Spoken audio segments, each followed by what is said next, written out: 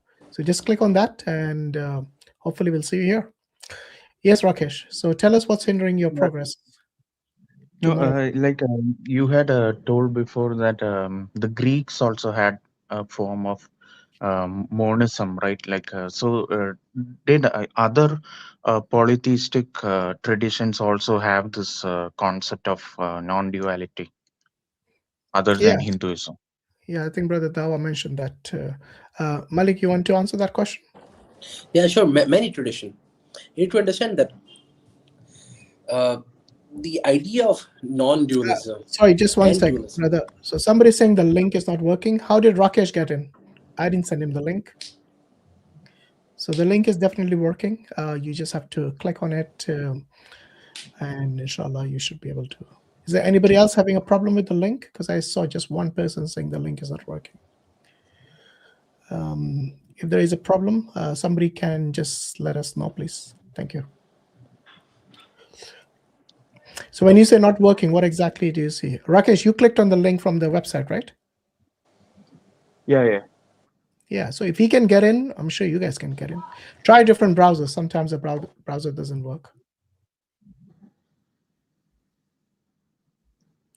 Okay, so Sai, you're requested to join in if you have some knowledge about Advaita Vedanta. Let's see it on the panel. Yeah, go ahead, Rakesh. Sorry, go I mean, ahead. Brother Malik. Dava was. Okay. So the idea of in philosophy there is this idea of monism, right? Or substance monism. Fundamentally, one thing exists. This is very normal idea to have throughout history. Yeah. There have always been a struggle between dualism and non-dualism. Some people, due to So their own, sorry to for interrupt example, again, brother. yeah, sorry. So those people who are on their mobile phones, you cannot click on the link. So you'll have to physically type the link. So just type dawawise.com/live. Go to your browser and type this link. The link cannot be clicked. This is from YouTube, not from us. on all portrait modes, they have basically stopped the links being active, basically. So you cannot click any link either in the comments or the one that is pinned there. So you have to physically go to your browser, type in daowise.com/live, and then you'll see the link on that page for you to enter the panel. All right? Okay, go ahead. Sorry to interrupt. Yeah, hopefully not That's again. completely fine. Okay, so for example, the philosopher Parmenides, right, or Zeno, all these individuals believed in monism. They believed that basically the exact same thing in fundamental, that there is only one being that truly exists, that is completely unchanging and one. They believed way before, about 1,000 years before, or 800 years before Shankaracharya. Right? These people existed. These people were prior to Socrates, Plato, Aristotle. These ideas existed, right? And these ideas existed in the Arab world and the Persian world as well before Shankaracharya. You need to understand, Shankaracharya did not come up with something new. The thing that Shankaracharya did, that was in a sense revolutionary for his people, what he did with Vedantan philosophy, what he did with the Upanishads, aligning these thought with these or the philosophy with scriptures. This is what needs intellect. But fundamentally, Shankaracharya wasn't someone who was dumb. You need to understand, Shankaracharya was trying to tackle very big philosophical questions. And to be very honest, in my personal opinion, not only my personal opinion, many of my philosophy teachers as well, they're saying that Shankaracharya was correct on a lot of things. If only he would have said, Maya exists in of itself other than Brahman, then that's pretty much Tawheed. Right? That's pretty much Tawheed. Right? He was saying that there's one God and creation is not God. The issue that arises with him is that he says that Maya does not truly exist, but there is something in what we would call humans that is Brahman, or the Atma that is Brahman. That is what results in polytheism, the worst kind of sin. So yeah, the idea of non-dualism, extremely old. The idea of dualism and non-dualism need to fundamentally exist. The idea of monotheism is extremely old, right? Rather, the first idea would be monotheism. From the first human is monotheism. Then there are people who bastardize this idea, right? They mixed other philosophy with this idea, and this basically caused substance monism, right? And you need to understand, a lot of times ego comes into people. There's a fundamental egoistic nature of human. They have the question that, why is God other than me? Why can I not be the best being ever?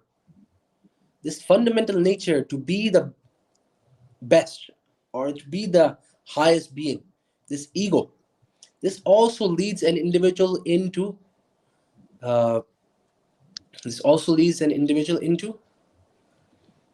what we would call substance monism, right? I hope that answers your question, Rakesh. Yeah.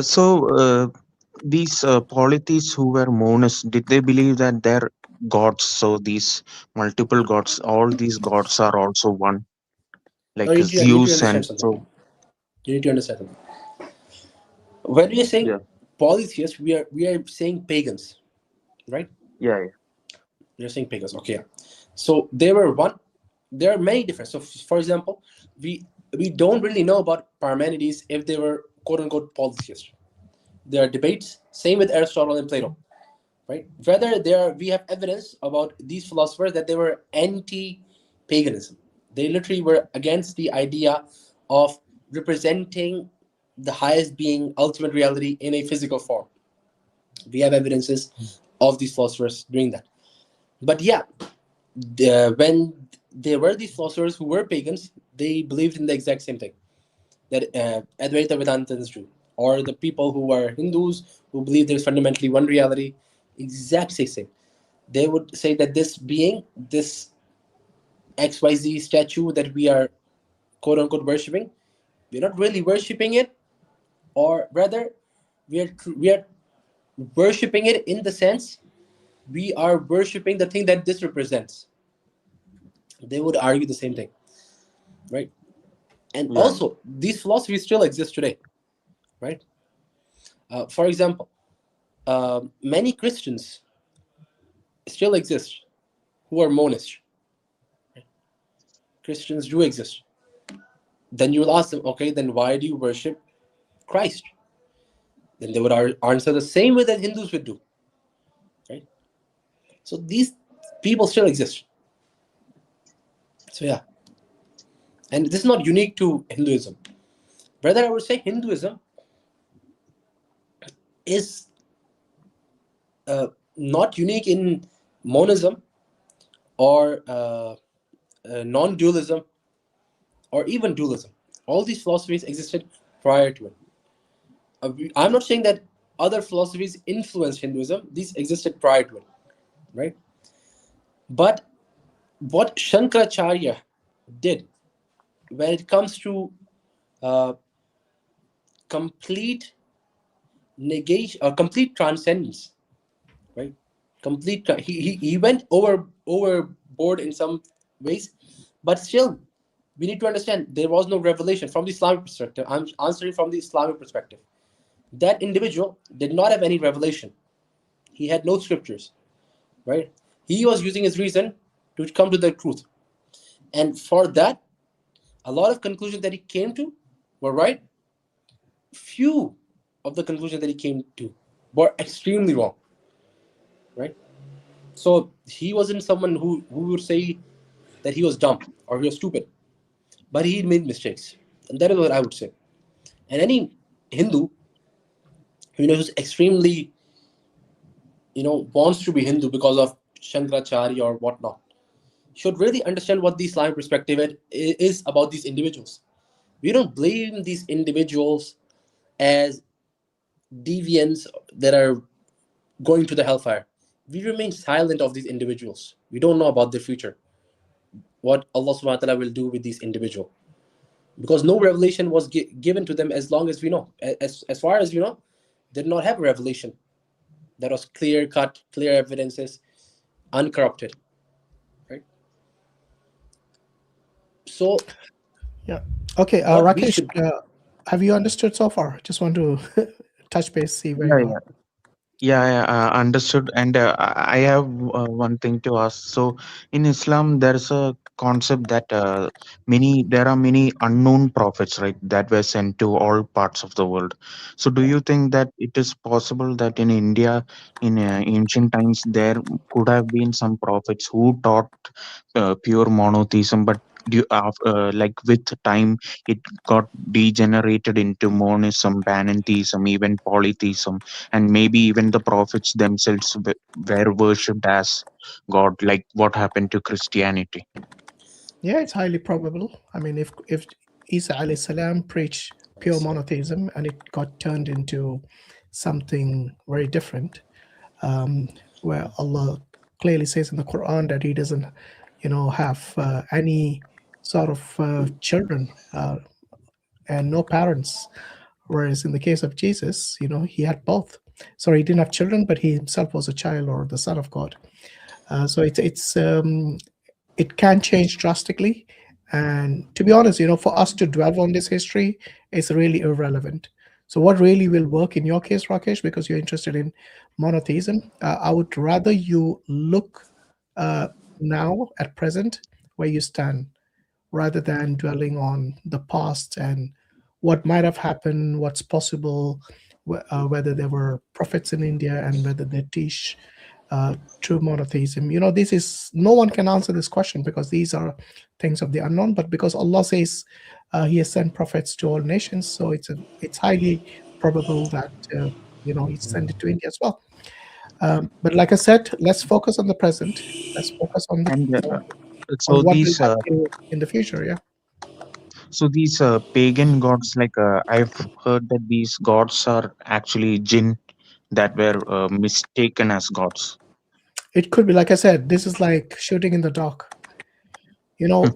If humans can worship a rock, like the shivling, which has Yeah, basically hardly any shape other than that of a small object, if that can be worshipped, then I think they can worship a tree, they can worship a dog, they can worship anything, isn't it? Because this is their entire philosophy is based on the fact that God is within you. Yeah. And yeah. then they believe that this Atma and the Paramatma are both eternal. One is the Atma is emanating from this Paramatma. Yeah, So there I'd you like go. to add something. Yeah. So when it comes to Hinduism, I believe both things happen. There are two ways that uh, polytheism starts, right? One is people venerate individuals, pious individuals, to the level of divinity, right? Or they change uh, natural phenomena, right? Or into the divine. So, for example, they would change the rain. They would say that there must be a god of rain, right? Or the sun must be the god of sun. And maybe some jinn might help them. They would turn him into a god. Or sometimes someone pious would be so good, eventually, after generations and centuries, they would mix him with the divine so much he basically becomes a god. I believe all of these happen with Hinduism. Because if you look at their cosmology, right, there are levels to divinity. I genuinely believe that there probably was a singular idea of God, right? And then it got very much watered down. Then they basically made supernatural. They made ideas as divine. So, for example, the idea of creation became a god in itself. The idea of uh, beauty becomes everything. It becomes distinct gods, and then there are individuals historically that may have been documented that were given divinity, right? And then there are some, I would say, which are very demonic in Hinduism, and these might be the jinns.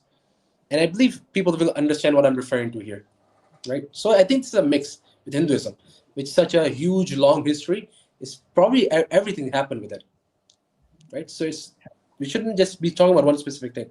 It's very likely everything happened to it, and a wise individual should realize that all these things happened. That's a Yeah, good answer. and the problem with the concept of Brahman, I think, is that they try to get to Brahman through negation. So they say Brahman is not this, so it's not. But like if you look at Allah, the attributes are given. So instead of saying it is not this, they say so it is Al Qadir, so omnipotent, or An-Nur, the supreme light. So what it is, so that simplifies it more, I think. Yeah, it's also meaningful because if you exist, then you have attributes. That's doesn't matter what you look at, how you look at it. That's the reality. The only thing Yeah, that does not have attribute is the thing that doesn't exist. I believe it was Like Imam nothing. Razi who said this, if I'm not mistaken, Mm. or some other scholars. He said something along these lines. Like, if you give the attributes of creation to God, then you basically end up worshiping that idea in your mind. Hello? Yeah, we lost you Okay. there, brother. Okay, sorry.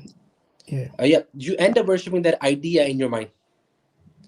But if you don't give any attribute to God, then you basically end up worshiping nothing. Right? So this is the extreme. They need to be balanced. And how do we know these attributes of God? We need scripture for that. We need a messenger.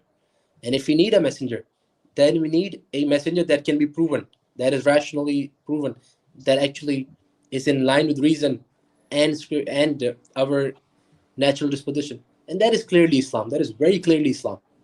A final messenger for the entirety of mankind that is their guidance, and we'll be asked about him in the day of resurrection. That's right. So, Prophet Musa, right? Musa alayhi salam, like he talked to Allah, right, directly without any intermediaries. So, how did he, being in within creation, talk to Allah, who is completely transcendent? I had this question before. Yes, Okay. Allah doesn't need to enter the creation to speak to Musa alayhi salam. Like, for example, So, if your mom was living on another continent, does your mom need to be next to you to speak to you? no, no. Oh, Exactly. okay. So Oh, Allah so has the it's ability to speak to Musa alayhi salam from where it befits His Majesty. so it's like directly speaking to his mind, like that. We don't know the howness of it, so we Yeah, say bila kaif. We don't say how He does it. Allah has the ability to do it. He speaks to Musa alayhi salam directly. To the other yeah, prophet, and He spoke to Prophet Muhammad sallallahu alaihi wasallam also directly during the Miraj. When he went to meet Allah subhanahu wa taala in the heavens, and Allah spoke to him directly as well. But to Musa alayhi salam, He spoke directly while Musa alayhi salam was on earth, while he was alive. And this coming to like non-duality, I forgot to mention one thing. I think that uh, non-duality, like Adi Shankara's philosophy, is influenced by Buddhism, because basically it's the same thing. What do you think, Brother Dawa? Like, is it like Buddhism? Because Buddhism is atheistic, right? Agnostic, and saying that everything is God is like saying basically there is no God. I don't know about clear influences because I haven't read that. If it's a direct influence, could be the case, but there are differences as well, fundamental differences, right? Regarding because obviously there's this fundamental necessary idea of Brahman, right? And they have a different idea of reincarnation, right? So there are fundamental differences. It could be the case. I'm not exactly sure about this, but even if it is not, we need to understand. Like I was talking about, the idea of uh, non-duality existed in the Indian subcontinent before Shankaracharya. He didn't Yeah. invent this idea, right? We know this. We don't know if this originated with Buddhism or not. We don't know that. This idea did exist. Mm. Right? So All right, Rakesh, I'm going to bring in the other callers, but if you got okay. questions, maybe Yeah, thank you. you can remain in the back studio, and we can take you later. It's up to you. Okay. Okay, yeah, thank you. All right. Thanks. Right. Oh, not Abhijit. Sujal. Mahajan. Sujal, you need to unmute yourself. Hello, Hi there. Where are you calling from, Sujal? Nepal. You're calling from Nepal. Okay, interesting. Yup. Yeah. What brings you to the panel today? I have a little confusion about the similarities in religions. So, what religion are you? I am Hindu born, of course, in Nepal. Okay. And so today our topic is on Advaita Vedanta. Yeah, I knew some about that. Okay, so you got any questions related to that? Maybe it'll be good because otherwise we The topic about that in screen is it's like only one being, the supreme Brahma, as Mm, one being. yeah. No idols, no any structures like that, as mentioned in Vedas. It's simple. Okay. And do you subscribe to that philosophy? Uh, for our human mind, yes, it's the most like right way to think about it. Does it make sense to you? So it making sense in depends on lot of things, like we are in an age of like modern science. I'm not talking about other people, I'm talking about you. Do you understand this philosophy of Advaita Vedanta of non-duality, and does it make sense to you?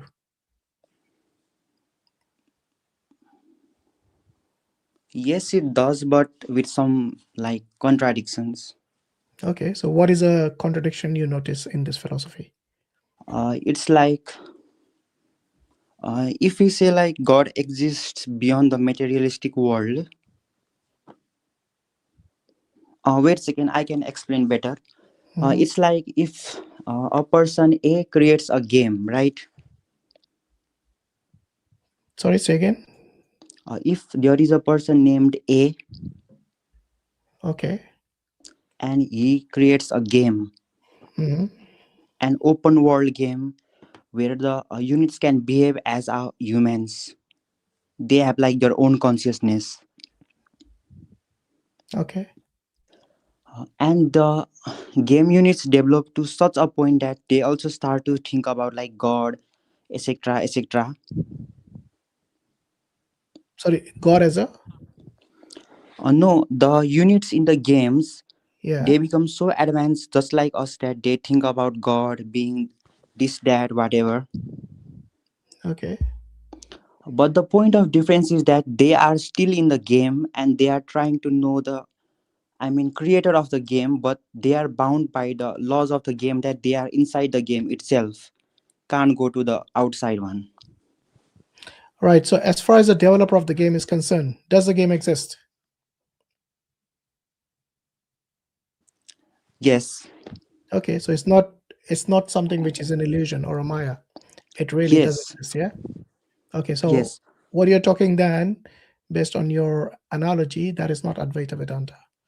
According to the Advaita philosophy, nothing exists except Brahman. So in this analogy of yours, the game developer would be the Brahman, right? Yes, yes, yes. So for But him, the it's game like, doesn't exist. but it's like us human trying to understand what's the, I mean, the true form or what's the God's, that Yeah, we but are I asked you bound the by question: this. Does the game developer know that the game exists? And you said yes. So it looks No, like no, you the don't game understand the units. Advaita Vedanta philosophy, because the No, no, no, oneness, no. the non-duality, is such Mm, that there's nothing that really exists except Brahman. Everything else is just Maya, illusion, non-existent.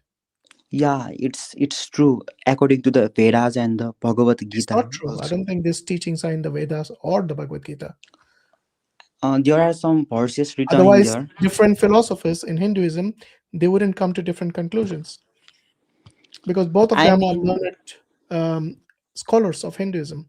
How did they uh, come to this drastically contradictory philosophies? One says, the Advaita Vedanta says that there is only oneness, there's non-duality, and everything doesn't exist except the Brahman. The Dvaita, the opposite of that, Mahajan, he basically says is it's basically that the world is dual. Like within the Brahman is the world which exists. So it's not a Maya; it does exist. yeah, it's called the Param Brahma.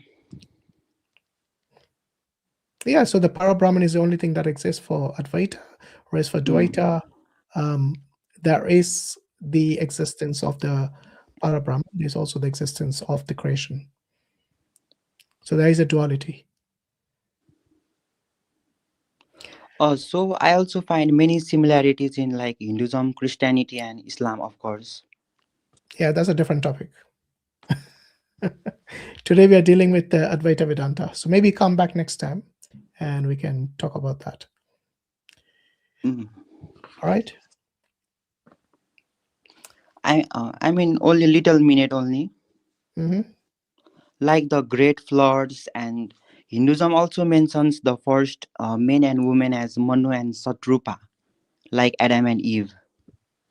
Okay. And What I is it? mean, also the great flood. It also mentions some like extinction events, Yeah, scientific but who based. who created the Manu and Sadrupa in Hinduism? Who created them? It's the same concept as Adam and Eve. No, it's not, because in Hinduism it was Brahma. You know, the from the Trimurti, Brahma, Vishnu, Shiva. Brahma created them, and then Brahma lusted after his own creation, Satrupa. Or Saraswati, as she's also known. So it's not the same as Adam and Eve.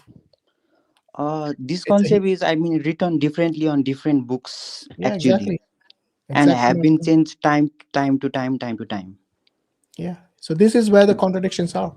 You see, we see many contradictions within Hinduism, which is showing you that it is written by men, it is written by human beings. It's not something which is the revelation from Almighty God, because if it was a revelation from the Almighty, the only true God, then you would not have contradictions in that revelation.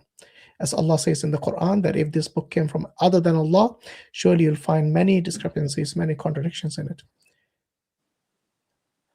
And that is the reason we reject Hinduism as not only being polytheistic, but also where there is no true revelation from God Almighty.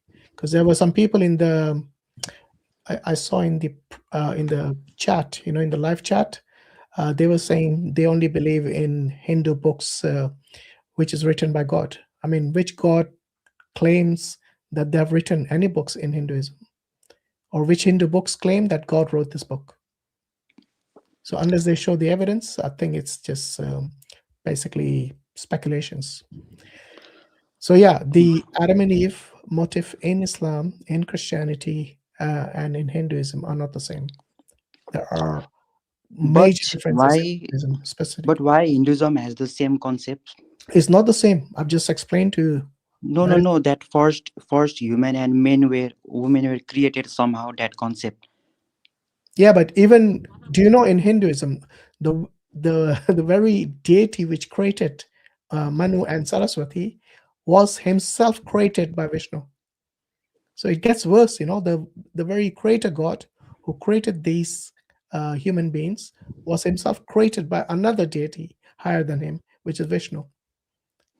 Well, it depends which book you read. So if you read the Vishnu Puran, you'll see this.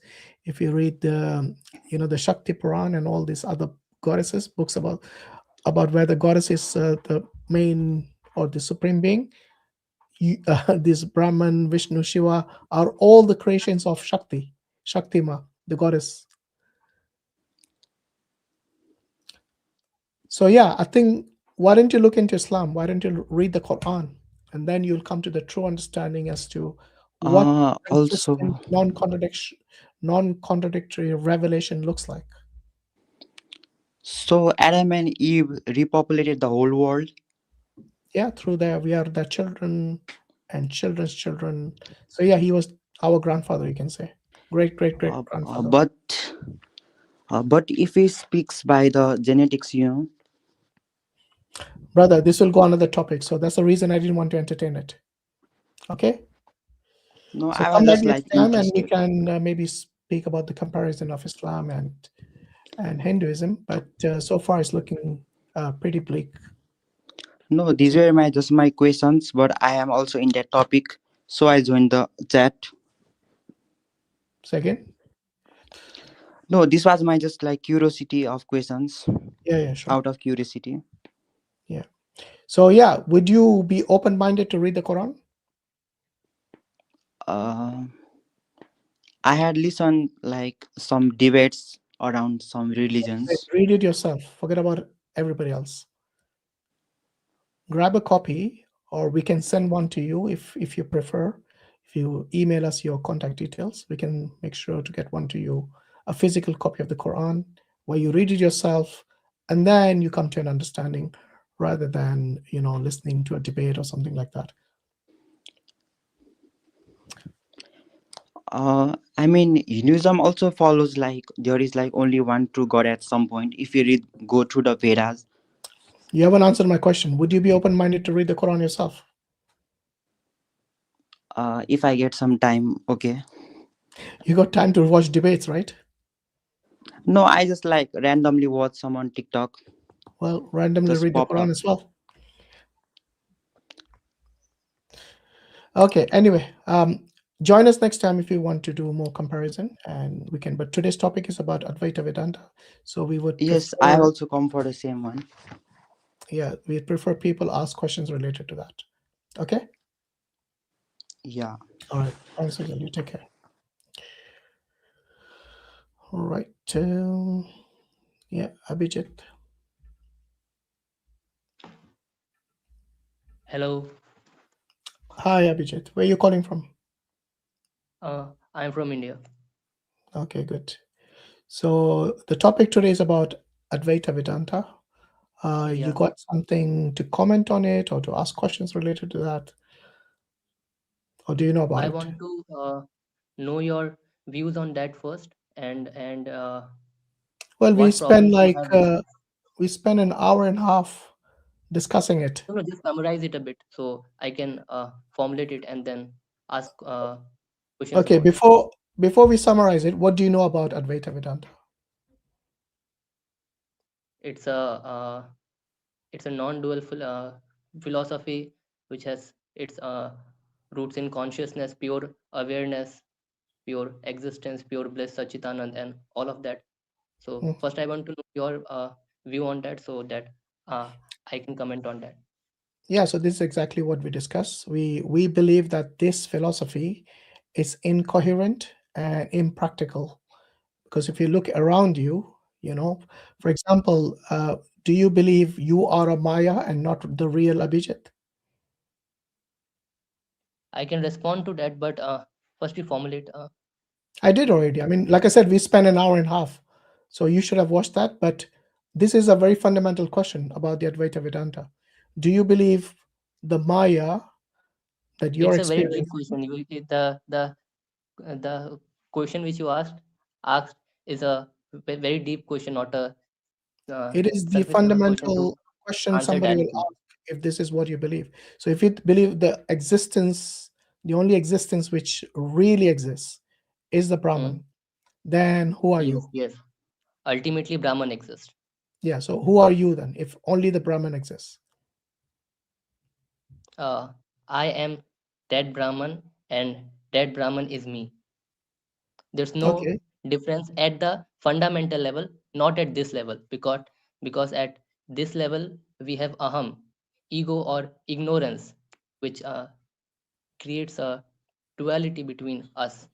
okay. So does this ego exist or it doesn't exist?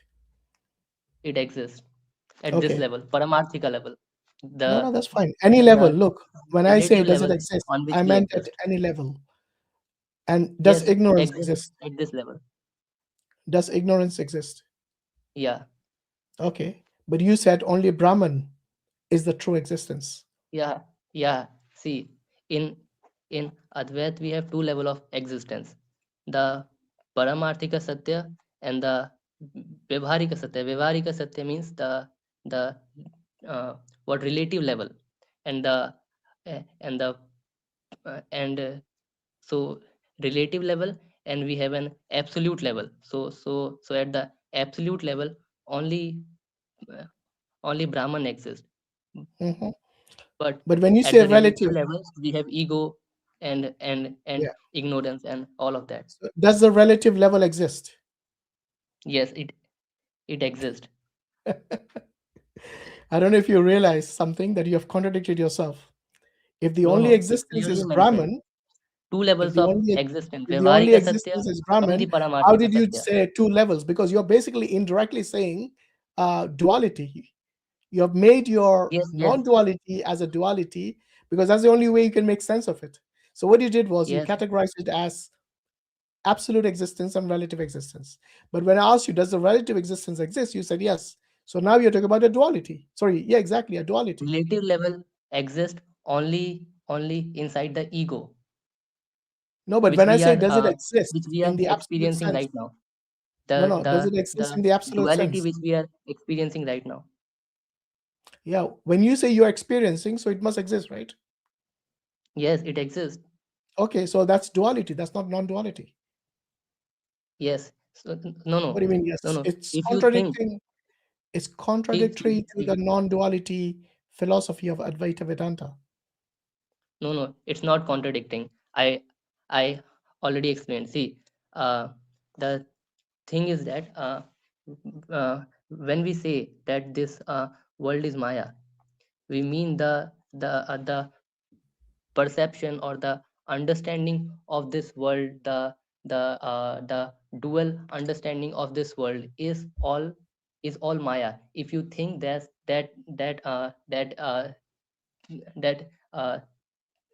what this is the ultimate reality, then you are in a uh, in a what Maya. So Yeah, I ultimately at understand the what you're saying. I understand what yes, you're saying. I understand you're trying to explain this relative existence as Maya. yes, Yes? But the yes. question I asked you is, just like the Brahman exists, does the relative Mhm. Maya or the relative existence exist as well? Just as Brahman exists, does this other level also exist? You can understand it like this. Forget about me Suppose understanding. How do you understand it? yeah, I'm trying to uh, uh, make you understand. See, suppose when we see steel exist, does it exist at the fundamental level? Steel or the the atoms or the structure which we see, does it exist in the same form in the in the what fundamental level, at the quantum level? No, ultimately everything is just fields, quarks, and No, no, the quantum, and listen, the all of that. quantum level exists, okay? Yes. It exists at the macro level and also at the macro level. So we don't say that it doesn't exist. It does exist. So I also say that it exists. I never say that So once it again, does does Maya not exist. exist just as Brahman Hmm? exists? Are you listening to the What question? what? Does Yes. your ego, yourself, and your Maya, does Hmm. all of this exist in reality just like the way Brahman exists? Yes. Okay, so then you're talking about These duality. Thank you. no no Maybe Brother these Dawa can all explain it are to you. manifestation of the No, no, don't use of manifestations, please. You're just making it worse. You're digging a deeper hole than it is already. So let no no brother now explain, because what you just said is duality actually. They both exist. Okay, go on, brother Dawa. Yeah. duality at one level, not at the fundamental level. Regardless of the level. Okay. Let me try to talk with Abhijit. Abhijit.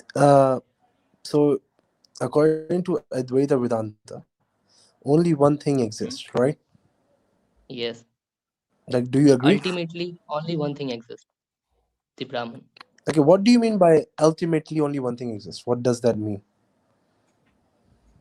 Ultimately means at the fundamental level, at the base level, which supports Okay. At the everything. base level.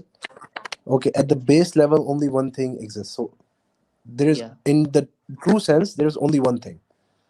yeah. In truth, there is only one thing. So there is one thing that actually exists. Hmm. Okay. Then Maya, does it exist or does it not? It exists, but it is not the fundamental truth. No, no. See, if you're saying that only one thing exists, which you already said, then either Yes. Maya exists and is part of that one thing, or it doesn't exist I and it said is not part of ultimately that one only thing. one thing exists.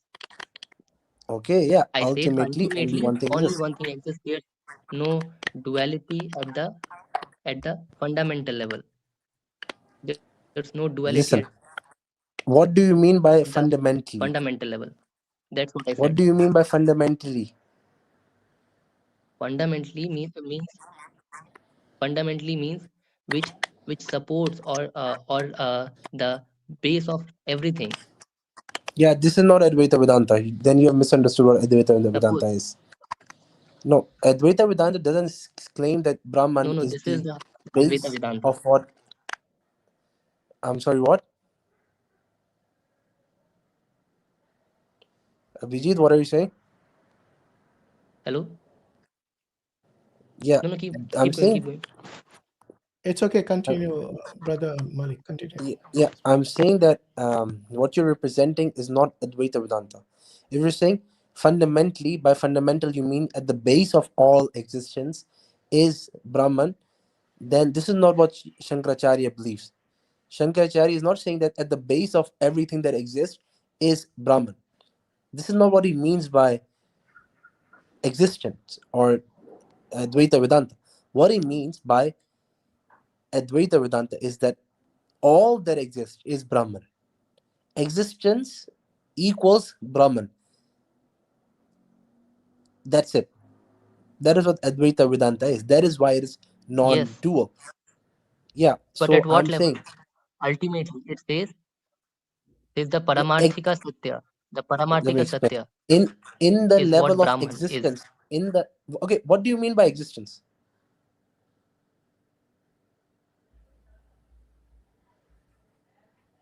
The Abhijit? state of pure awareness. Okay, the state of pure awareness. Chit, yes, That does Maya have awareness? yes. Maya has pure awareness. Maya is no pure Okay, good. awareness Then my is only Brahman, not okay, Maya. perfect. That's Okay, why we call then it. That's why we okay, okay, call it illusion. So okay. it doesn't So exist then, based on your yeah, definition. perfect. If existence equals awareness, and Maya What do we mean is by not aware, illusion? I already explained that. Yeah, you already said that existence is What? equal to Your sound awareness. is not clear. You said existence means awareness. Am I right? Pure awareness. Okay, call it pure awareness. Chit. Okay, The Chit, Chaitanya. existence. So if it is not Yes. pure awareness, then it doesn't exist.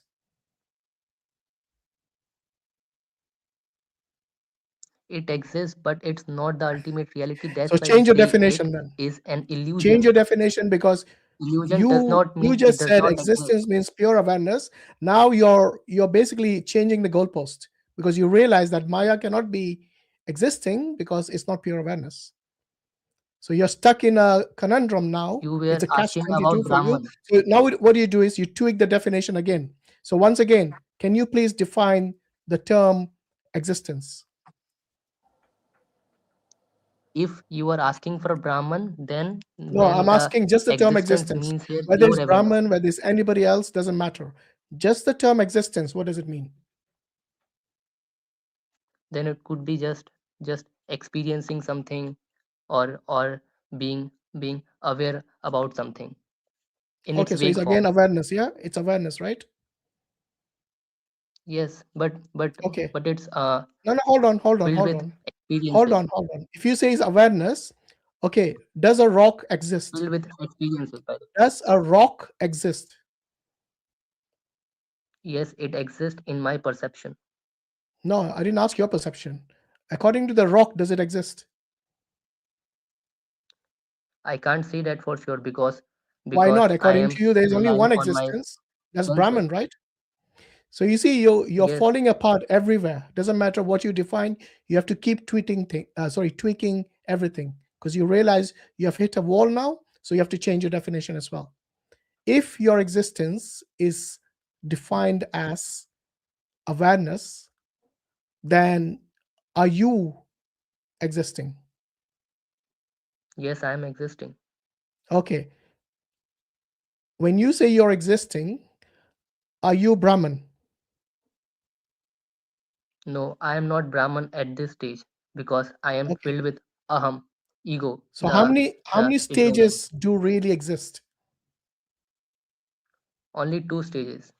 Okay, so Vyavharika stage one and is a the Brahman stage, which is pure Brahma. awareness, pure existence, Yes, pure awareness, the fundamentals. and Yeah. you are in the second stage, yeah, the lower stage, where it is filled with Maya, ego, everything. Am I right? Yes, yes. Okay. When you That's say, aham basically. when we use the term exist, it means exist in reality, yeah, not an illusion. Illusion is not a reality. Are you aware of that? Yeah, but that's Okay. a more scientific definition. No. Illusion is not awareness, even in the English local language. Doesn't have to be philosophy or scientific. Illusion is not non-existent.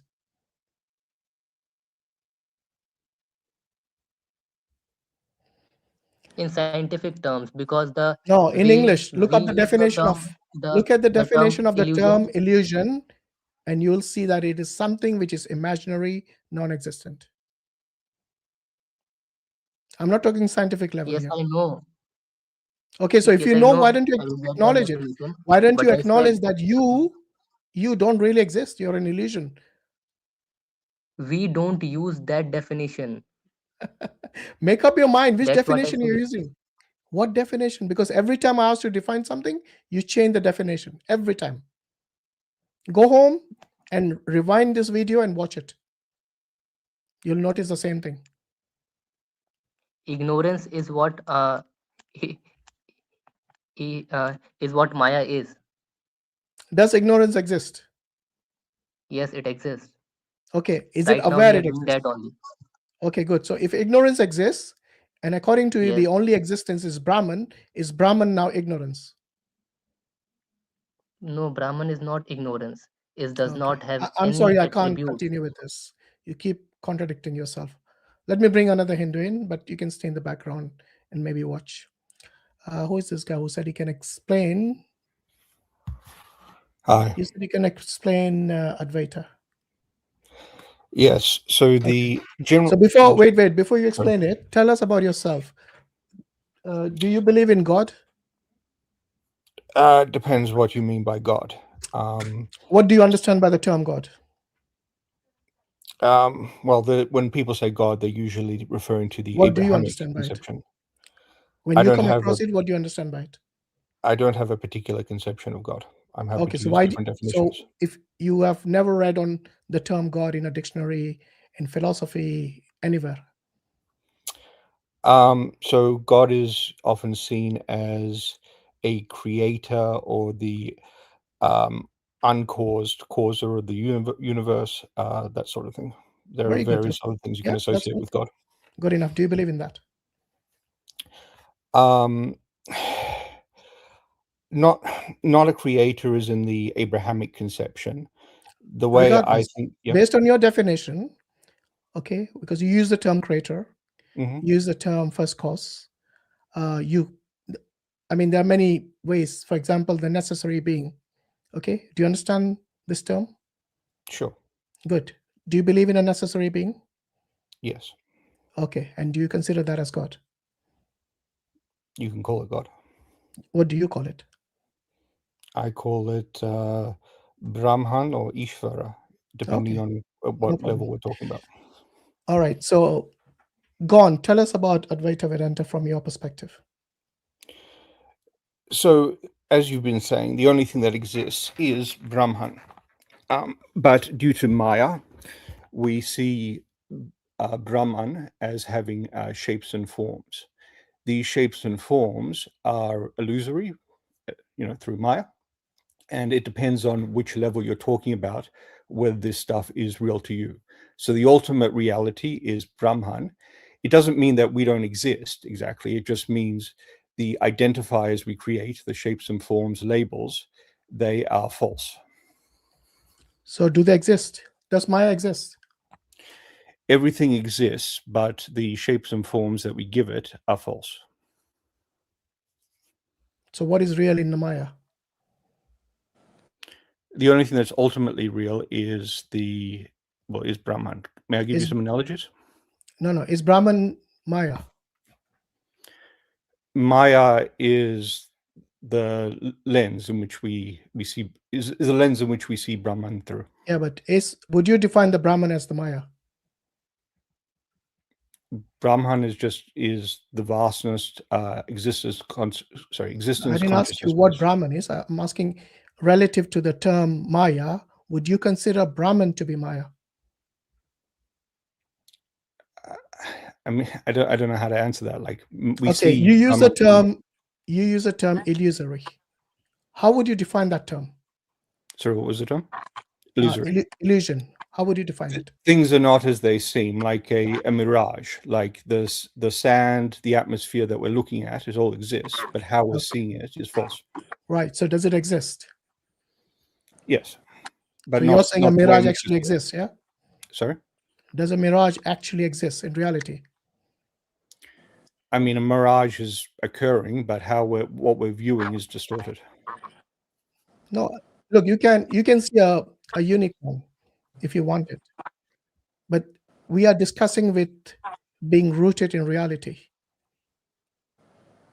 Just because you saw in your dream an illusion, a perception of a unicorn, does it really exist in the real world? The shapes and forms that we see are not real. That's your perception. That's your perception, yes. Exactly. But the question here is it real? Well, it really depends on what you mean by real. Ultimately, there's like Don't the mirage go- is just sand. I mean, you want me to define every term I use in my sentences? Well, Like Jordan what's Peterson, important is that really? we're on the You same want to be page. like JP? So you use the term illusion, you use the term illusory. To you, are these illusions real? Or you're just imagining them? Which one is it? You're imagining that you could say the shapes and Okay, forms. so when you imagine something, does it always mean it's real? The shapes and forms we see are not ultimately real. The shapes and forms are? Not ultimately real. Okay, so if you imagine, let's say, something that one of your family member does, is that shape and form real? None of us are ultimately real, at least not in the way we see. Finally, none of us are real. Not ultimately real. Ultimately real. Because when you say ultimately real, that is exactly what I meant by real. Okay. Because in daily language, we don't say ultimately real. Do your parents exist? You'll say ultimately they don't exist. That's what you're saying indirectly. Yes, ultimately they don't exist, yes. Okay, so the only thing that exists is what? Brahman. Brahman, okay. Does your perception exist? My perception, like what I'm perceiving, or my ability to perceive? Yeah, your illusions, your perceptions, do they exist? Your Maya, does it exist? And when I use the term exist, I mean ultimately does it exist? I mean, it's not ultimately real. Okay, so the only thing that exists is the Brahman, right? According to you. Yeah, but everything is made up of Brahman. Okay, so who's speaking to me now? Well, at the level in which people speak, it's Daniel at that level. Daniel? But Daniel doesn't exist. How is he speaking to me ultimately? Because speech is not happening at the ultimate level. No, but ultimate reality shows that you are speaking to me. That's why you're responding to me. No, that's not. No? This is not happening at the ultimate reality. So what is happening at the ultimate reality? Nothing. Nothing's happening. Nothing. Yes. So Yeah. everything is for you just an illusion. Am I right? Yes. Okay, which is contradictory in nature. Because if illusion exists, because you actually believe illusion exists, otherwise you wouldn't perceive it. Not ultimately. What do you mean ultimately? At the Can I highest level. intervene? Yeah, go on, brother. Okay. Okay. Can you define real? So something that is absolutely non-contingent. So it's something that is just always there without, having to relate to anything else. Okay, so you're talking about necessary being real. Yes, that's the only thing that is necessary. Okay, so you're not defining reality as being part or something. Reality is not for you that which exists, but that which exists independently. Yes. Okay, so something can exist dependently, but that wouldn't be real for you. Not ultimately real. No. See, if your definition of real is that which exists independently or necessarily, then that which exists contingently is not real for you. I have a different. That's my definition for ultimately real. Real can mean different things in different contexts. No, I'm asking you, when you're saying something is real ultimately or something is real not ultimately, then you must be using the same definition for the word real. I'm asking what does that definition is. What is that definition? The general definition of real, something that is meaningful, I suppose. I don't know. It's not Meaningful? No, that's extremely vague. Yeah, I think real is quite vague. Yeah. So, can we get to a concrete definition so we can have a fruitful discussion? Or even, I'm not asking for a complete definition. I'm just give me something concrete so we can have actually discussion. Because if you're saying that something that is meaningful, for me anything can be meaningful, or for you something completely different can be meaningful, you won't get to any discussion. What do you mean by meaningful then, or what do you mean by real? Give me something concrete. Normally we would say that which exists is real. That's it. That's where we stop. Okay, Do but you agree with that do the definition? same thing again. We could talk about what exists. I mean, I was being accused of being like Jordan Peterson before. It seems to me you are. No. I don't see It's why fine. you're being No, I bogged think down this with is it. very fundamental, the term you're using, real, because you seem to say that the term real, earlier you said if it's a perception, it's not something that is existing. Then you use the term real, and I use the term real several times as well. No, I think it's it only all fair exists. that you are asked what that term is that you're using. Yeah, so it all exists, but what is ultimately real is not going to be the same as what is, Okay, say, so then relatively you real. need or to tweak even your real. definition of the term real then, because you're talking cross purposes now. On one hand, you're saying ultimately real, ultimately existing. Okay, to me, they are just semantics. See, if you're saying that God or Brahman exists is ultimately real, and we are not, or we are limitedly real, then you and I, we don't really disagree. But that's not what Advaita Vedanta says, though. What Advaita Vedanta says that what is ultimately real is real. Besides that, all is illusory. Yeah, so can I give you an analogy that Swami Savapriyananda makes? Yeah, go ahead. Yeah. Okay, Go ahead. so think of like Harry Potter. From our perspective, knowing that Harry Potter is a novel, we don't regard the characters in it as ultimately real. But for someone who is engrossed in the story, these characters are very real to them. But they know very well that at the ultimate level, these characters are not real at that level. So it really depends on at which level you're speaking.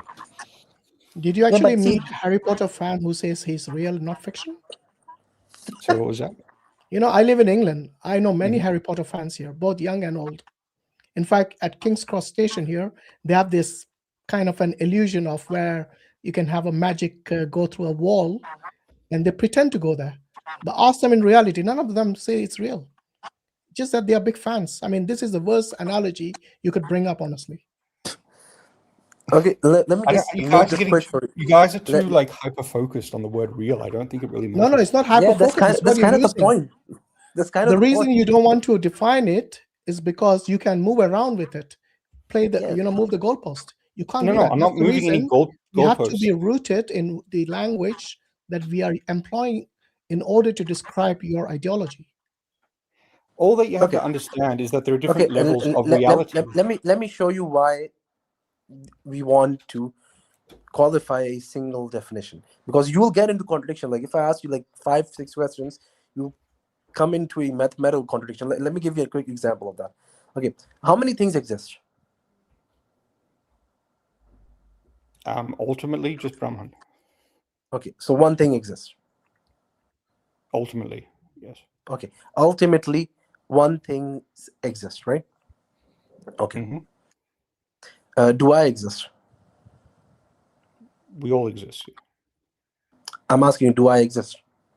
Yes, but not ultimately. Ultimately, like you as an individual doesn't exist. Okay, so ultimately only one thing exists. Non-ultimately I exist. Okay, now let me ask you this: is Brahman equal to I? Am I and Well, Brahman identical?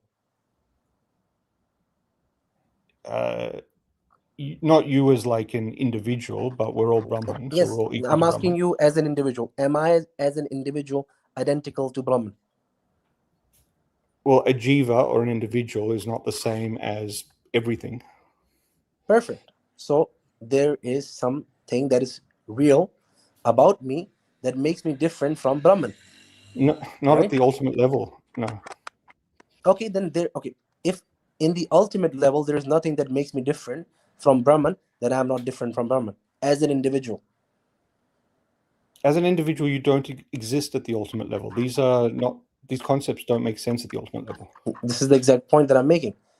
Either as an individual, I am identical to Brahman. Either that is true, or either as an individual, I am not identical to Brahman.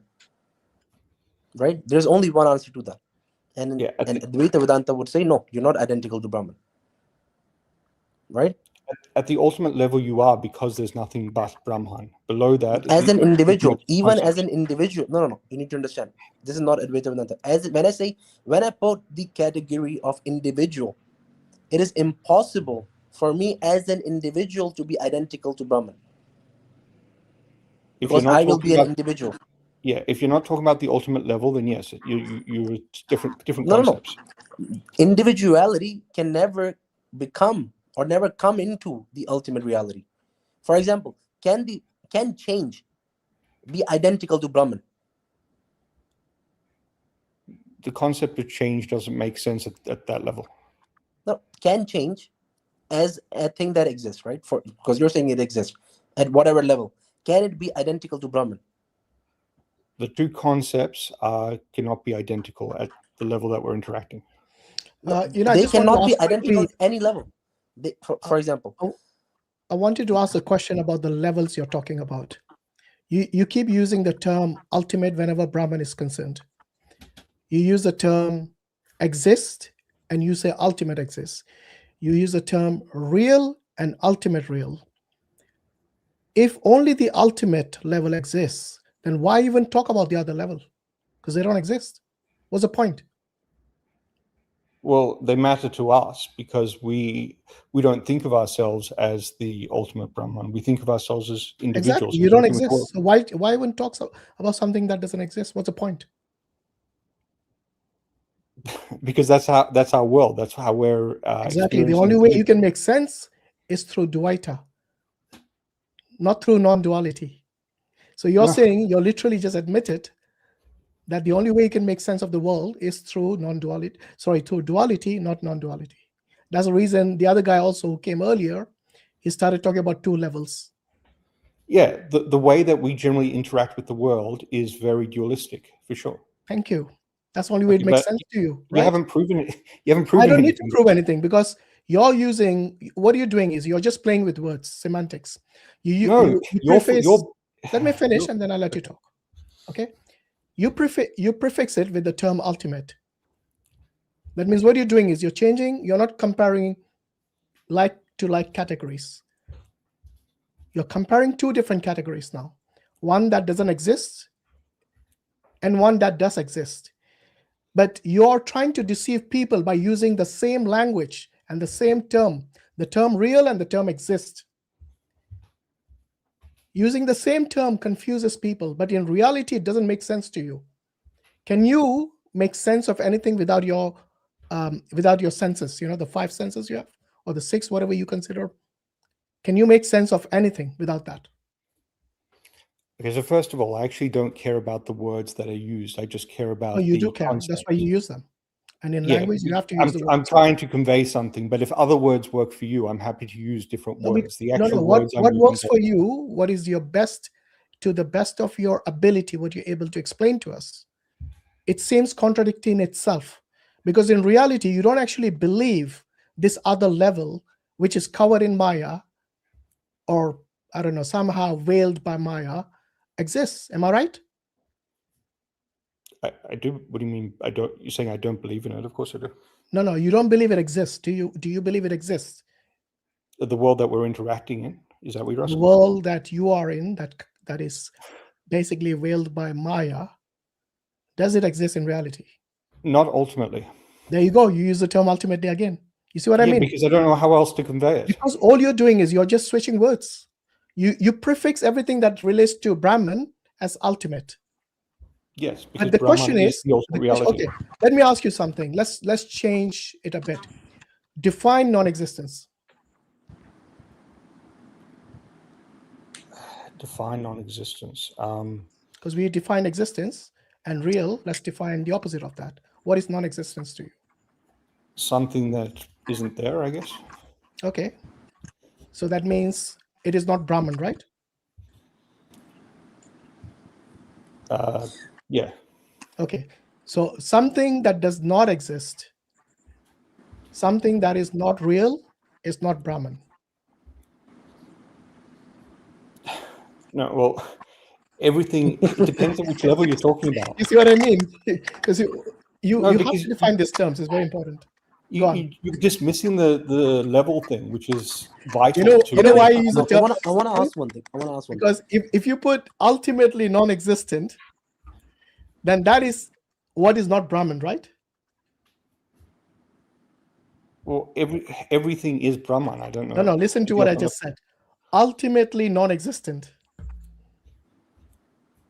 Yeah, well, you can't say ultimately you can't say. I'm playing the same game now. I'm using the term superlative for the non-existent. So ultimately, which does not exist, is not Brahman, because everything that exists, according to you, is Brahman. So the opposite of that is not Brahman, right? I don't know. I think we're just getting bogged down with semantics. I really don't think this. No. That is a game you were playing. Now we have turned it on its head. Now I'm using the other extreme. One is ultimate existence. I'm using the other extreme, ultimate non-existent. Which one is Brahman now? Tell me. Everything is Brahman. I don't even the ultimate non-existent. Well, I don't know what that means. The ultimate non-existent. Okay, what does ultimate existent mean? It's just how things are without Maya. Exactly. Without so any ultimate existent is without Maya. Okay. Then the question is, does the ultimate non-existent exist? I don't know what that means. The ultimate non-existence means it doesn't exist. It's nothing. Does nothing exist for you? Absolute nothingness. Does it exist? But I have no problem saying all this stuff exists. Maya exists. I exist. You exist. It's just the way that we perceive just answer them the question. Not accurate. Does absolute nothingness exist for you? I don't know what that means. Means the absence of everything. The absence of everything. No, that would be a contradiction. I'm giving you very precise definitions. I don't know which part you don't understand. I don't think you're giving me all the whole. Hakim, you finally made it. I'm sorry, really delayed. Oh, it's okay, it's all right. Oh dear. No problem. Anyway. Okay, I want to, Brother Hashim, I want to ask him a question. No, wait. Before you ask him, I want you to explain to me if absolute nothingness exists or not. Because I've given you the definition as the absence of everything. Well, nothingness and existence would conflict. There'd be a contradiction. Absolutely. Agreed. Absolutely, I agree. So does it exist? Does absolute nothingness exist? No, because that makes no sense. Thank you very much. Okay. Right. Are you absolute existence, or are you absolute non-existence? Means nothing. We're all absolute existence. Okay, so then we are all Brahman, right? Yes. Okay. Then why do we have this? Oh, does the other question I had is, does Maya exist? Does illusion exist? It all exists, but it's just false in the way we see it. No. Wait. If everything is Brahman, then is Maya also Brahman? Is Brahman equal to Maya? Yes. Maya is the way we perceive Brahman. Maya no. Does it exist? I didn't ask about your perception, because perception can just be imaginary. Yeah, everything exists. Imaginary things not necessarily exist. They exist in a way. Say again? They do exist. Like the example imagination doesn't exist in reality. Because when we talk, remember earlier you defined existence as something real. Yeah, but not something perceived. There's a big difference. That's why you have to be rooted in your reality. And if you are not in touch with your reality, then it'll be like a schizophrenic, you can imagine anything. yeah, I don't think saying So existence. one example, maybe to clarify, is a perfect circle, for example. It's an ideal that does not exist in reality. One can try and say, oh, it exists in the mind or it exists in some abstract space, but now you're what such a person would be using a conflation where there's two different ideas use the same word exists, and that's something that would need to deconflict. Yeah, so as like what we think of as real, like the world external from our mind, you would not find an absolute, like a perfect circle or a unicorn or things like that. Right, so they don't exist. Not in that way, but they still exist. They exist as concepts. Right, so this is exactly the thing. So then there's two very different notions of exist. One which means something actually exists, and the other which isn't really existence. It's something else. Well, it depends on your ontology. Well, yeah, unless you commit to something like Platonism, right? That's one way, yeah. Okay, but sorry, are you Advaita? Yes, I'm Advaita. Okay, but if you commit to something like Platonism, then you necessarily have duality. Yeah, no, I do not believe in like this Platonic realm that somehow is separate from everything else. Okay, so that or something like it is the only way you can really say there are these two different types of existence in reality and existence in abstract space, because then you're saying it abstractly exists. So these are two different realms. They are distinct. There's two different types of existence. So if you're not resolving it that way, how can you possibly use the word exists to refer to these abstract things? So wait, would you deny that concepts are there at all, or what? No, I mean, I don't suffer from non-duality. So for me, there's no issue. Okay, well, how would you describe a concept if it doesn't exist? I would say it exists in an abstract sense or an abstract realm. I don't commit to the Platonic form of it. I think of them as being separate things in reality. That numbers are a good example. Yeah, so yeah, numbers, which Pythagoreans used to view as divine, for example. Now, whether you hold to whether one were to hold to materialism and say they exist as patterns in the brain, or if they or in the mind more generally, not saying that all thoughts happen in the brain, that could be said. That's fine, but again, that's separate things. That's duality or plurality. Well, they exist. These things do exist in the mind. So here's the issue: if the mind doesn't really exist, then you can't use existence, right? If the mind is just maya, then you can't say it exists. Do you see the problem? Just to give you a bit of a background, Islam, Hakim, if I remember correctly, is it Daniel? Yeah, Daniel said only the non-contingent exists. Correct me if I'm wrong, Daniel, if I'm misrepresenting. No, I think the best way to understand it is that there are different, you could say different levels of reality. If you're talking about the ultimate level, so say you've got a whole lot of pieces of jewelry that are made out of gold. At the ultimate level, all you have is gold. But the way we perceive it and feel it is that they have different shapes and forms, but they're all really the same thing. They're all the same material. No, but shapes and form of the same object means it exists, right? You're talking about an existing entity or an object here.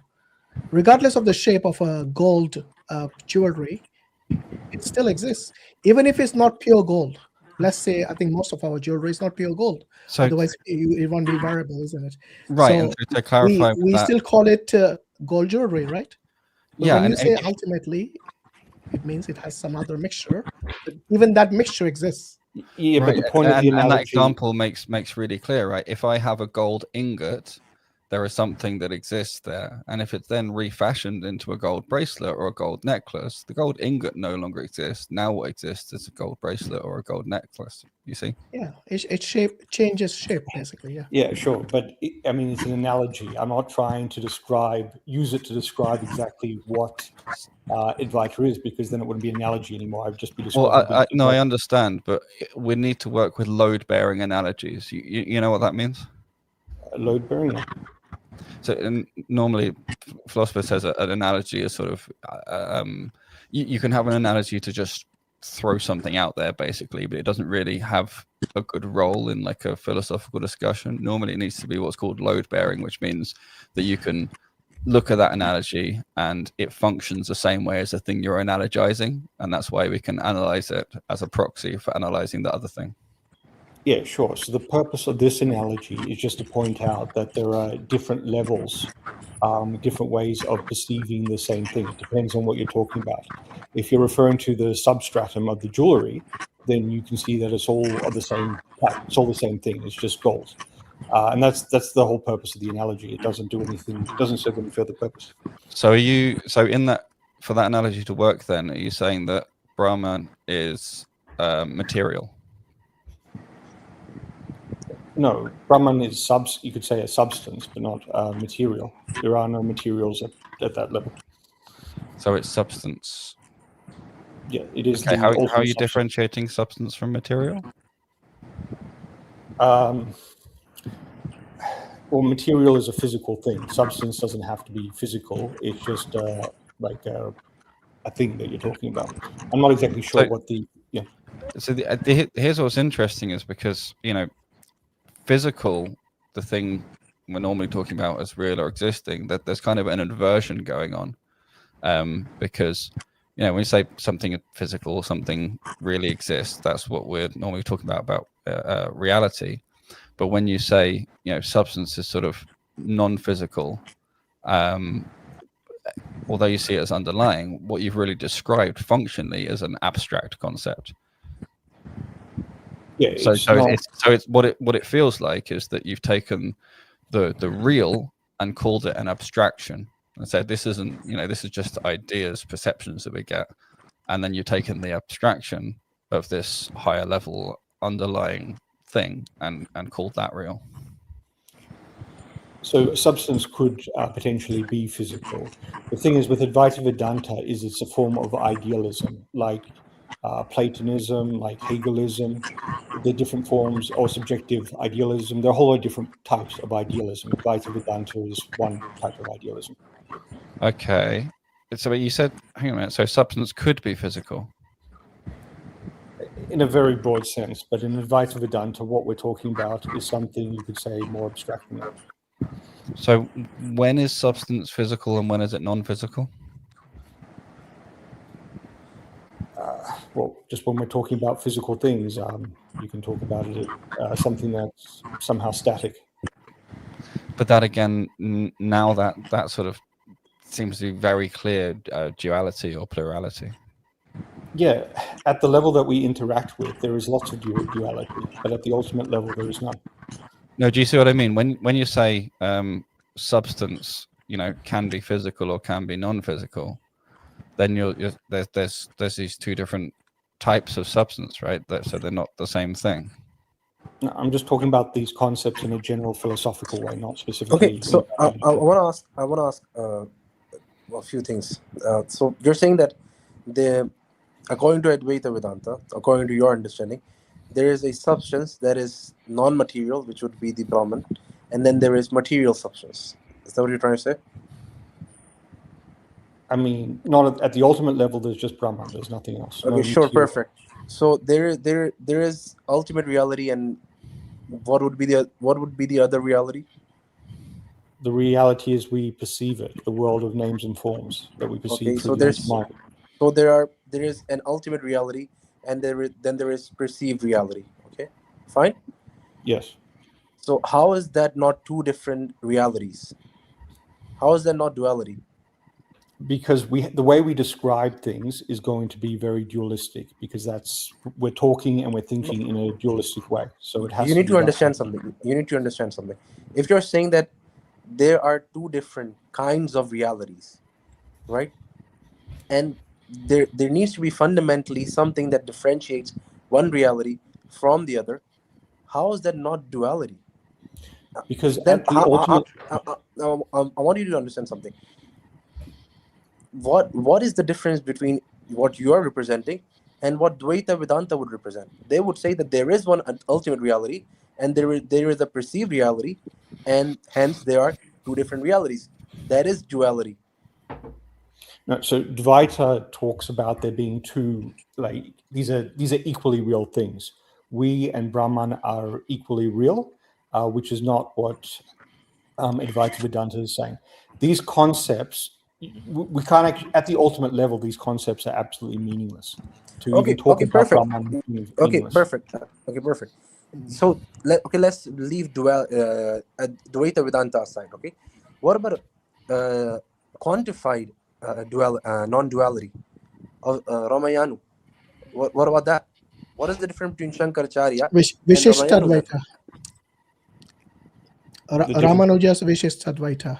Quantified Ramanujas. non-duality. The difference between Vishishta Advaita and Advaita Vedanta is that we are all parts of Brahman, but there is no like ultimate reality behind it. It's just that we are parts of something greater, Brahman or Ishvara. Okay. And sorry, is that the one you hold to, or that's the other one? No, that's Vishishta Advaita. That's the other one. That's the middle part. So they got three. One is non-duality. Right, perfect. Yeah. So qualified. what you are saying, how is that functionally different from that? Because see, what you're saying is that you are real in the realm of perceptional reality, and you are real, and the ultimate reality is real in the ultimate sense, right? You are also real, the ultimate reality is also real, but real in different sense, right? And in the ultimate sense, you are also Brahman. How is that anyway functionally different from quantified non-duality? Because in qualified non-duality, it's absolutely real, or ultimately real, that we are individuals, that everything is separate but part of a greater whole, or distinct but part of a greater whole, I should say. Okay. Right. Sorry, just in the Vishishta Advaita, doesn't God have attributes? Whereas in the non-duality, the Advaita Vedanta, they don't believe God is personal, nor do they believe it has a form or attributes. Am I right?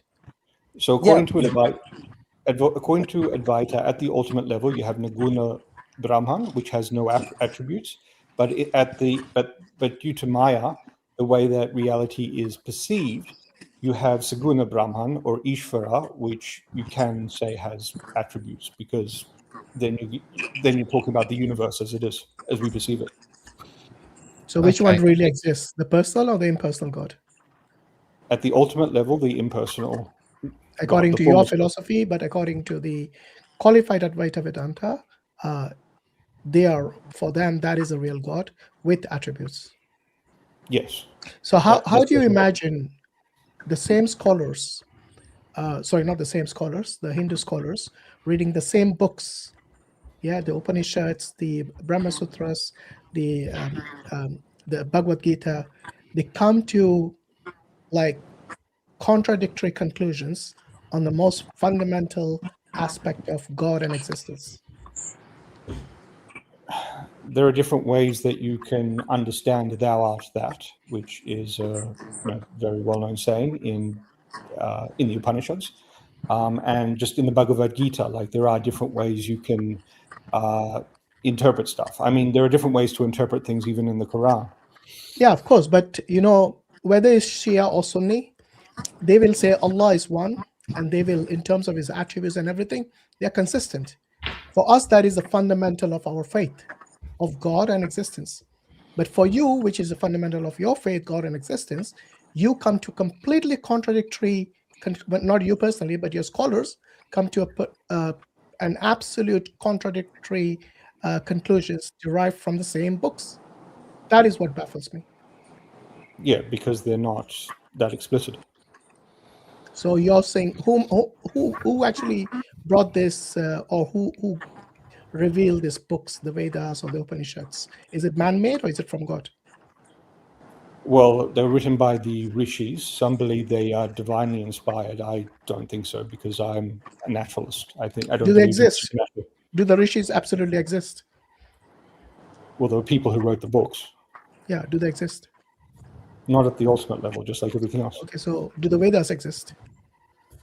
Yeah, it's the same answer for everything. Does it absolutely exist Hang or on. not? I'm really confused. You just said you're a naturalist? Yeah, I don't believe in the supernatural, or at least I think that is highly unlikely. Isn't Brahman supernatural? Yeah. No, I don't. Well, I don't see Brahman as. It's just the underlying substance of everything. Okay, I really want to know, what is So Brahman basically, other than he Spinoza doesn't have a Is- form is and he doesn't have Brahman- a attributes? Is Brahman the necessary being? Yes, the necessary being. Yes. So how do you have a necessary being that changes form? No, at the No, ultimate they or believe, fundamental level, there is no change of form. Yeah, it doesn't have a form or attributes.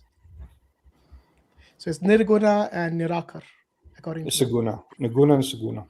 Sorry? Right, but and I understand that perspective exists, but I didn't think he was holding to it because he's talking about him being substance and us all being made of that substance. So if there's no change of form going on, then how do we have distinct forms without there being anything separate that exists in order to perceive those differences? Well, through Maya, we perceive differences, but they're not really there at the ultimate level. Neither is Maya at the ultimate level. That's the thing, you have to refer to the we, and if the we is not distinct, and the we is not something that has form, that's the problem. It's not personal. The V is not personal. Yeah, at the ultimate level, like what my words are would be absolutely meaningless. These concepts, words are meaningless. So at the ultimate level, does knowledge exist? No, nothing exists. It's formless. Knowledge doesn't exist. No vidya. Well, it exists as in it's not like it doesn't have the shapes and forms or the identifiers. Well, knowledge doesn't have shapes and forms anyway. Sorry, is this a logical, or rather, is this idea intended to be logically consistent? Sure. Okay. Not so far. Well, I mean, I'm not sure what the problem is. It's true, not so far, because well, every time because you try to think about it. use- Let me just be really precise about this. Try and be really precise about this problem.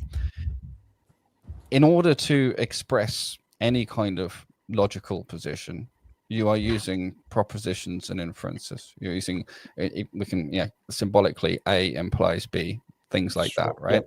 Yeah. But whatever concepts we put down as propositions, or whatever A follows B we have, breaks down by the time we get to this fundamental level, and so it can't apply to it. And that's why I was questioning whether it's intended to be logically valid, because logic itself, according to what you've said, has to break down, and that may be the barrier we've got to trying to access it with logic, in which case how can it be viewed as being a logical position? Well, at the ultimate level, it has, as was mentioned before by Hashim, there are no attributes, so you can't really describe it accurately in any way, because whatever you're saying is going to be ultimately meaningless. But right, so therefore logic doesn't apply, right? Well, I don't think you can prove this logically, if that's what you mean. Well, and quite apart from proof, I can get into interesting Gödelian bounds and all that sort of stuff. Quite apart from proof, do the rules of logic apply? I think that's what it doesn't. Yeah, it doesn't even apply. Yeah, I mean, even if the rules were to apply, they couldn't be used, because you can't have A implies B where A and B are distinct things. So you can't have anything other than the identity, right? Not even identity, I think. Well, yeah, I mean, the maximum you could have of the three laws of classical logic, for example, is identity, and that's the absolute maximum. But even then, to have identity, you're still having an attribute, And if you're You not mean allowed that, existence? What are you talking about? Yeah, When you say yeah, they'll and if you're not argue even that allowed, if you're not even allowed identity, then you have. so it's No, just so if you're not allowed existence. an attribute, then you can't have identity. So then you have nothing. So this is why I'm saying, like, if logic, you know, literally breaks down is inapplicable, is inadmissible, then I would. That's why I was querying: is it supposed to be a logical system, like Yeah, logically well, valid? they will argue this. They will say that logic would work in the realm of Maya or illusion, and logic would break down at ultimate reality. Well, I which believe, is fine. That's something that one could argue, but then this system isn't logical, right? Because one of the key elements of it is out of scope. You see what I mean?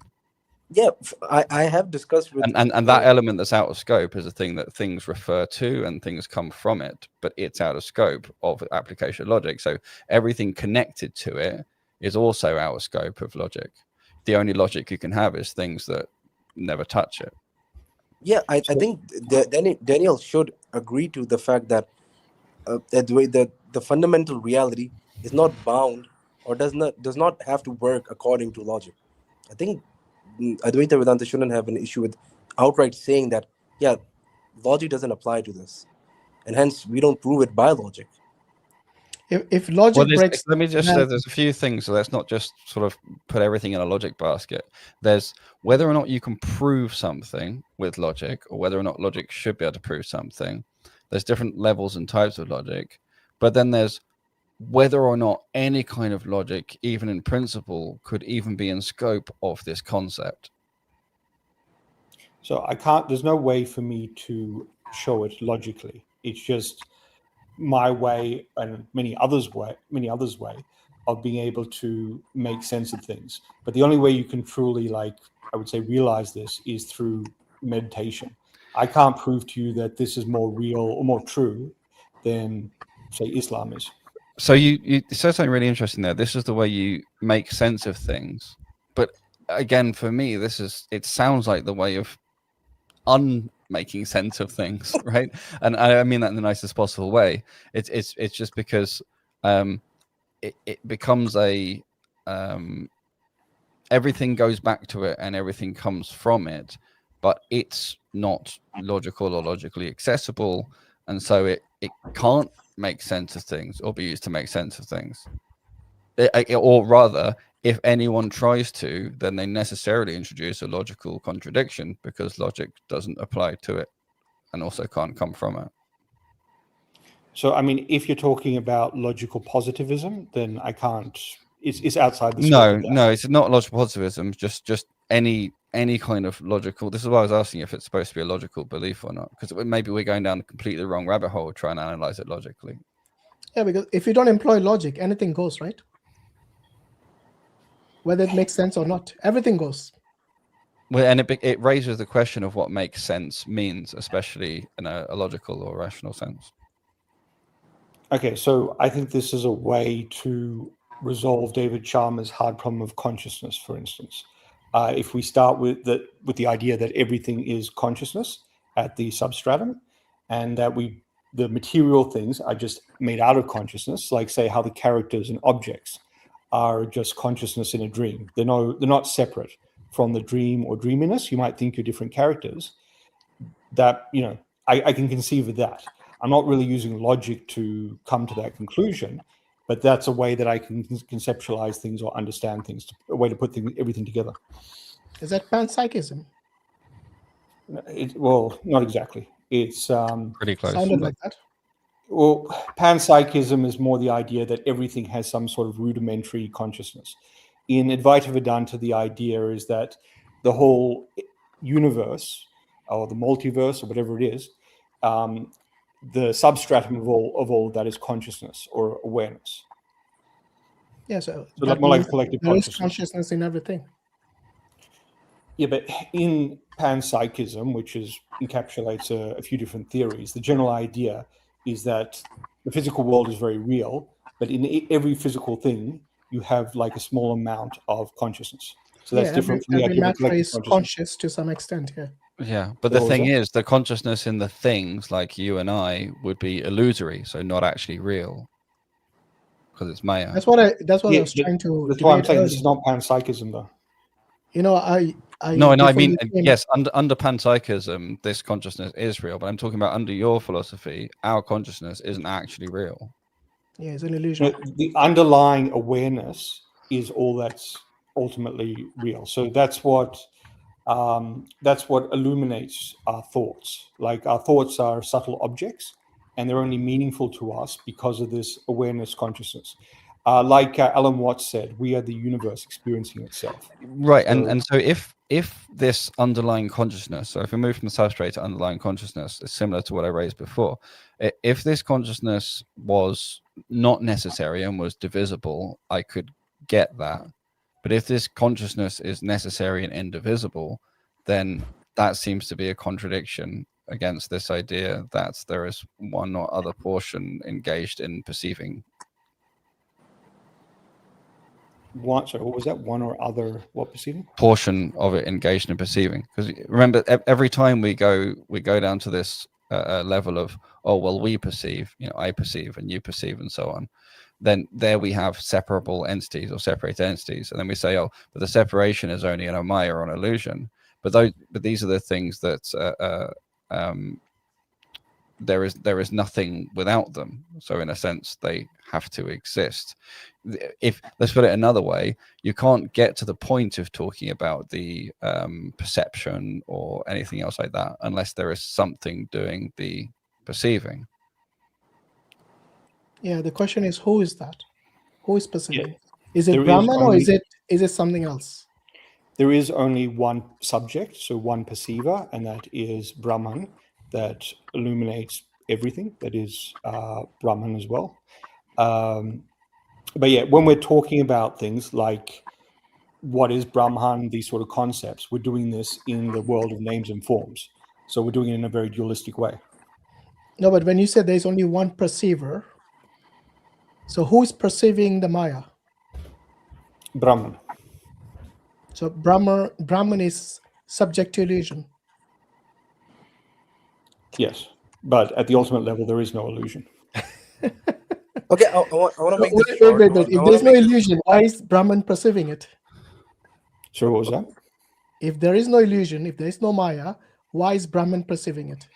No, at the ultimate level, there is no Maya, there's no distinctions, but at our level, there is Maya. Okay, so when you say ultimate level, does the second level where you perceive Maya, does that level even exist in reality? Not ultimately. I'm really not sure how else to say You know, it. this is what I No, but it's not. Look, Daniel, it's not a matter really of us not getting it. It's Yeah. a matter of trying to express it in some way that's rationally legitimate. And this is logical. why it comes back to a question of, is that possible in your worldview? And because you said it's yes, that's why we're trying to find it. Because the thing is, I understand the concept of different levels of perception and reality and all that kind of stuff. We use this stuff in physics all the time, for example. So I get that, but I get that in a sense that is not non-dual. When you have non-dual, when in order to explain or say or talk about anything or put together really any sentences about that, you have to about this stuff. You have to start with there's different levels. And that again is a distinction. And then you say, oh, well, that distinction isn't real. Well, if it isn't real, then you can't really appeal to it as being, the reality is there's different levels because they don't really exist. So what you must be familiar from speaking, you're educated in this, that there's a principle of explosion in logic, right? From falsehood, anything follows. So what we appear to be seeing is symptomatic of there being a contradiction, and from that, everything follows. And one of the contradictions you start with is, well, there is a different level, but there isn't. And another one of the contradictions to start with is there is a, me or we that's perceiving, but we're not real, and so on. Like there's just a number of different contradictions that are jumping off points in order to sort of say this stuff, but they're all contradictions. But that's kind of the point, because nothing's real except this ultimate level. So do you see what I mean? It seems to be almost like an entirely anti-logical system. I don't know. To me, it seemed clear that just at our level, or at the level that we perceive things, we can talk about it, but we're like characters in a story, in a movie or a book. And that would be fine if you didn't hold to non-dualism. All of my objections and the things I said would disintegrate if you were accepting plurality or dualism. So just say Harry Potter says to another character in the book that we're actually in a novel, we're not real. Would there anything, like at the ultimate level, yeah, we're in a book, we're not real. Would there be anything wrong with him saying that?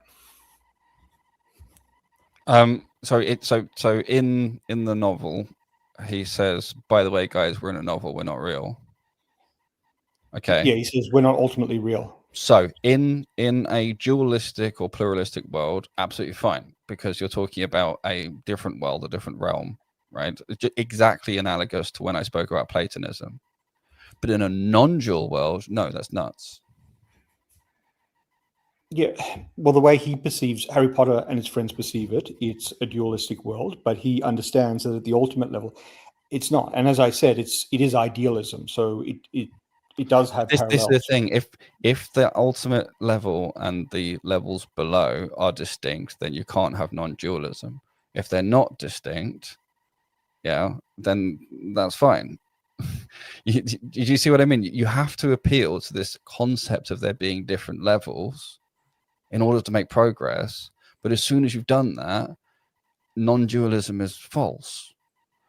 And to appeal to it and say, oh, but it's only perception, doesn't save you, because you're saying this is how it works, and so it has to in some sense be real. Well, in some sense, sure, it's real, but ultimately it's not. No, but this is so this ultimately escape isn't helping. Ultimately is just the word that says we skip back to this other system now. Might be a connection issue. Sure. You see what I mean? If ultimately there isn't that second level, right? Oh, but that second level, appears to be in some way or other. Well, fine, but if it's only appearances, then it's not actual. And then you can't bootstrap the existence of things that are having these different perceptions. Yeah, I think it's like the example of a mirage. A mirage is a perception. It's not real. Okay, so basically for you, would you say on some level the mirage exists, or is it unreal? Which one would you say, Daniel? I would say that the mirage as we see it is not ultimately real, but the sand and the sky behind it are there. The things like we're looking at. The sand is not called a mirage. The mirage is not the sand. Yeah, so the mirage as we see it is not ultimately real. Exactly. So you see, this is what perception is. Perception can be unreal, but you can still perceive it, just like the mirage. The sand is irrelevant here, because mirage can happen elsewhere, not just on sand. It can happen on the sea. Yeah. And these things, we need to be rooted in what is real and what is not real. But you see, every time you try to prefix whatever is relative to Brahman as ultimate, using the superlative, doesn't change the fact that Daniel, you have to still distinguish between the real and the unreal. We just keep going in circles. See, let me tell you what's going on here.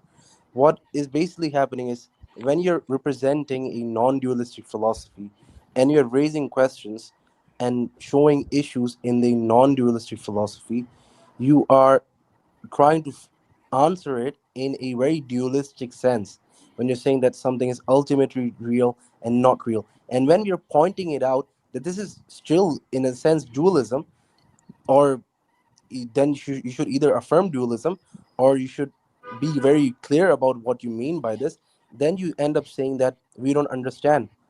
That is our point. Like, yeah, we don't understand because there is fundamentally inconsistency, because you don't hold to a necessary logical implication from those fundamental ideas. Like, let me ask you this. Does the ultimate, quote unquote, ultimate reality, does it have to abide by the laws of logic? Well, ultimately, there are no rules. Okay, perfect. Then what is stopping it from not existing? What is stopping me from not existing? Does there something have to be stopping me to not exist? Well, yeah, because you said it's a necessary being, right? And so if it's a necessary being, then it can't stop existing logically. But if there's no logic, no rules, like there has to be some rules in order for it to be a necessary being. You want direct conclusions without logic. You cannot have your cake and eat it at the same time. Either the logic does apply to the necessary being, and hence it is the case that it is existing, and it is the case that it is not existing, or either logic does not apply to it, then we don't know if it is not existing. We can't describe it accurately in our words or with our concepts. There's no way to do that because we are talking about something that is formless. Also, I just want to point out. So if we can't, sorry, just quickly. Brother Dabwa was saying that I was saying that you guys don't understand. I just want to point out I'm not trying to put the blame on you guys. Maybe I'm not being clear enough. So I'm not trying to do that. No, that's fine. I think, again, it depends on our epistemology and methods as well. There's certain baseline, that we hold to in terms of, ability to analyze and look for contradictions. For us, truth stands clear from contradictions, and truth is free from contradictions, and that's very important to us, right? So that could limit us from ever being able to accept or this concept, even if we could understand it. But we haven't even got to that stage yet, right? Because we're still at the stage where, on the one hand, we're trying to talk about this rationally with like you are using logic, say, if this and that, or this is because of this and so on, like this follows or this makes sense, you're saying. In fact, use it to make sense of things. Yet again, when we get to this so-called ultimate level, logic doesn't apply and can't apply, because if it could, we'd be stuck in dualism. Yeah. So I'm not sure what the problem is with that.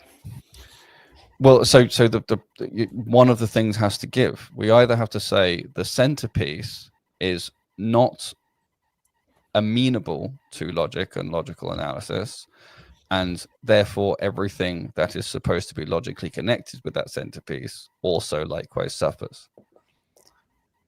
Right? Well, I can't make a logical argument to, as I said, to show that Brahman is the case. No, I wasn't asking for that, and it's not even about showing it as the case.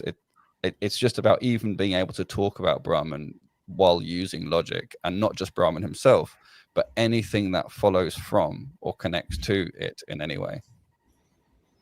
Yeah, so a common or a popular way of pointing towards it is to say neti neti, not this, not that. So anything you can think of, anything in particular, is not Brahman. So you use things like that. Which I really like, because once you go through everything, if you were to continue that forever, or continue that for as long as, forever, not this, not that, not the other, not, yes, you end up with precisely nothing. Exactly. And that's the point. And that's the thing that we at least agree doesn't exist. And that is what doesn't have attributes and shape. Yes, and again, so this goes exactly to what I said before, where it seems to be inverting, taking the thing that's not true and saying that's the base reality, and inverting reality and abstract and so on. Yeah, but everything that describes it describes nothing rather than everything. Well, but there is a very interesting mathematical duality between everything and nothing. So it's basically like a trick that always works as long as you buy into the trick. You see what I mean? Well, just I do want to ask you about the trick, but first, I mean, I guess you could define it, you could describe it as nothing if you're thinking of like everything has to have attributes to be a thing. I don't think thing is even the right word, but nothing or something, these words, I don't know if they even really apply to Brahman. Okay. No, but nothing cannot apply to reality. Well, yeah. Something will apply. Something will apply. If it exists, something will apply. You see, in Islam also, we say Allah, we don't know what it looks like. We don't know things that He hasn't revealed to us. So there's a very clear understanding of what Allah is. Allah says in the Quran, "Laysa kamithlihi shay," which means there is nothing like Him. So anything that you can perceive, anything that you have seen, anything that you've experienced, Allah is unlike any of that. However, Allah does tell us, He does reveal to us about His attributes. Yes. For example, Allah didn't just leave us in this world unattended, without guidance. So He's able to communicate to us through His prophets and through His message, through His revelations, like the Quran, the Injil, the Torah, so on. And that is exactly what makes sense in a real world. That everything that you have learned so far in your life, Daniel, you wouldn't call that nothing, would you? That is something. That is vidya. That is knowledge. Earlier when I asked you, does knowledge let? You said ultimately no. So if the Brahmin is unable to communicate with you, then what is the point of the Brahmin? What can he even move a leaf if he wants to? But Brahman for you, the leaf doesn't exist, right? Brahman So is not a being. Brahman is not a particular object. It's just Brahman. Yeah, so why do we need Brahman then? Why do we need such an existence which doesn't exist in reality? Because everything that you talked about Brahman, niti, it comes, like Brother I.Hakim said, you will boil down to one aspect, and that is nothing. Why do we need Brahman at all? I don't think the words nothing or something apply. It's just a way of thinking about the substrate. It does apply because... Okay, even if we don't use the word, I mean, we could say empty set, we could say, whatever, but this is the thing, is if it doesn't have anything that sort of stops it from collapsing into nothing. There's no attribute. So when you say not this, not that, it's not like cutting away all the things that it could be misperceived as to leave something underneath. There's an indefiniteness to it where it gets to nothing. This is the trick I was talking about, where if you say not nothing, again logically, not nothing equals everything, and lo and behold, Brahman is everything. Yet from the other direction, Brahman is nothing. And for me, the clearest explanation for all of this is that there is a contradiction, and then that's why it's nothing and everything, and that's just it. It's just a contradiction, which for us is a sign of falsehood. Because truth is free from contradiction. Yeah, absolutely. So, Daniel, if I were to ask you, what is the purpose of your existence? What would you say? Ultimately, what's your purpose? Sorry, just before that one, I would like to see what Daniel thinks of that apparent contradiction, and then purpose is a great next question. I just wanted to hear what he thought of that. Fair enough. Yeah, well, I'm not, as I said, I'm not so sure if these things apply, but contradictions are one way that is used in Advaita to point to Brahman, which is ultimately undescribable. Okay, I would concur. Contradictions would point to Brahman, but for me, that would mean that he's false. Yeah, because truth is free from contradiction. Another axiom which is very important. Yeah, but these axioms you hold to, like the three basic principles of logic, like you don't know that these things are ultimately true. These are working assumptions that we use. No, that's not the case. It's not the case. That's what they call axioms. Well, no, it's different from that. So there are many different kinds of logics. So, for example, one of them, the law of the excluded middle, I often reject, and I think there's good reasons to. And in constructive logic, you do reject it. They're not universally applicable. One of the reasons we can have confidence in them in a certain scope is the Quran literally gives them to us, or at least affirms them. Such as the truth free from contradiction and so on. But again, they're in specific scopes, which is about things that can be absolutely true, which is things that we can be told by direct revelation from God.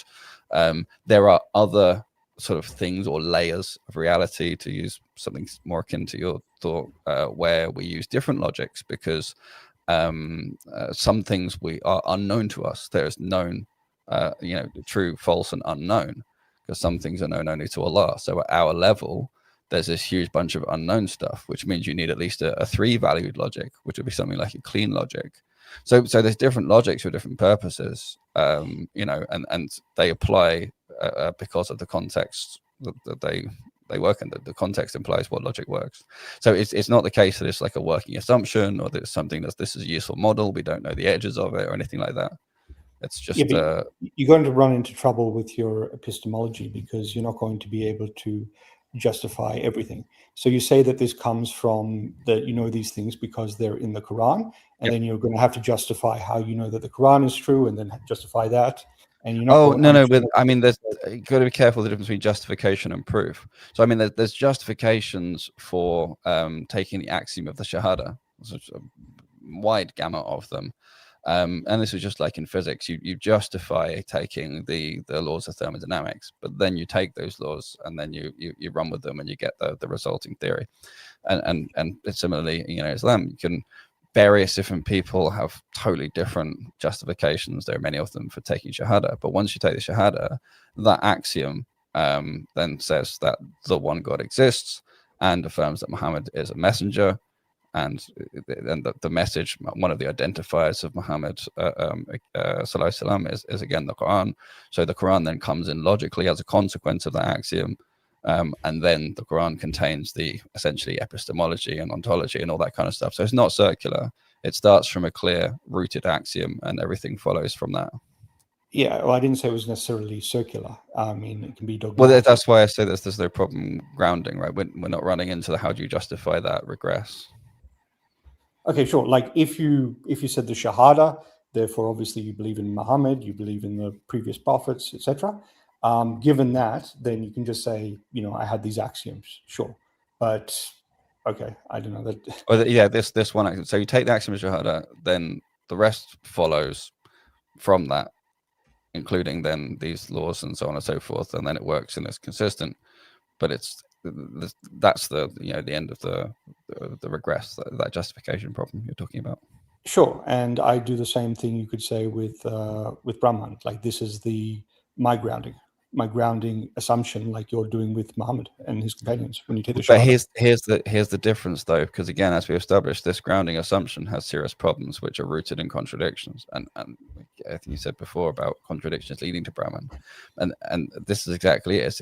If you accept a contradiction, then and if you accept a contradiction and you are using the logic of, you know, if this then that, this kind of stuff, the basic laws of logic, if you are applying them, which you have been, and you're using them, then, you know, from falsehood everything follows. And so in that sense, I would sort of agree that you can take it as a grounding. I would just say it's literally the definition of false grounding. And if we were talking about this in set theory, then you would just say null implies P, and P can be any proposition. Yeah, great. You can take the empty set or non-existence or contradiction, the set of things that contradict, whichever way you describe it, and you can derive anything you like. Absolutely. This is very known logical facts since the ancient Greeks. Makes perfect sense. So you can use it as your grounding in that sense, but you're literally grounding in falsehood from the logical or scientific perspective. Yeah, you're saying it's an explosion. But I mean, all of that fits, right? You see at least why I think that all fits very neatly and explains a lot of this conversation and the sort of the phenomenon of this non-duality. I'm not saying that you can show, as I keep saying, I'm not saying you can show this logically. I wasn't saying that at all. You know, I'm just checking. Did you understand what I was trying to get at? I think so, clear. Okay. But I'm not entirely sure. Okay. Yeah, I get it. So the question on purpose: what is the purpose of the ultimate existence? There is no, at the ultimate level, there's no purpose. Do you have a purpose? To reach enlightenment and help others reach enlightenment if they want. And what is enlightenment to you? Sure, what was that? What is enlightenment to you? Fully realizing that I am Brahman. Okay. So does enlightenment apply to Brahman? Not at the ultimate level. How many levels really are there that really exist? At the ultimate level, there are no levels. I didn't say the ultimate level. In all possible existences, how many levels are there? Well, we can perceive as many levels as we like. Not perceive. So there's one level that actually exists, and the other ones. I'm talking about the real level, right, which exists, not perceived levels. Yeah, at the ultimate level, there is nothing. There are no levels. Is there anything besides the ultimate level that really exists? I don't know what you mean by really exists. It's At the very ultimate clear. level, there's nothing. You're saying ultimate level. Besides that ultimate level, does any other level exist? Not ultimately. Really exist. Ultimately, there are no levels. Hold on. So why are you talking about levels all this time? Throughout this discussion, you mentioned two levels. One is the ultimate level. That's the other is a the way level that is covered in Maya. That's so a you're way to saying now conceptualize no it. levels are there. That's a way to conceptualize it, because That's exactly what I'm saying. See, why you know why you keep doing this? Because the only way you can speak logically and rationally for anyone to understand is through duality. Yes. Your non-duality collapses, even the language collapses, and every time we have noticed this. That's the reason you have to prefix it with ultimate every time. But when I ask you if there's anything besides that, you keep saying no, it doesn't exist. Only the ultimate level exists. Why do you keep talking about things that don't exist? Makes no sense. Because this is the way to best convey it from me to you, when we're acting in as if these shapes and forms are real. This is the way to conceive it at this. No, this is the way level. to make. But that's sense conveying a truth through a falsehood. Because if it were true that these things are not real, that duality is not real, then you are relying on things that are in fact false in order to try and communicate truth. And again, we're back to this explosion problem. Your premise is on a false, non-existent level, and that is the reason you have to build this non-existent false level in order to make sense and to talk rationally. Otherwise, it'll be just we're talking about nothing, basically. Nothing that doesn't exist. Absolute nothingness, which doesn't. The ultimate non-existent. Can I make this maybe really simple? Have you heard of the liar's paradox? Yes. Okay, so do you not see how any attempt that you make, any at all, using these language artifacts where A is distinct from B, makes you subject to the same liar's paradox problem?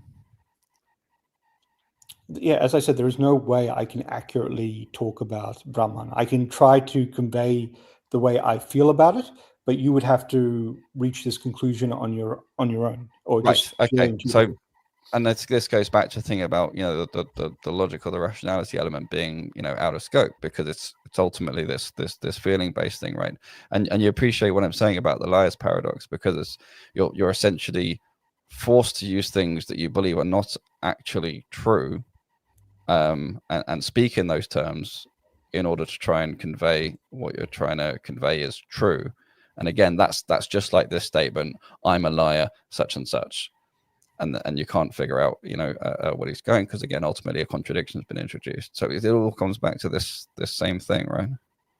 And so even if I were to go right to the nub of it, right to the heart of it, where we spoke about Brahma being the perceiver and also the one who perceives, even at that case, then, well, you'd have to say, well, perceiver and perceives isn't real.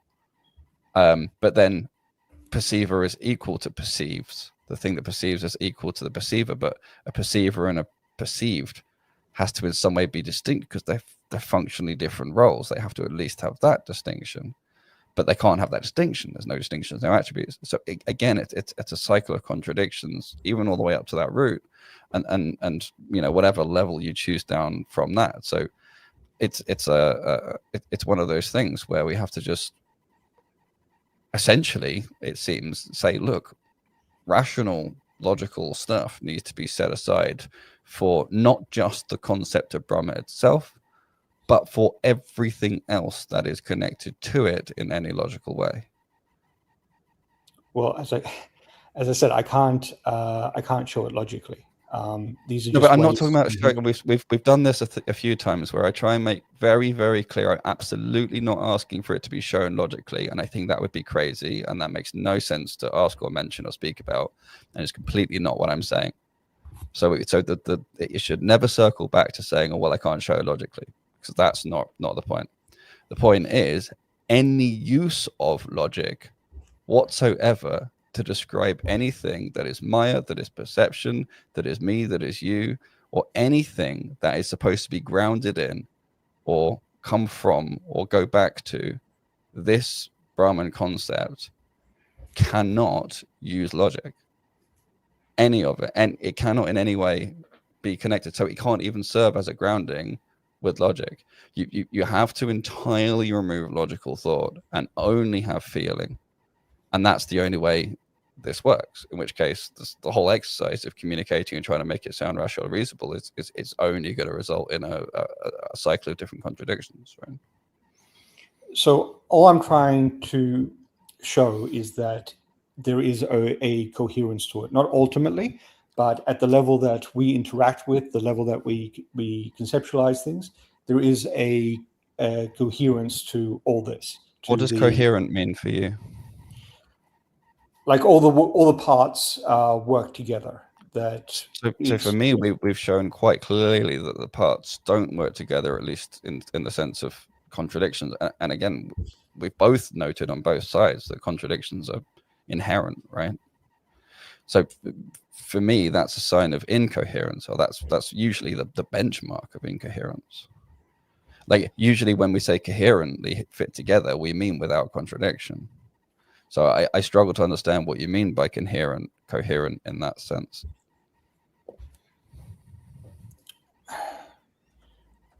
It isn't clear to me that there is a contradiction, really.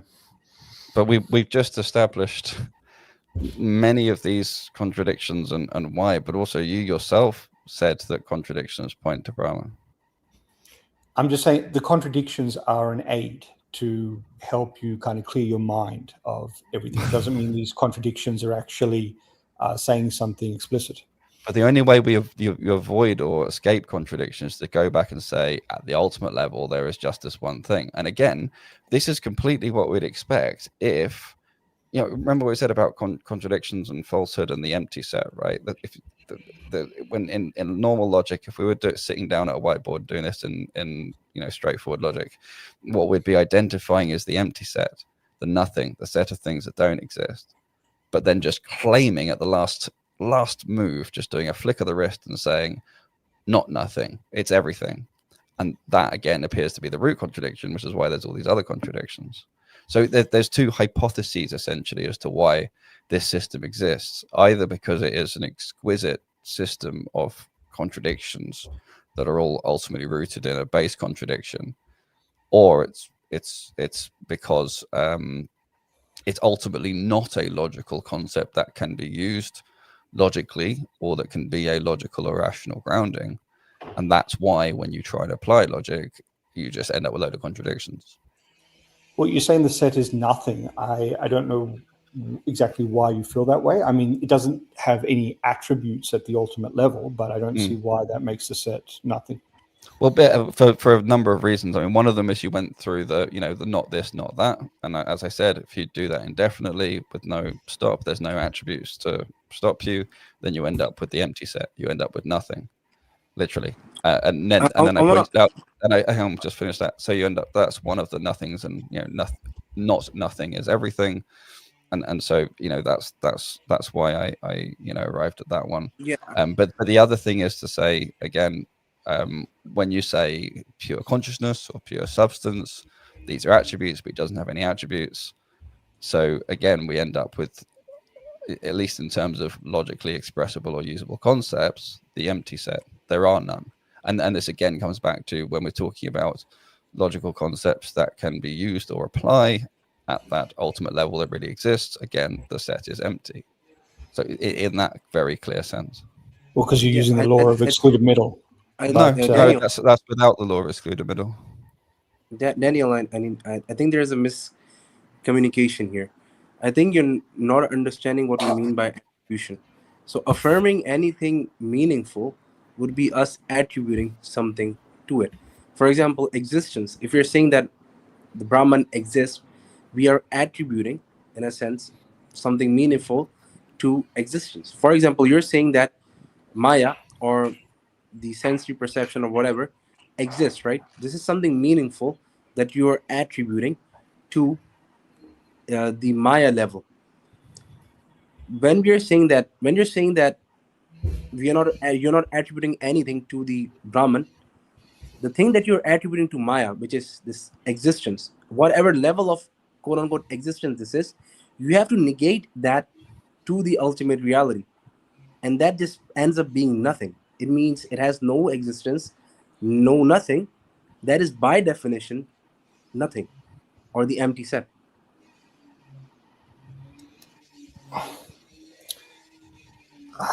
I don't see. Yeah, you could say it's both nothing and something and everything, I guess. But Yeah, that is the point. That's a contradiction, and we are saying that if it is a contradiction, then there is no way that we will believe in that. And I'm saying there is no way that anyone should believe in that, because truth is not a contradiction. yeah, but I don't think of it that way. I don't think of it as either something or nothing. But I mean, look, it seems like we're going around in circles. Maybe I'm not up to the task, I'm afraid.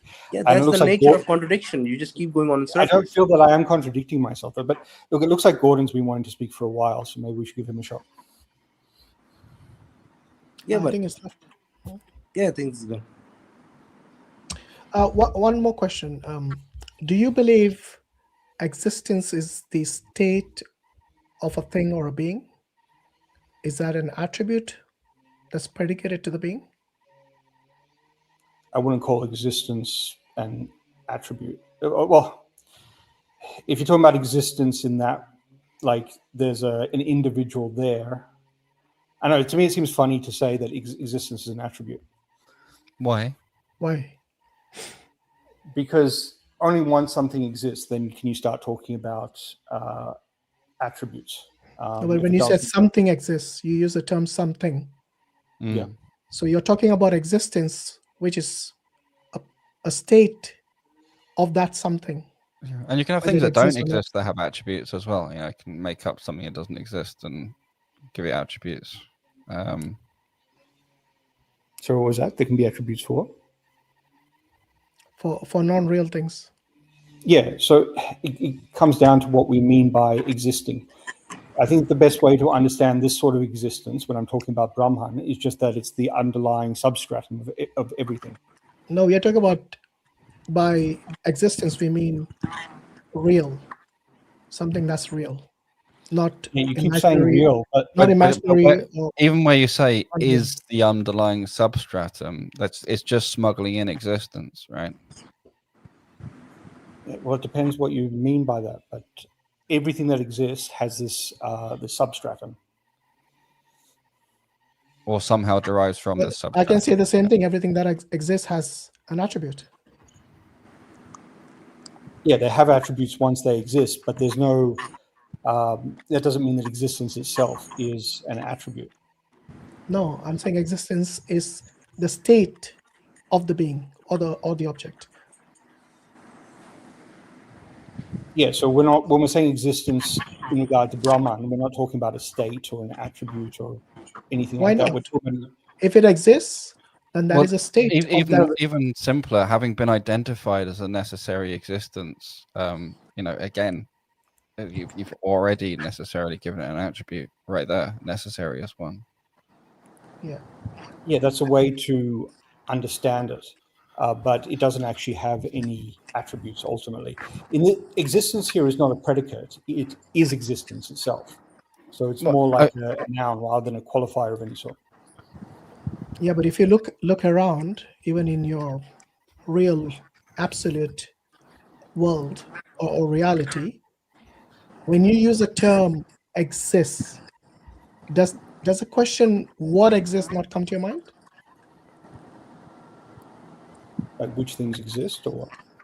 Yeah, because whenever you're talking about existence, you're always talking about the object or the entity existing. But in your case, you got like Brother I.Hakim uses, you got basically nothing or a null point.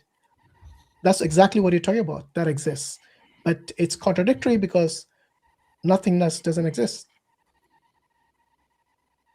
The null set, which I think we talked about several times now, is what you're saying exists, but that's contradictory because null set implies nothingness, and nothingness is a concept which is basically just used, like I said, in maths and in language.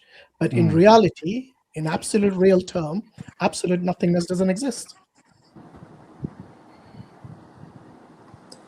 yeah, in the world of shapes and forms, yeah, we can talk about Okay. some things existing and other things not existing. Yeah, but that's one thing. When you're Again, using we've had to shapes and appeal to a forms separate and world. So, attributes, the only thing that doesn't have a shape, a form, or an attribute is this null set. Nothing. Well, Just out of interest, Animal, what do existence you mean itself. nothingness, absolute nothingness can exist in a different set of worlds? Do No, you no, want he's to not saying that. He's No, not saying there that. aren't actually different worlds. It's just when I say world of shapes and forms, it means through this lens of Maya. That's all it means. It doesn't mean there is actually a separate world. And when we're talking about existence itself, we can't say, which is what Brahman is basically, or how we think of it. We can't say existence exists. That would be redundant. Yeah, but that's basically what you're saying. Existence is the ultimate existence. No, So there when is when nothing we but talk about existence. existence, we always talk about an object or a being or an entity, but you're saying just existence that has no attributes, that has no form. But what you're really talking about in a roundabout way is about nothing. I'm not Because talking about.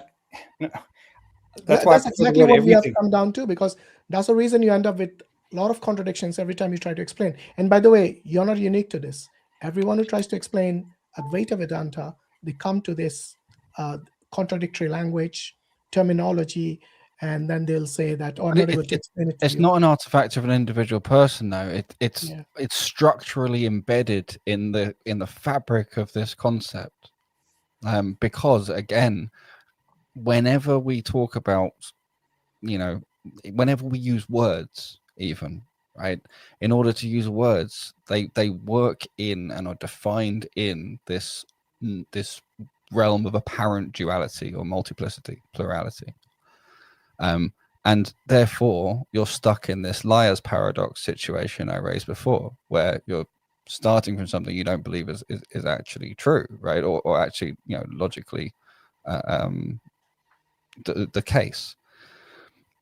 And so again, it's just stuck in liar's paradox. So the way to resolve, so there's only fundamentally two possible ways to resolve it.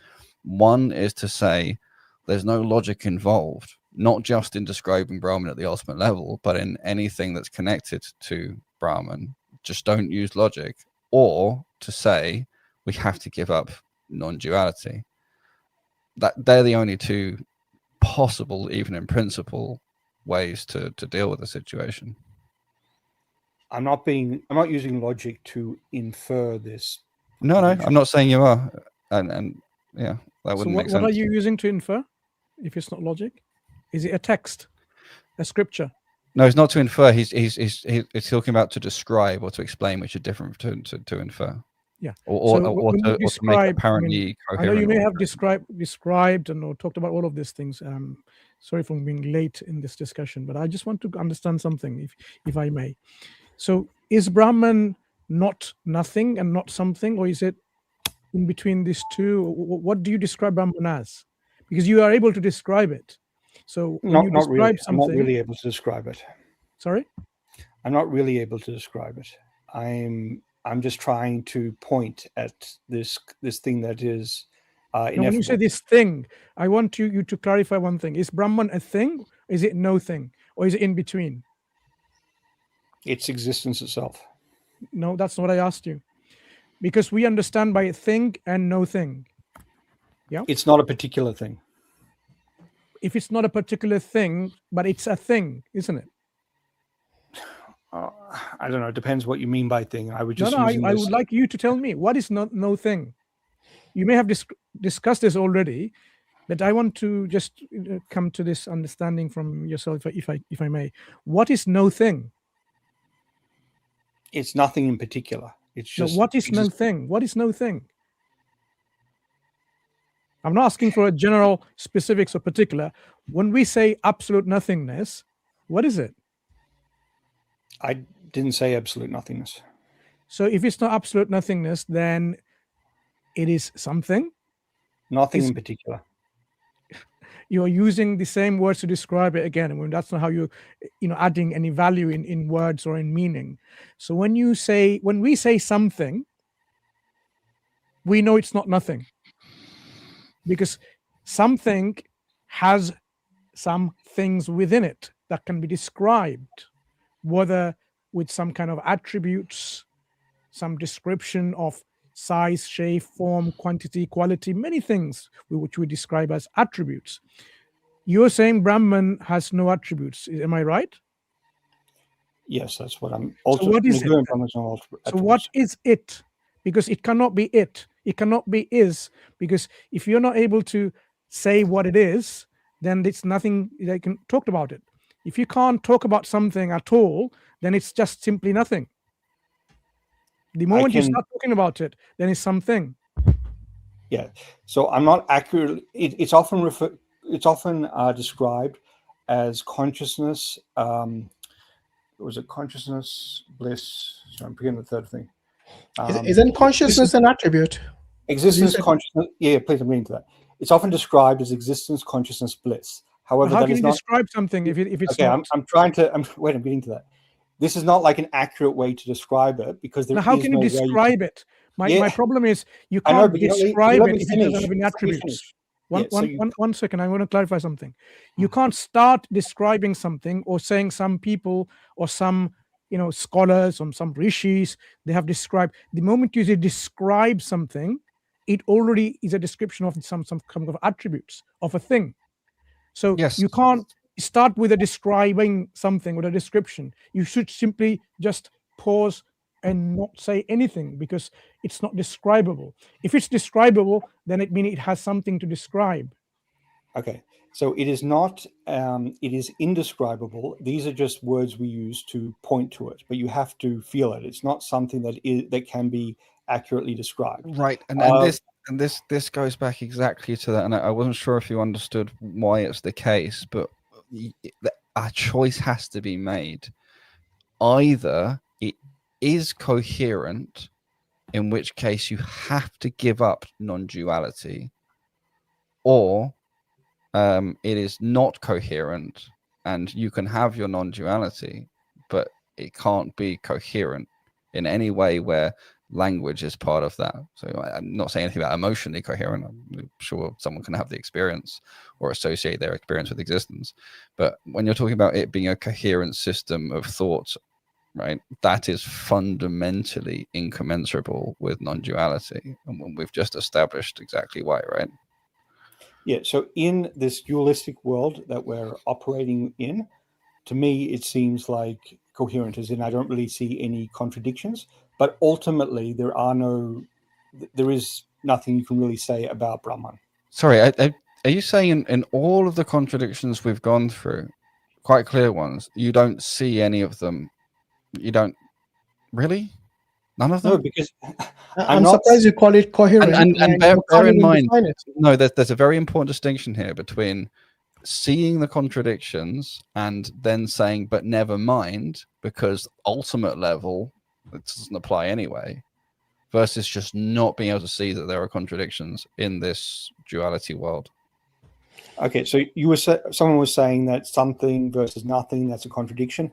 I'm not saying these are accurate ways to describe Brahman. These are just kind of ways to point to it. So since this isn't actually a way to really describe Brahman, I don't see this as a contradiction. Like, I'm not actually saying exactly, but this is the thing. This is why I'm saying, coherence. So you're talking about this system or set of concepts, and saying it's some coherent framework.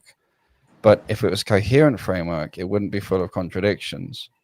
And when you say you don't see contradictions, you don't really mean you don't see the contradictions. You say, yes, there are bounds. You've recognized a bunch of them. And then you say, but that would be expected because they're not really good enough to describe this thing. And that's exactly the point.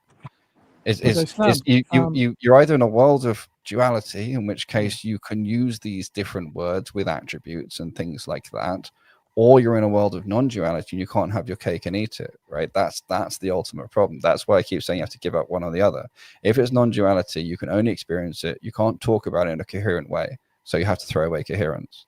Or if there is duality, then you can have coherence. But I think we're talking again and again. I just want to respond. Gentleman here, Danimal, is sort of somehow, not accepting that there's a contradiction.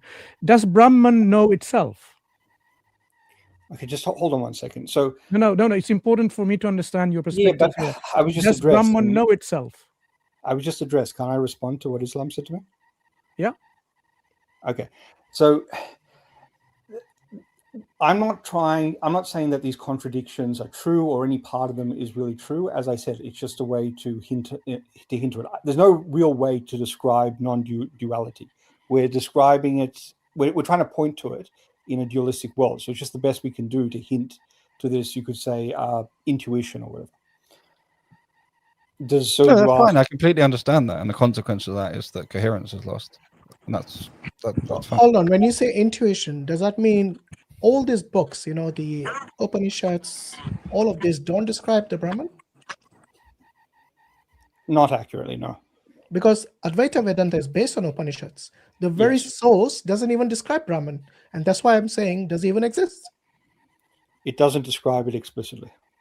But that So where did you get it from then? If not the Vedas, not the Upanishads, not the Bhagavad Gita, where did you get this concept from? This is based on the exegesis that is done by people like Shankara. No, but when you say exegesis, that has to be rooted in something. You can't have a commentary about something that is not even talked about. No, it's not explicit. Like there are things that are not explicit in the Quran, but you derive things through exegesis. Yeah, but no, hold on. We have the Hadith as well, not just the Quran. Yes. So our commentaries are based on both the Quran and the Hadith. The commentaries would not talk about Allah, which He hasn't revealed to us. It wouldn't talk about the life of the Prophet ﷺ, which is not revealed to us from him.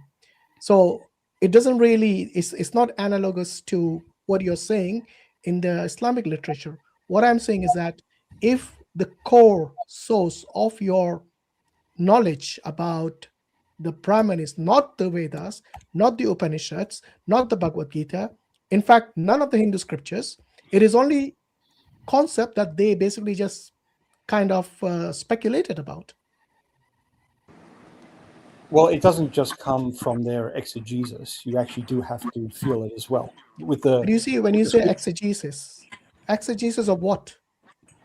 Of the Bhagavad Gita and the Which part in Bhagavad Gita is an exegesis of the Brahman? Is the Brahman exegesis of? Yeah. The last third of the Bhagavad Gita is basically that. You mean Krishna? Well, Krishna is speaking in the entire Bhagavad Gita. Yeah, I know. So when you say exegesis of what, when I asked you that, what are you referring to, Krishna or someone else? Well, it's what Krishna is saying in the Because book. Krishna is not the Brahman, is he? He is, according to Advaita Vedanta. He's a personal God. He has attributes. But he's in Maya too. Yeah, he's in Maya. He is. Oh, wait a minute. So gods are subject to Maya as well. He's a manifestation of Ishvara, of Brahman with attributes. Is he subject to Maya? Everything is part of Maya. You're saying this supreme God, Krishna, to many Hindus, he is himself subject to Maya. Well, he can see through Maya, like he can see through, but well, if he can see through Maya, then he's not subject to Maya, is he? Well, you can't have your cake and eat it. I'm sorry. You need to pick a side. Is he subject to Maya? And if he's subject to Maya, which means he's not enlightened, he hasn't reached moksha. Why call him a god then? I'm not trying to have my cake and eat it too. I'm just you seem to be. It seems like on one hand you're saying understand you what can you're see saying. through Maya. On the other hand, you want him to experience Maya as well. So you really are contradicting the what I position meant. What I meant is him as an individual, as a particular being. That's only true because of Maya. But he can see part through Maya. He realizes that Maya is just this veil. Okay, does Krishna exist? Just like everything else. Look, I really want to know, because you see, we are now going down to the root point here, because if your ultimate goal is moksha and liberation, the question now stands: did these gods achieve that moksha and liberation objective, the ultimate objective, or not? Well, first of all, I mean, I don't believe these gods are true in any way. Like, I don't believe they're historical. They don't exist for you. But even those people, even people, No, who do I want a clear answer from you, not ambiguous. yeah. Do these Ultimate- gods like Ram and Krishna, the avatars, or whatever you want to call them, do they exist in reality? By reality, you mean this transactional world, or you mean the ultimate level? You said there's only one level. Well, I keep saying this over and over. At the I know, that's ultimate why level, nothing you keep exists. contradicting yourself. If there's only one level, then why even ask the In question? the ultimate of the other level, an ultimate level. Yeah, at the ultimate level, there are no these specifics are meaningless. No, but that's why I'm saying, look, what is the point of this objective to achieve moksha? What is the point? If at the ultimate level, everyone is the same, or everything is just one, Yeah, at the ultimate then level, there shouldn't be any effort to reach moksha, because ultimately Brahman doesn't require moksha, does he? at the ultimate level, there is no liberation or moksha or nirvana. Exactly my point. These Yeah. things are meaningless. Yeah, but for me, living in a dualistic frame of mind, I would like to escape that, because you see the calmness, the tranquility, etc. I like it when you said in this dualistic frame of mind. You know why you use that? Because that is the only coherent way you can explain anything. So you have to rely on duality. All this Advaita Vedanta is nonsense, because the only way to make real sense specifically the is stuck in the duality. liar's paradox. Yeah, absolutely. And this is the thing. Okay, The ultimate objective actually implies no longer existing, right? Because when you're one with Brahman, then you're completely indistinct. You no longer exist. So it's even the idea that you obtain peace or you escape is actually false. You just simply cease to exist. Yeah, when an enlightened person is asked if they've reached enlightenment, they will say no, because there was never a person to reach enlightenment in the first place. Yes, so they never reach enlightenment. So again, it's one of these things. The only way to the only way to reach consistency is to find that at the bottom of it there's a big nothing burger, like literally nothing, as in you end up eliminating the things with meaning, or to say we've got to accept contradictions and call those truths, at the ultimate level, or again just literally eliminate the concept of non-duality, and then all of these problems sort of basically start going away. Okay, Daniel, Daniel, there are these may I specifics now that have the answer to the question I asked, if I may? I've been So patiently waiting. So does Brahman know itself? Well, at the ultimate level, there is no knowing, but through Maya, you can say that Brahman does know. Sure. through Maya. So you're talking about your perception, but Mansur asked you from the point of view of Brahman. Exactly. Yeah, so from Niguna Brahman's perspective, there is no knowing, only through Saguna Brahman's perspective. So he's not self-aware. There is no awareness at the ultimate level. How do you define consciousness? Awareness. Because you said he's only consciousness. How would you define consciousness then? So consciousness, awareness, subjective experience, qualia. Yeah, and as I said, this is not an accurate way to describe Brahman. No, wait. Brahman aware and it's Brahman conscious. Consciousness is awareness. Then Brahman should be self-aware, right? No, because he's not conscious. Like, this is just a way to point to it. This is not what Brahman is at the ultimate level. There is nothing you can say about Brahman. Okay, so then we come down to he's nothing. So let's learn, because you've all talked about it. Because I came late, that's what I'm saying. I want to know from your perspective. It's quite interesting. So on the ultimate level, Brahman is not aware of itself. Yeah, because that would be meaningless to say. Why would it be meaningless? Because Brahman has no attributes, so Brahman can't know stuff. So on the ultimate level, nothing can happen. No action can proceed, right? Right. So from ultimate level, can any level happen afterwards? Can any level emerge from ultimate level? Nothing really emerges.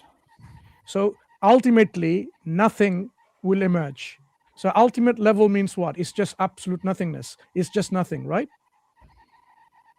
Well, nothing in particular. What do you mean in particular? Like, there are no objects or events or anything like that. Is there anything other than those? Well, it's just isness. That's a way what to is think that of it. Is? And what's its property? There are no properties. There are no attributes. No, you just said there is something. So if there is something, there must be a property. You can only talk about properties through Maya, and then you're not talking about the ultimate level. You're going back in circles again. So if there is something other than this particular thing, I mean, what is you negated something, but you've affirmed something. So what you've affirmed must be something, right? It's existence itself. So it's not anything in particular. So that existence itself, from this existence itself, which has no properties, nothing can proceed. No action can proceed. Is that right? At the ultimate level, yes, nothing proceeds.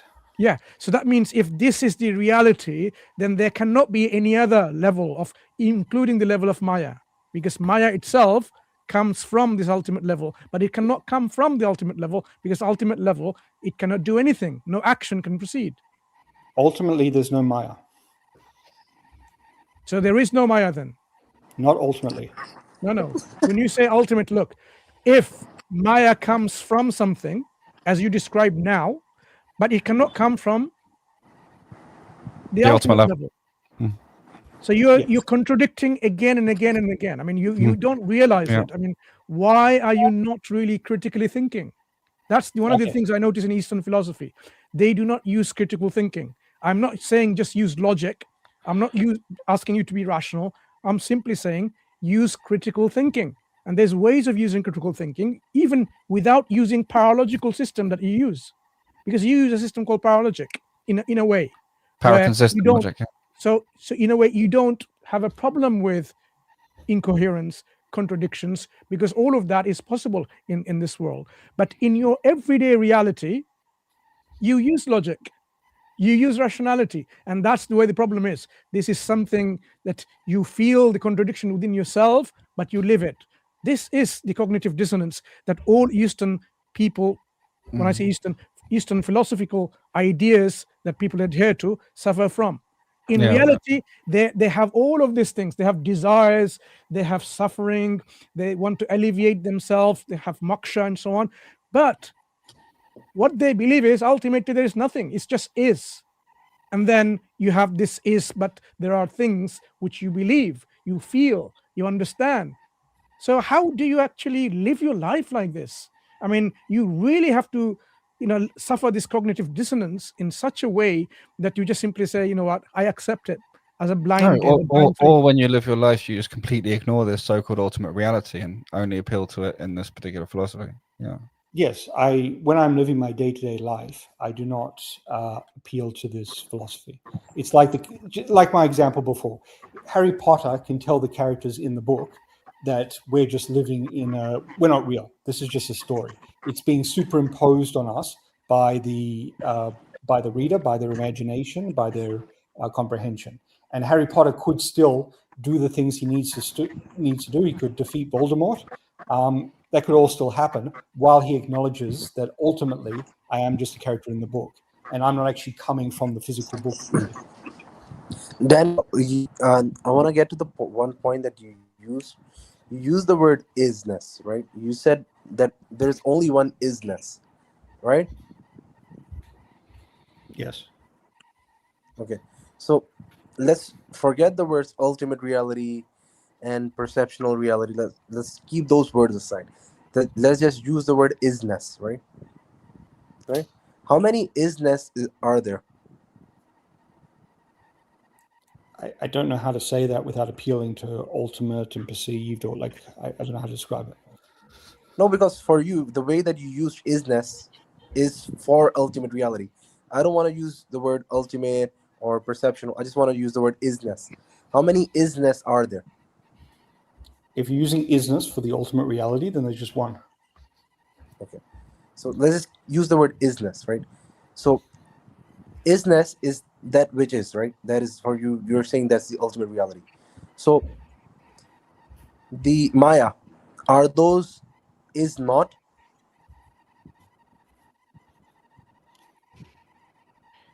You can answer that. There is a doctor in the house called Gordon. He's saying Mansur looks constipated. I mean, this is the reality of how we have individuals starting when we start to dismantle, unpack this system of incoherence in this philosophical system, they feel very much threatened. And now the only way to bring this into the issue is like, oh, you look constipated. So my analysis of your belief system, Gordon, let's bring Gordon in, and then we'll get Daniel out in a moment. Gordon, why did you think in what I said that makes you think I look constipated? It was just a joke. Don't take it otherwise. No, I also said a lot of things. Serious You just discussion. picked that. Find it This funny, discussion Gordon. is not a joke. You're not here to Yeah, I'm joke sorry. about religion. Yeah, So I your really statement is not actually apologize. of a joke. But I really will say that Daniel is really holding his own, and he's No, really that's what I making asked good you. points. You said Just because I I'm look getting some time, constipated, that's right? why I wanted to. Constipated. Yeah, I'm sorry. So Yeah, is don't this be hang on, you're don't be talking over offended me. by it. I'll let you speak. Don't be offended. I'm really sorry. Do you think when we unpack this incoherence in your philosophies, that makes you so threatened that instead of rationally justifying your system of belief, which is incoherent, the only way you can do that is by saying, do this ad hominems, and then when confronted for an answer, you say it's a joke. You're having a serious discussion, and now you're saying it's matter of a joke. So I let's don't come back have to you so then. much Let's come knowledge back to as you, you Gordon. guys What's your actually. understanding?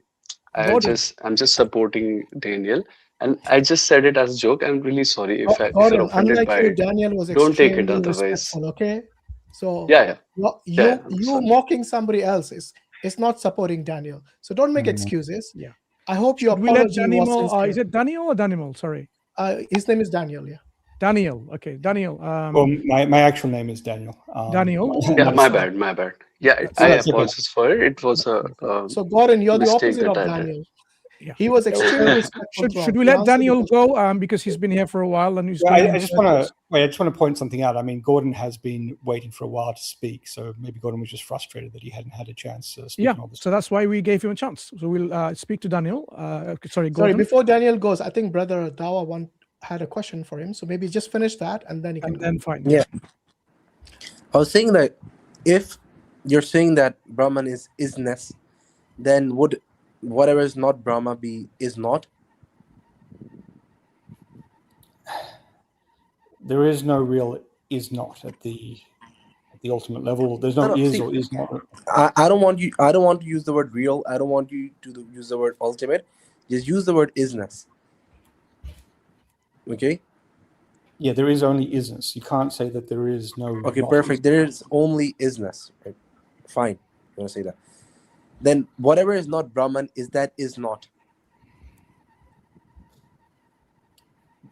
I don't know. I don't see how that makes sense. How you can talk about something that is not Brahman or is not. No, he's saying the opposite of what Brahman is. Doesn't exist. But there's no opposite though. Well, if it doesn't exist, are you saying the right? opposite doesn't exist, or are you saying it's incoherent to even attempt to apply the logical negation operator? Yes, the latter. It's meaningless to say it. Well, I mean that fits with what I said, which is, at this so-called ultimate level, again, logic, even its most fundamental thing, not even the system of logic, three laws, even the idea of saying not, none of it applies. And the thing I really, really want an understood take-home point is that's not isolated, and it cannot be isolated to Brahma. Everything that Brahma becomes a grounding for, or everywhere where it's used in your life or your decisions or you're thinking about stuff, there is no application of logic, rationality, any of that stuff, because it's going to lead to contradictions because it doesn't apply to this core root. And I'm not talking about logically justifying its existence, or I'm not talking about comprehensive understanding of it or anything like that. I'm just saying, if this concept is in any way involved in any kind of logical system, then it breaks it. And that's just maybe that's why people say you just have to experience it. But the thing that's sort of disingenuous, and I don't mean intendedly, but the thing that sort of doesn't work is trying to make it seem coherent. Because again, we just keep identifying a lot of contradictions and then saying, oh well, those contradictions are only because it doesn't actually apply to the ultimate reality. And that's why ultimate reality has been the consistent escape clause. Yeah, that is why I removed the whole idea of and the terminology of ultimate reality. Because if you're just saying that ultimate reality is that which is and it is isness in itself, then let's just stick to the terminology of isness. So whenever you're talking about Maya, then is it correct for us to say that it is that which is not? No, because Maya is part of this isness. And I really don't think I'm making any contradictions, because I'm not making... This is a contradiction. See, if you're saying that Maya is a part of that which is, then that is duality. Yeah. But Daniel, how can you say you're not the same making contradictions way. when you've previously said that contradictions point towards them? You've also said that using dual language is necessary but is contradictory to what actually is, and so on. Like, if you can't see why these are contradictions, I really don't know how to help you. I mean, it's not, and that's not even a matter of opinion. They just are. Now, there's a difference between being able to recognize they are contradictions and then saying, but I've got an excuse for it, which is what's been happening in this conversation, versus saying, oh no, there's no contradictions. That's just not legitimate. Yeah, because I'm not making truth claims about Brahman. If I were, then yeah, I would be making contradictions. We have making truth claims. He has no attributes as a truth claim, as an example. Yeah, that's a way to think of it, to perceive it. But there's no, you can't even say that about. Oh, but okay, but then we're back to the liar's paradox and the whole exercise of trying to make it seem like it's coherent or present it as if it is coherent or as if there is such a thing as a coherent view of it is futile. There can't be. Within a dualistic sort of mindset, you can have a coherent sort of picture of it, but it's not actually pointing to, or so not point. It's not actually describing this truth. Okay, so but we haven't discovered a coherent picture yet. We haven't even got close. Nothing even close to coherence emerged yet. Even if we assume that we get a coherent image in a dualistic framework, that will just be a false representation. Why does it even matter? Exactly. If it's coherent, then it's false. Yeah. Yeah, it is false. It's not at the ultimate level. Okay, then what are you doing here? Like, what are you trying to do here then? The best you can do is just say things that point to it. You can't actually describe it accurately. How can it point towards it when nothing represents it? Because you can nothing logically implies it. If nothing logically in the dualistic framework implies to the non-dual, then how can you give a coherent pointer to it, which you're trying to do? It doesn't work. Yeah, it's futile. It's almost auto gaslighting by example, you know. Again, okay, anyway, I think we have critically analyzed this. Well, may I say one last thing? Yeah, go ahead. Yeah. So I think obviously pretty clear, at least to me, a clear distinction between the Abrahamic religions and the Dharmic ones is the Dharmic ones, they want you to actually experience it and realize it for yourself. Scripture is part of it, but it doesn't really have the same place as it does with the Abrahamic religions. I'm sorry, but what makes you say that? I think that's I certainly don't identify with that. You know, the Bhagavad Gita says exactly the opposite of what you just implied. Wow, yeah. It says, you have to follow that. It's in Bhagavad Gita, this is 16:23. It says, unless you follow the injunctions of the scriptures, you'll have neither happiness nor moksha. Yeah, I mean, well, that's true. But even just quickly, this idea of understanding Allah, for example, we're given a framework of names and attributes, but you don't just sit there and do them academically. Like you have to actually invoke them and feel what it's like and how they're relevant to you. And similar with all the various injunctions of the actions, your intentions have to be clear. You have to experience what it's like to give charity. You can't just think about it or affirm that it's a good thing to do. And with your prayers, with the salah, you need to be present and focused and all this, and you need to experience that and so on and so forth. So experience is a very deep and important part of the whole thing. What I meant is that in Dharmic religions, you're supposed to meditate to come to a truth. And what it says in the Bhagavad Gita makes sense because you don't go against the scriptures. The scriptures, though, are more of a guide, while in Islam, this is how I've heard a few people doing dawah describe it. It's the manual that was given to you by God. That's it's well, guidance. I mean, it's literally actually called the Hadi, al-Hadi, which is one of the names of Allah as the guide, and the Quran is referred to as the guide. You know, the very first at the beginning of in Surah Al-Baqarah, it says Alif Lam Mim Dhalika al-Kitabu La Rayba Fihi Hudan lil-Muttaqin. So Allah says that this is a book which is sorry, there's no doubt that it is no doubt, yeah. Yeah, and then it is Huda. It means it's a guidance for the God conscious, the ones who are God fearing, the ones who are righteous, for them. Because the thing is, look, one thing I found quite mind-boggling is that your gurus and your rishis seem to have written these books, but because of the incoherence, there exists a lot of contradictions. And because of the contradictions, your scholars have come to conclusions which are fundamentally contradictory. Like one set of scholars says Advaita, non-duality, another set says qualified non-duality, and the third says like duality. And that is what is the difference between the Hindu scriptures, the Dharmic scriptures, and the Quran. The Quran is clear, and but it is simple to understand. And that is the reason today the fastest growing religion is not the Dharmic faiths, it's Islamic. Even in the West. Let's just really carefully clarify something as well. It is not the case that all truths are, and the only things that are truths are directly derivable from Quran. Again, it's a criteria. You can't if you have an idea, if you sit and meditate and think about things, which is something we're told to do in the Quran. We're literally told to consider and ponder, all the things we see in reality and all this kind of stuff. So if you do that and you then think something, we do check and make sure it does not contradict Quran and does not contradict Hadith. But then we also have the humility to say, well, that makes it pretty plausible, but we don't actually know for sure, and so we can't arrive at ultimate truths on our own because we're limited beings. That would be inconsistent to think you can. Ultimate truth could only come from a viable source, and that can only be the one who holds and knows it, which can only be that necessary being that we refer to as Allah, right? So that whole thing of the sort of suggestion that we're somehow disenfranchised from truth and thinking for ourselves and all that kind of stuff, and everything has to derive from Scripture, isn't quite true.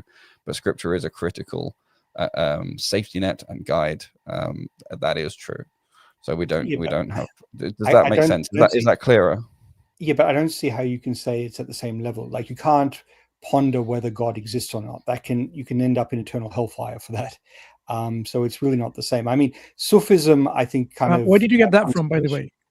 Your first statement that you can't ponder and you're going to hellfire if you ponder about. No, he was saying specifically can't ponder whether or not God exists. God is describing throughout to ponder about this existence of God, existence of reality. So this is I don't understand how can you get this fundamentally basic concepts wrong about Islam. Well, why does God want us to ponder about the alternation of the night and day, the creation of the heavens and the earth? For what? Okay, to know the ultimate truth.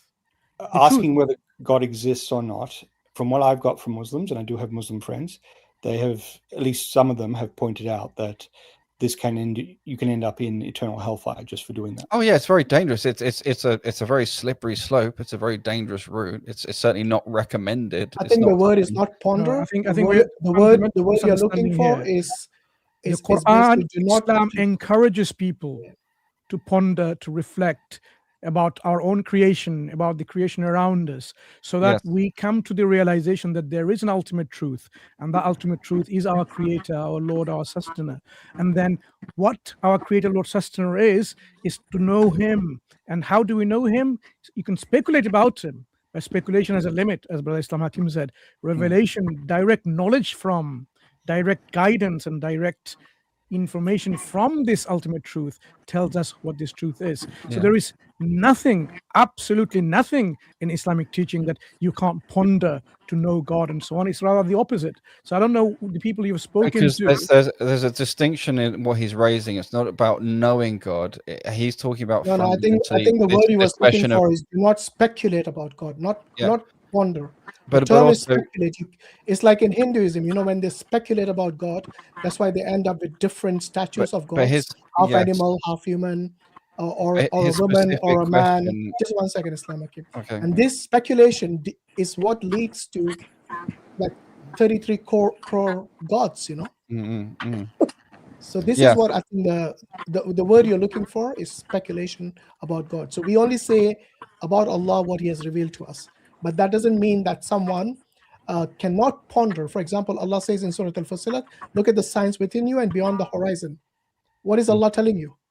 These signs to connect you back to God about His existence. Okay, if So you throughout prefer the the word Quran, Moses is speculate, correct. fine. He's told us to look at the signs, and these Okay, sure. signs are exactly what Allah is trying to direct us to Himself. Yeah, I'm aware of that. But if you want to use the word speculation for whether God exists or not, fine. I really don't mind. I don't want to No, get but bogged down. Daniel, do you understand the difference between before you are Muslim, before you affirm God's existence, right? This is where it would be appropriate to consider whether or not He exists.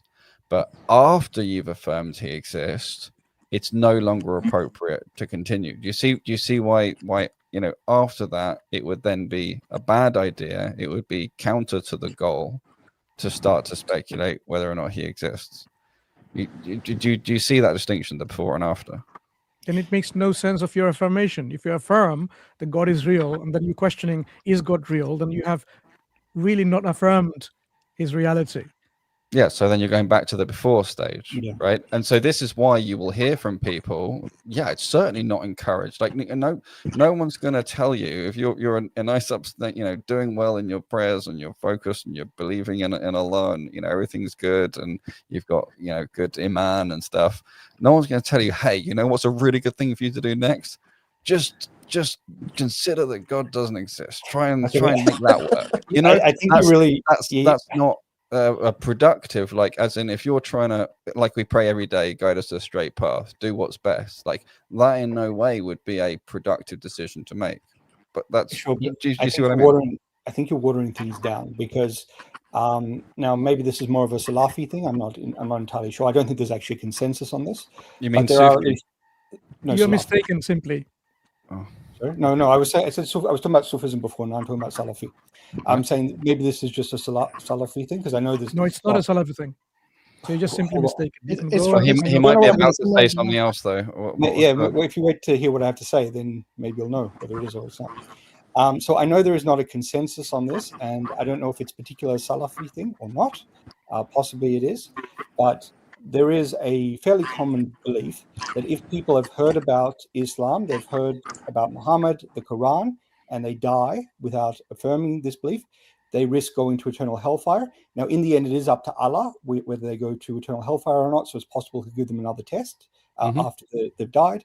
But this is a common belief among many that if you die without accepting that God exists, you can end up in eternal hellfire. So it isn't something you can really speculate on and be safe. Well, the thing is, just quickly clarify the difference between heard and understood. If it's been clear to you, there's a difference between being a kafir, who's someone who says, I see and I understand that. I understand what it is and I reject it. If they deliberately reject it, then yes, you're right. Yeah, so there's a difference. So with the classic sort of archetype of the kafir, right, is Iblis himself, right? So Iblis literally knew God, right? He literally knew Allah. And then he tried to cover up the truth about him and tried to deceive and mislead. That's a kafir. That's different from somebody who sees something, may or may not get it to some degree, and that does not affirm it or assent to it. Yeah, but Iblis's disbelief is something different. He doesn't disbelieve in the existence of the ultimate reality, the creator.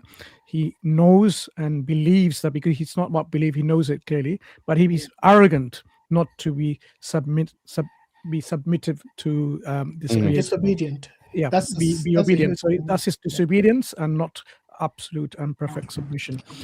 I want to ask Daniel.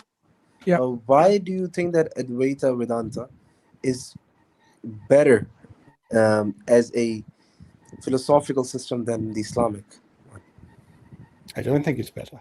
It's just that monotheism seems very counterintuitive to me. I don't see, if I'm using abductive reasoning, I don't see that there's more evidence that the Abrahamic God exists than non-exists. But if you're starting with different priors, then maybe you'd come to the conclusion that it is more likely that Allah exists.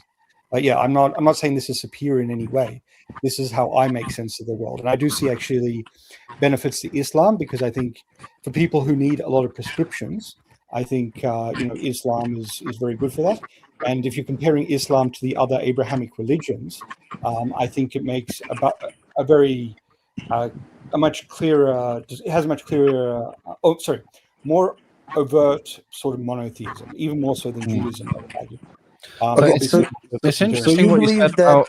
Hang on, just one thing I really want to pick up on, because this is the first good hint I've had of an underlying epistemology here. You spoke about abductive reasoning and effectively an application of Occam's razor. Logic, yeah. Well, it was more kind of yeah, kind of. I was thinking more like Bayesian analysis, but sure. Okay, cool. Even more my That's language. quite Good. ironic. You would look at Islam through the lens of logic and reasoning, but you wouldn't do the same for your own ideology. No, I'm not. Isn't that I'm contradictory? How am I using any more reason when I'm? Oh, you you mean did. when I'm talking You about said whether you said reasoning, deductive. What was the word you used? Abductive reasoning. Abductive reasoning. Yeah, that is logic, and basically that's what you're using to critically analyze Islam. And I'm not telling you not to do. That's a good way of doing your research. But you wouldn't employ the same standard for your own faith. Oh no, I do. Like if we're No, talking about, you literally threw logic out the window. When we're talking about, say, reincarnation, or whether this stuff was the Vedas were divinely inspired, to be certain of these things, I would need more evidence, because I don't think the evidence is. No, but do you believe in reincarnation yourself? I mean, I think it's plausible. It's quite plausible, but I'm certainly not convinced by it, because there is some evidence collected in the University of Virginia, but I don't think it's conclusive. Well, what's the alternative for you? What do you think will happen after you die? It's possible that this perceived stream of consciousness just ends there. There is nothing that's really carried on. Okay, so is this a belief in Advaita Vedanta, or is just your personal belief? Well, it's not exactly a belief. I'm just saying these are possibilities. The Advaitic belief. I know, but is it part of the Advaita Vedanta philosophy, or is just your own personal subjective understanding of what will happen to you after you die? These possibilities are my own subjective understanding. Okay, so nothing to do with Advaita Vedanta philosophy. No. I mean, if that were the case, by that definition, that would mean everyone who dies obtains moksha. So that would be problematic, right? Yeah, your objective wouldn't be achieved if you died without attaining moksha. No, that actually, because moksha is supposed to be the reunification with the ultimate reality. That's when he said that was his. When I asked him what is you the see what I mean? That's when you cease to exist. And so when you die, you cease to exist. Actually, when you die, you end up equivalent to the state of moksha. So that means everyone gets moksha by dying.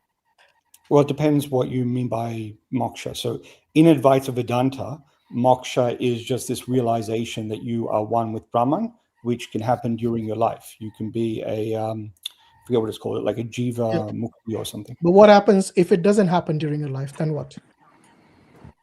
Well, if there is no reincarnation, then that's it. You don't get another chance later on. So you're saying majority of the Hindus, I would say 99% of them haven't attained moksha, right? The ones that are living here. 99% haven't attained moksha. Yeah. Yeah. So 99% of the Hindus would just cease to exist. Yeah, that's true. Yeah, but I'm not saying it is. Okay, but you're saying Advaita philosophy doesn't actually teach about this at all? Advaita Vedanta talks about reincarnation. I'm just not entirely convinced of that aspect. So you're going against even the Advaita philosophy? Well, not the core part. That part I'm just unsure about. You're going against it. Well, so ultimately, you're following your desires, which is exactly what Krishna says. No, this has nothing to do with desires. This is to do with my. No, I'll tell you why it's desires. It's coming up with it's not the injunction of the scriptures. Just one second, Islam. According to Bhagavad Gita, chapter 16, verse 23, it says, anyone who does not follow the injunctions of the scriptures and acts upon their own desires, then they will not attain moksha. Okay, now, you tell me, if what you're following is the injunction of the scriptures or even the scholars, if I have to include that, or you're following your own whims and desires, basically, your own speculation. No, it's not. Okay, that verse is not saying that if you don't follow the scriptures, then you are following your desires. It does. It does. Have you read it? Shall I bring it up on the screen? You just said it, and I can tell from the words you said. I mean, I can tell you haven't read the Bhagavad Gita from what you just said. Even if I have, but just so I haven't read it, I can hear what you're saying right now. And then we'll see who's right, whether it talks about following your desires or not. I'm not denying what you just said. I'm saying based on what you just said. Actually, you did. You said it's not written like that. You just did, my friend. Let me bring it up. Okay, so you're saying you're following the injunctions of the scriptures or your desires? Which one are you doing? No, I'm saying it's not saying you're either following the scriptures or you're following the desires. That isn't what you just said. It is. And I'll bring it up on the screen right now for you if you want. I'm not denying what you said. I'm not saying you were wrong. You are literally. You literally are denying. You're misunderstanding what you just said. Okay, I'll tell you what. Let's bring it on the screen and we'll see who's right, you or me. I don't see what difference that'll make. We do, because you're saying it's not written about the desires. Here it is. No, but I'm not denying what you just said. I'm saying what you said. I'm not saying it's not true or not accurate. Okay, here it is. He who discards the injunctions of the scriptures and acts upon impulse of desire attains neither perfection nor happiness nor the supreme goal, which is moksha. Yeah, and this is Bhagavad Gita, chapter 16, verse 23, exactly as I said. Yeah, and you can even read the commentary if you want. Okay, did you hear when I said I'm not denying what you're saying? Yeah, but what you said after that? Yeah, so we didn't need to read this out. No, what did you say after that? I said it's not saying that if you deny scripture, then you're following the desires. No. If you deny desire, deny the scripture and follow the desire. You said that is not written in there. But anyway, let's not Yeah. So Swami Vivekananda said that the Buddha had his conclusions were basically the conclusions of the Vedas, and of course in Buddhism they don't follow the Vedas. That's what makes them a separate religion. Buddhists don't believe in God. They don't follow. They don't even follow the caste system, unlike the Hindus, which is written in Upanishads. Are you aware of that? The caste system, as we generally think about it, is caste system is based on what? So it does mention caste, but not in the way that we generally think. What does caste system mean to you? What do you understand by that system? So the caste system, as we think of it today, is where people are born. Not today. I'm talking about the Upanishads. Yeah. According to the Upanishads, what is a caste system? What is it based on? So the caste system in there is like different jobs, different aptitudes. Absolutely wrong. Like Absolutely wrong. What does the term caste mean in Sanskrit? Sorry, what is the word for caste in Sanskrit? Varna. No, jati. Jati, sorry. I got that one right. And what does what does jati mean? I don't know. It means birth. So your caste is determined at birth based on your karma in the previous existence. But for you, since you don't believe in reincarnation, you don't follow the injunctions of the scriptures again. And by the way, this you can check it out in Upanishad, Chandogya Upanishad, book number 5, chapter 10, verse 7. If you want, I can bring it on the screen. Okay, I didn't deny that it has to do with birth, because I did say aptitude and your job and stuff. That all is going to have to do with birth and vocation are two different things. So at birth, you don't have a job. Yeah? No, but your jati is determined there, according to the Upanishad, based on your previous karma. So you will be born as a Brahmin, a Kshatriya, or a Vaishya if you did good karma in your previous life. But if you did bad karma, guess what will happen to you? You end up in a lower caste. Not only that, not lower caste, outcast. So you'll be born as a dog, a pig, or a chandala. You know who are the chandala? Who are the chandalas? The untouchables. No, I've heard the term Dalit. I haven't heard that. Yeah. So as I was saying, I said you haven't read your scriptures, and this is, by the way, quite common among the Hindus. And that's the reason I was really baffled that the description of Brahman is not in any of the books they basically seem to hold as the primary scriptures, like the Vedas. Please, you're going over several things. The Bhagavad Gita. So I do think all that is connected to birth and previous births, if they exist, because everything is cause and effect. That is what karma is. Yeah, but you don't believe in it, Daniel. That's the problem. You said you don't believe in reincarnation. I said I'm not entirely sure, and I don't really see. No, you said you don't believe in it. No, I said it's no. You said they will cease to exist, if I remember correctly. No. I'm certain I said that it was plausible. I strongly recollect that, and I wouldn't say otherwise. Okay, so you're saying you're not sure. Yes. Is that Maya, by the way, reincarnation? It only happens through the veil of Maya. Yeah. Okay. So look, if you're not certain about the existence of the necessary being, you're not sure about what it is or who it is, or no, because you can't say anything about it ultimately. No, but that's why I'm saying even your concept of that entity is speculation, not from the scriptures. No, it is from the scriptures. Where in the scriptures does it describe the Brahman? I don't know exactly how it's derived from the scriptures. Bro, this is your fundamental belief, and you don't know where it is in the scriptures. No, I didn't just read these books and then I'm like, oh yeah, what they're saying. Yeah, but Shankara did. Adi Shankara did, right? He studied the books. Yeah. Why did he point it out where in the Vedas or the Upanishads or the Bhagavad Gita it mentions this? So you do actually have to feel this and experience it. I was experiencing this and feeling this but how do you know this experience or this Maya is real? It's not, according to you, it's not real. So your experiences based on your senses are also an illusion for you. Yes, they could just be as speculatory as what Brother I.Hakim mentions about the liar's paradox. I'm not all of this could be a lie.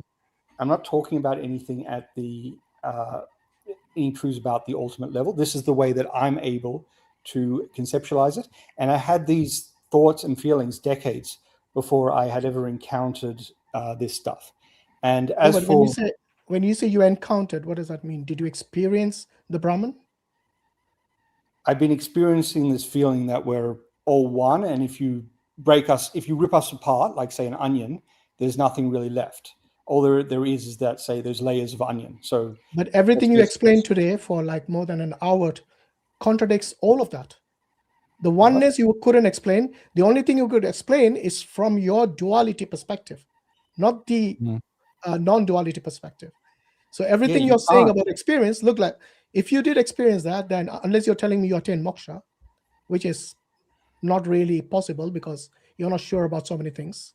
So if you were fully aware of this, from the outside the veil of Maya, then you could have easily explained to us. But the fact that you couldn't implies you haven't attained moksha. I never said I have attained moksha. Just because I feel this doesn't mean I've come to this full realization. So when you say feel, then what does that even mean? I don't understand. Is your feeling real? Not ultimately. I don't know why I have to. Exactly. Nothing's real. So let's move on to the next guest. It's fine. Look, Daniel was quite. Dvaita Vedanta. I give him that. It's just that I only hope that you would have an open mind to read the Quran and maybe look into that as well. You got a critical mind, but it's just like you seem to be stopping it for some reason. To explain, I would very strongly encourage to look at the abductive principle and really consider for yourself what are your criteria for the best or most probable explanation. Because whether you take the Bayesian route, which I like, or whether you take the best route according to some heuristic analysis of theories or whatever it is, I cannot see any way that what we've discussed could be abductively on a par with or even close to the coherence and clarity and functional simplicity and usefulness and everything of the Islamic perspective. So next time, if we get to talk again, I would really like to do a bit more of a dive into how do we have metrics for these probabilities and best, and under what metrics or system is this Advaita Vedanta better, or at least even sort of viable compared to the Islamic view? That would be fascinating. I would love to go into that, but if you like, we can do that another time. Yeah, not now. That was I was saying think for next time, because again, just briefly, but for us, this dualistic or pluralistic, worlds, and things like this, we're happy to affirm that it's real, but we also believe that God, is also there and ultimately real. That's a necessary being, and so on. So when we use language and logic things, we don't have this Laius paradox foundation. We don't have all these kind of problems we kept circling around. We do have a clear axiomatic framework, so on and so forth. So under the normal sort of understanding of abductive reasoning and my normal experience of it, and when I studied physics and maths and stuff like that, I just can't fathom how what you've been describing would count as abductively best. That's why my ears really pricked up when you mentioned that. So have a think. And I didn't say it was abductively best. I didn't say it was any abductively better than Islam. No, abductively, not objectively, abductively. Yeah, abductively. Yeah. You did say abductively. Yeah. This was your. No. I wasn't comparing Advaita Vedanta to Islam when I used the word abductive. I was using that for just the idea of there being a monotheistic God versus there not being one. Anyway, guys, I've had a great time, and I really appreciate you having me on. I'll put my my Discord username in the side chat. So if you guys want to continue this conversation some other time, I'd really love it. All right, yeah. Cool. Yeah, sure. Or we can see you here next time. I don't use Discord, to be honest. So anyway, thanks for your time, Daniel. Really appreciate you. You having a meaningful and I would say respectful dialogue, and we hope other Hindus see this and learn from it as well. I have been reading the Quran, by the way, but I'm only a few chapters through. Yeah, maybe we can discuss that next time. Sure. All right. Take care, Daniel. Bye-bye. Bye. Take care. Right. Brother Samad, assalamu alaikum wa rahmatullahi wa barakatuh. Assalamu alaikum wa rahmatullah. Wa alaikum assalam. Alhamdulillah. How are you doing? Are you all right? Well, alhamdulillah. How are you? Yes, very good. Thank you. Yeah, today is an interesting topic on non-duality. Very philosophical, so I'm pretty sure a lot of people might not be quite heavy, I must say. I've been listening for a while now, but yeah, so interesting. It's really amazing how a human being could come to a level where nothing means everything to them, and they still argue for it. It's interesting. I've been there, but alhamdulillah, I came out. Alhamdulillah. Because it's one of the things that's worth highlighting. Again, I wish I'd mentioned it when the chap was here. Is look at Descartes, and his questioning everything and the reality of everything, and what he came down to. Because a lot of what this chap was saying reminds me of this famous thought experiment he did. Where he imagined a demon that was able to manipulate all of his senses, everything, even manipulate his logic and his thoughts, so that he could make a triangle appear to have 5 sides, and all of geometry was gone, like everything.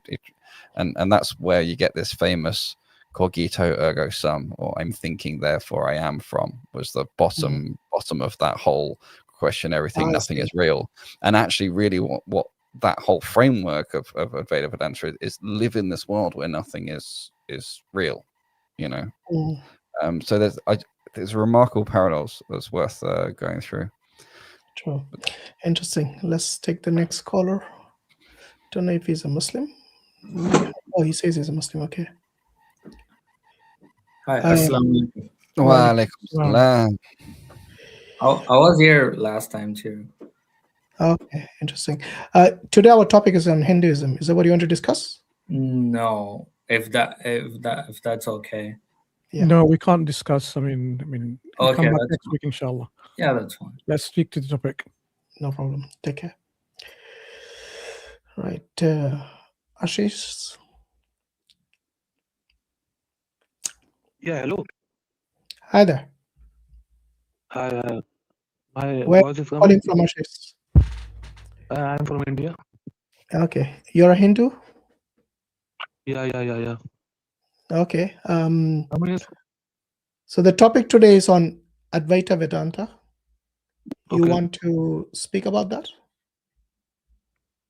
Means I can tell what underlying meaning is. Means by Brahman we can understand from what is appearance it is coming. Sorry, your That audio is is not only very clear. Do you want to make sure you connect your mic hello, properly? it is coming.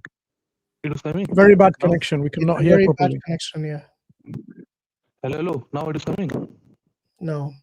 Why don't you leave and then Hello. rejoin? Leave, Hello. Ashish. Now. Hello. No. Leave and rejoin. It might fix it. Don't worry, we'll take you in. Okay. There's room in the back studio.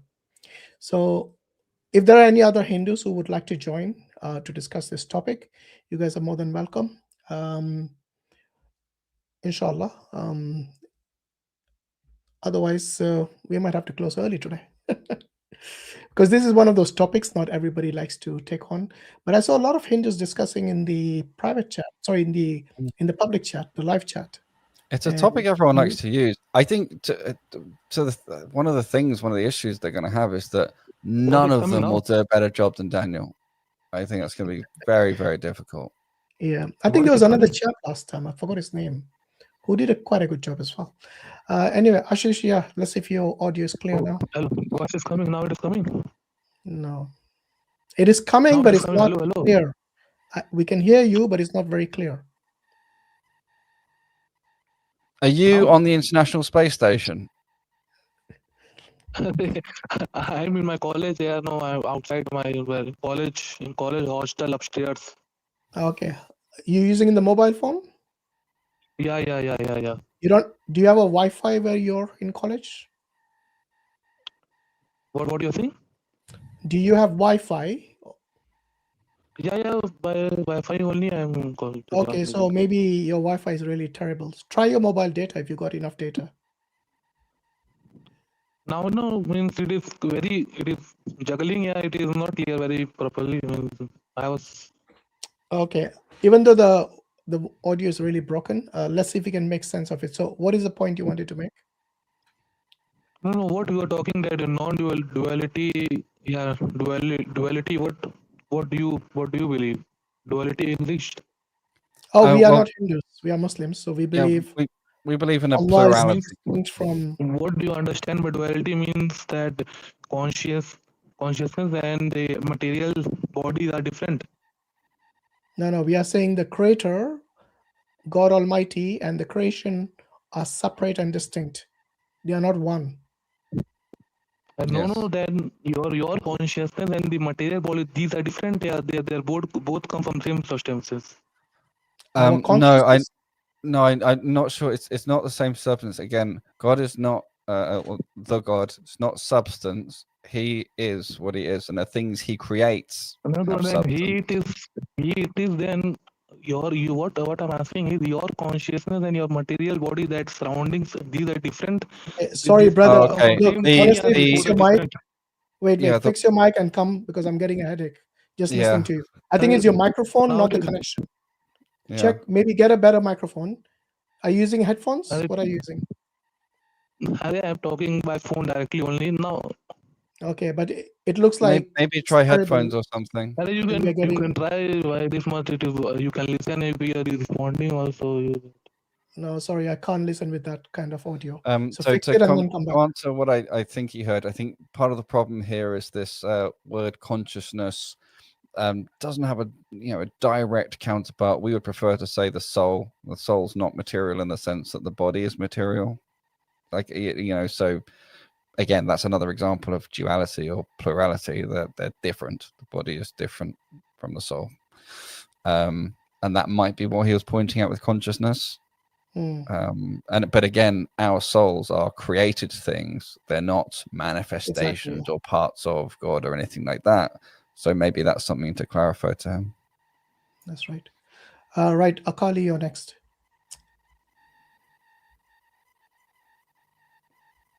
You need to unmute yourself.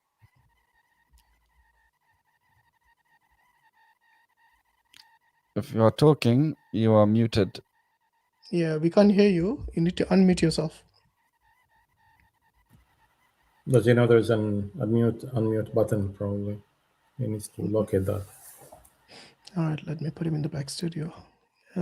This guy Sujal is back. Let's see what he wants. Yeah, Sujal, you're back. You need to unmute yourself. So are there any Hindus who want to join us besides these guys with broken microphones, no audio, all those things? Sujal, hello. Don't tell me Sujal, again. do you read me?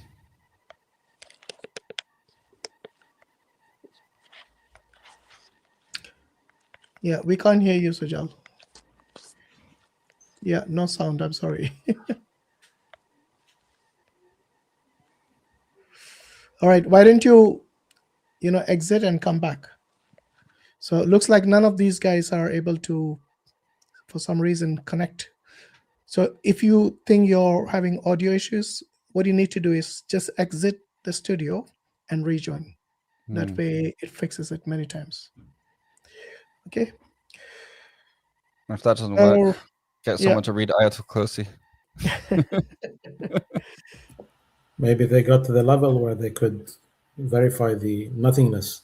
It's quite strange, all of them having audio issues. I mean, well, maybe that's it. Maybe Daniel was so clear to everyone else and not to us that actually they all attained moksha and disappeared while they were waiting. And that last guy just was almost gone. I wanted to hear from Brother Dawa. I think he had to leave because probably it was quite late in Pakistan, isn't it? All right, Akali, let's see if your audio is working now. Mic check 1 2. Can you hear me? Yeah, we can hear you good. Yes, we hear you. Assalamu alaikum. Walaikum. Are you Muslim, Akali? For about an hour. Are you a Muslim? Unclear. No. I'm just saying that out of respect. Okay, no problem. Okay. So today the topic is Advaita Vedanta. You know much about it? I've studied it from a Sikh perspective. But okay, so are you a Hindu? No. You're not a Hindu. What are you then? No, I'm a Sikh. You're a Sikh. Okay. The Sikhs have, they do believe in a form of oneness. Of course. So what do you mean you studied it? You believe it? Well, yeah, there was a lot of Sikh philosophers that...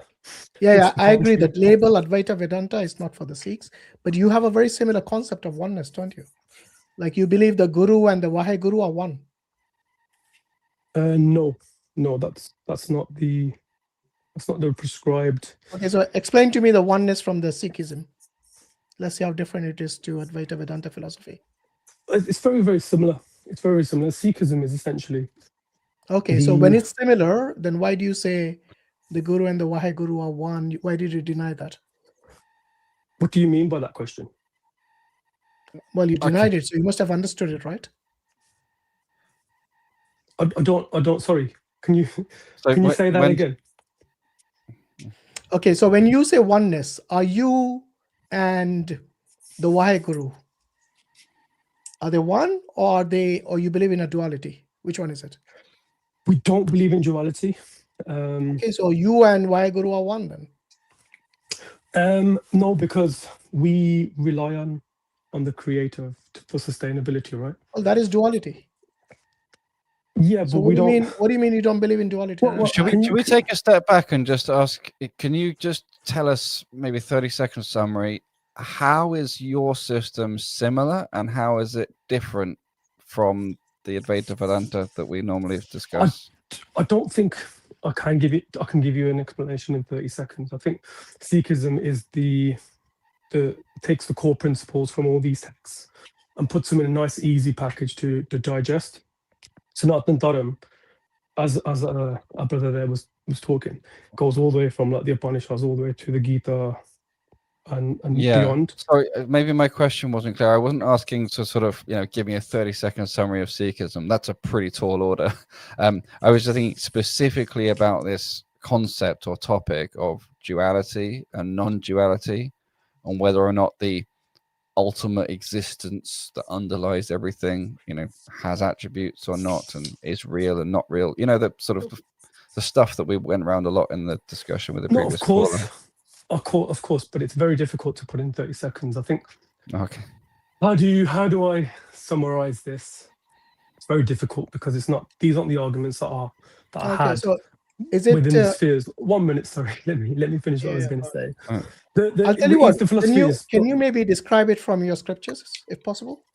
Yes, but you would not get it because the lens that you're using to decipher Eastern philosophy. Why don't you try us, man? You don't know the lens we are using. No, I was just listening to how you were talking about AV and how you were trying to decipher it. The lens that you're using. He didn't have it for Daniel. It is not in the scripture, but you're saying it is in your scripture. That's the difference. 1 moment. Can we respectfully not speak over each other? I think I wasn't speaking over you. I was asking you. So when I'm trying to respond and give a point of view, if you could respectfully listen and then respond, that would probably lead to a more constructive conversation.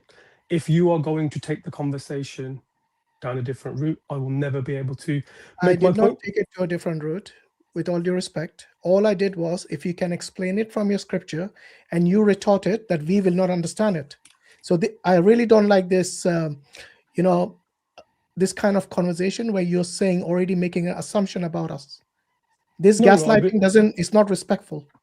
Well, so if you want respect, by the way, respect is earned, not demanded. But the thing is, we respected Daniel throughout the discussion. I don't see why we can't do the same for you. So there's no need for gaslighting that we will not understand. No, what I was referring to. May I speak uninterrupted? Yeah, you go ahead. Yeah, just be respectful. That's all.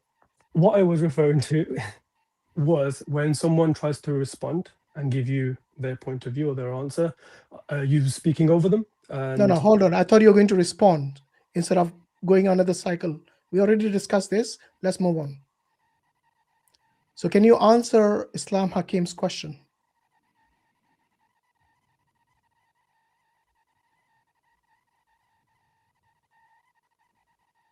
Hello? Are you there, Kali? All right, that's fine. I'll put him in the back studio until he connects. Yeah, Sujal, go ahead, man. I hope your audio's working. Your mic's working now.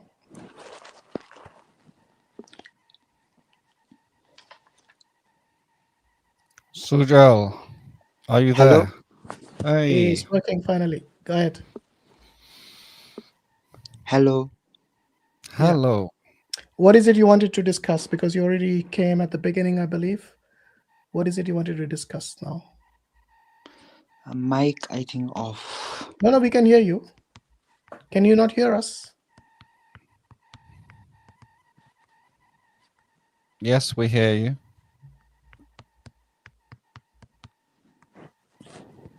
No, your mic was on. Maybe he's saying no sound, so he can't hear us. That means. Or maybe his speakers are off.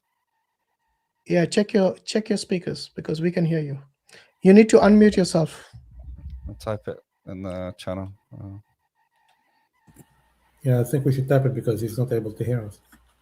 Yeah, I just did that. Yeah, just rejoin. Just unmute your mic. Well, maybe just check your speakers aren't off or something silly like that, or volume down. Oh, we can hear him now. But I can't hear you. Okay, it's muted. I'll tell you what. Let me type it in the private chat. Rejoin. I unmuted my mic, but I think it's a problem. Are you on the phone? No, I literally can't hear you. Okay, just rejoin. Check your volume. Just rejoin. That's fine. It's like Akali is back, so let me take him in. Hello. Yeah, Akali, can you hear us now? Can you hear me, guys?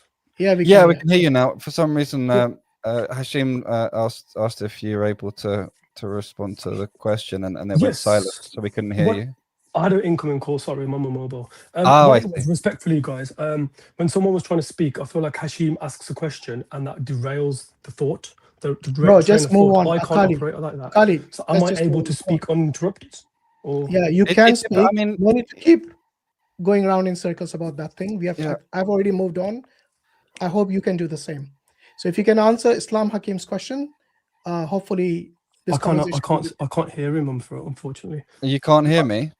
I can hear yourself, but I can't hear Hashim. Oh, he can't hear you, I'm just Hashim. asking the question. That's fine. Okay. So can we have a conversation? Do I need to ask you again, or can you remember the question? Please, just for the listeners, could you ask the question again, and then I will respond. Okay, so within the scope of the questions of duality and non-duality, and this question of whether or not this ultimate reality has no attributes and this sort of stuff, can you explain how in what sense you align with it, and in what sense you are not aligned with it? I think Sikhism or Sikhi is non-dualistic to the core. And it reaffirms the things that are spoken about in the previous texts because of corruption, people misinterpreting them for their own beliefs or their own agendas, right? And I think that is the bottom line of Sikhi. We are non-dualistic. It literally says it in the Moor mantra. Oh, so, that's a good one. It says it where? In the Moor mantra. So it says Ek Onkar. That's the first thing, and it literally talks about how 1 + 1 = 1. That is the equation. And it starts with that equation because that is the core principle of Sikhi. And sorry, what's the reference for this? That's the first part of the Sikh scripture. The first Sikh. So you're literally, this is the very top of the very first verse? Yes. Okay, cool. Thank you. So if you just pull up Google, if you just type in Moor mantra, and it's Ek Onkar, and it literally it's translated in English as there is one God, because the missionaries took Sikhism and they tried to translate it and make it, and they were viewing it through a Christian lens, right? So a lot of the English literature that's available has these types of transliterations. But if you was to go back and speak to the scholars back home, or even in the UK now and America, the ones that are actually studying this day in, day out, they can tell you the actual meanings, but it can take hours and hours to describe. Sorry, just to clarify, when this 1 + 1 = 1, is this something that's sort of literal word-for-word translation, or is that sort of scholarly interpretation, or sort of?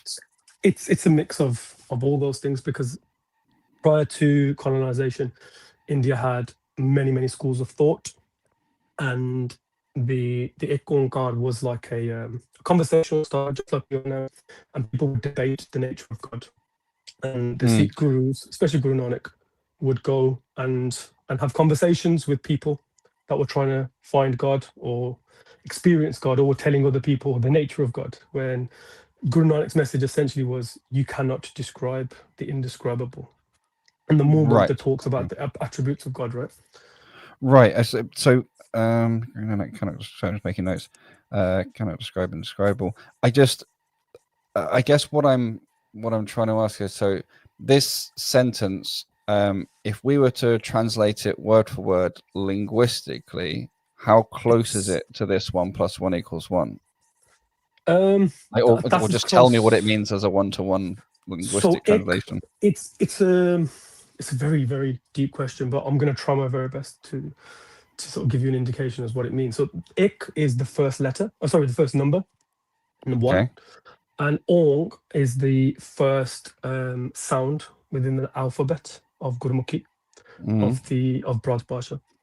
And then Onkar is the first vowel, let's just say, or the first sort of so you got first sound. Letter, first sound, first vowel? Essentially, to say that is quite it's really hard to put into, again, this lens. This is what I was trying to say to Hashim, that the lens that is viewed under, which is the Western lens, the sort of Christian lens, it doesn't fit in that square. You have to really go into the old way of thinking, the Sanatan Dharmic way of thinking. Dude, we're very familiar with that. We gather all the time in Islam, a Semitic language, entirely different. Yeah. So you guys appreciate that. It's really difficult. I mean, in many ways, actually, an Indo-European language such as your scriptures are in, and is actually closer to English than Arabic is. So we totally get those issues. But that's why the Guru had to create his own language, right? Because people would misconstrue, and that's why debate is encouraged. And that's why Japaji Sahib, the first prayer within Sikhi, is a conversation between sadhus and the Guru. And they're talking about how they dedicate their lives to God through ritual and tradition. And he says that, the first line, Soche Soche Nahovi Je Sochi Lakabad, which means you could think about God until, for a million eons, you're never going to fathom God. Even, you can do a ritual where you don't speak to try to, like inner purification, and trying to find God that way, which is what a lot of the old traditions did, where you go into a cave or you go on top of a mountain and sit there in solace. You cannot find God in that way. You must interact with the creation as well as do your meditation. You must serve the creation, as well as talk, right? So where is the oneness? It's really difficult for really... me to talk to you about on this level. And I think from listening to your conversations with other guests, I don't think there's going to be a constructive conversation here, because I think we're falling down on putting. So why you hear them in the first place if you don't think there's going to be constructive conversation? This was going to be my question. With all due respect, I thought it was going to be if I was able to speak openly and talk about the parallels. Well, I just gave you quite a long time to speak. I mean, I don't know. We've managed constructive conversations with people from such a diverse range of backgrounds and beliefs. I don't know. Try it, but the first stage for me, the first stage we were going through is to try and understand the perspective. See what you can put across. I mean, if it's fundamentally inexpressible in English language or anything like that, okay, but then there's not a lot we can do, and then it sort of begs the question: what's the point sort of talking about it to start with? I would have assumed that we can make some progress. We've spoken to Sikhs before who we were able to. So up to you, buddy. Sikhism essentially, or Sikhi basically says there's one reality, and many people have different names for it. And the Sikh perspective of Islam is that's Allah, which is why we use the word Allah in our scripture. Hindus have many different names. They say Ram and Brahma and many different other names as well. And what Sikhism does is it essentially says that they all speak of the same thing, but the people and their interpretations and the dissemination of that information is what people argue about. Okay. But in reality, it's all the same thing. So this one, if I may, so this Brahman, is this one identical to the Brahman concept, or there's a distinction? Like, is this... When you said the Brahman concept, what are you referring to? Sorry. The one that we were talking about with Daniel previously, if you heard that, well, the typical idea of this thing that is somehow the necessary existence, but it's somehow consciousness or substance, or the grounding for all reality, yet has no attributes and no form, and so on and so forth. It's that thing. That to us, I mean, that's their interpretation. But if you look at the AV, it literally says that it asks the reader the question: is there more than one reality? And it essentially tries to affirm that there isn't. That there isn't. Makes you think, okay. And that's my understanding of it, and that's what the Sikh philosophers have basically said. So I'm curious. The thing you said about there's one reality, and you use the word Allah to refer to that. Are you familiar with how we see Allah in relation to the creation? I'm not as familiar as you guys are, but I've studied many years ago. I studied Islam and Christianity. Okay. So I'm not going to be able to quote verses like you guys. I'm not. No, that's fine. I was really only asking that just to sort of gauge if it made sense to us. The next question, which was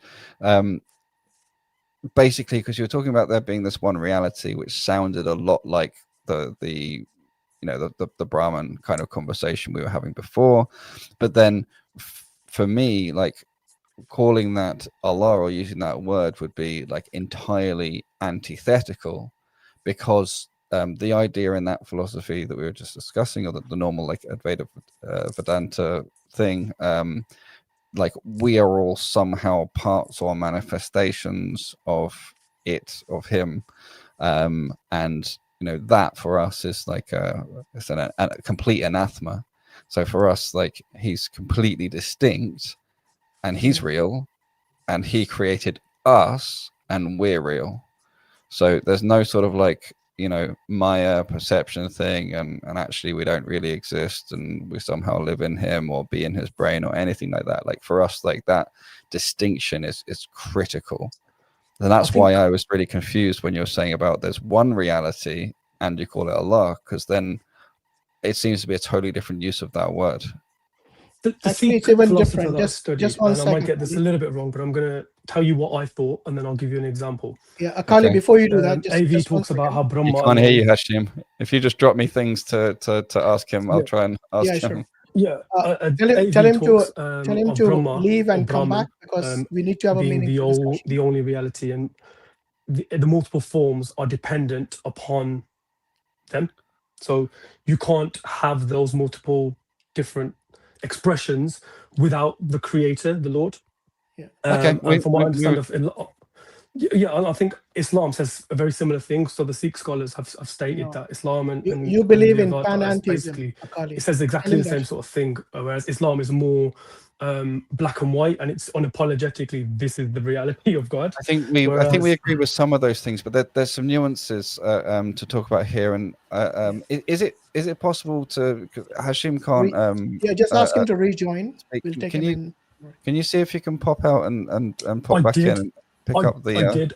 But just for some reason, I couldn't hear any of you earlier, but you weren't speaking, and I think the other. Brother Samad, can you speak and see if he can hear you? Yeah, can you hear me, Akala? If he's talking, I can't hear them. Yeah. So just rejoin. But what I will do, because I have to leave very shortly, I'm just going to give you an insight of what I. Akali, rejoin. Just rejoin. Rejoin. Yeah, rejoin. No. Rejoin. Just go out and come back again. Yeah.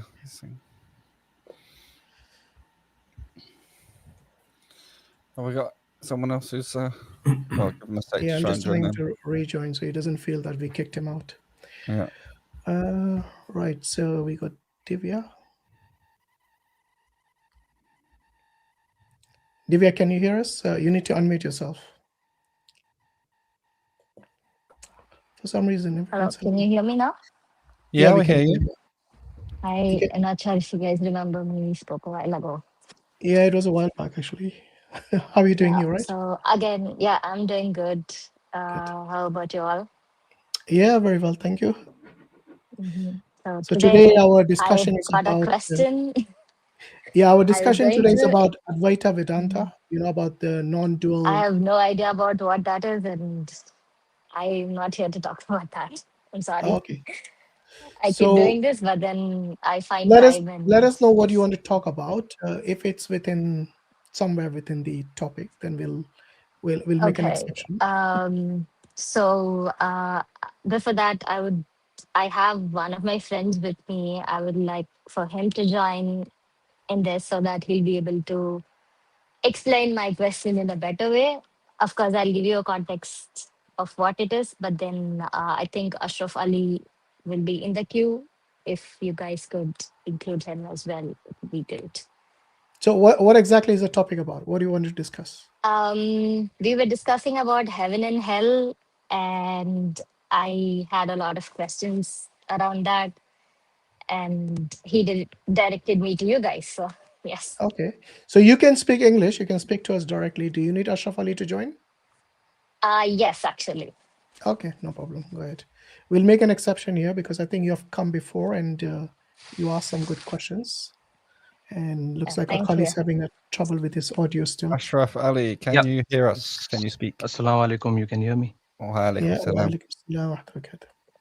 right. So Divya always reached out to me with a lot of questions, right? So this evening we had she had a question of a logical question. There were two parts to it. The first one I'll just quickly explain.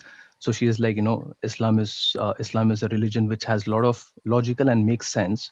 But as a Muslim, how do you believe in heaven and hell? So that means, is that a separate realm, or is it a separate something, that kind of? So I was like, I didn't have the clear answer.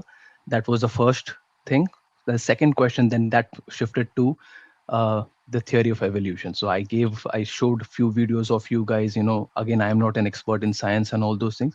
So these two parts, she wanted to know about, not bringing religion to it, but at the same time, logically she wanted an answer that, how logically both of these fit. So yeah. Okay. I don't understand the logical problem with the existence of heaven and hell, or is there more to that question? Yeah. So Okay. the thing. Yeah. Sorry. Sorry. Go ahead, Go Divya. on, Sorry. Divya. You speak for yourself as much as you can, and he can jump in. No, the later. exact way I put was so I've heard, like, there is a strong belief that heaven and hell exist. Like, if I do good deeds, I go to heaven. If I don't do much good deeds, then there is definitely hell for me and stuff, right? So for me, I was like, I believe, and so far what I have heard about Islam, like whatever me and Ashraf speak, I believe that the religion teaches a lot of things which make sense, which has lot of logics behind it. It just doesn't, like,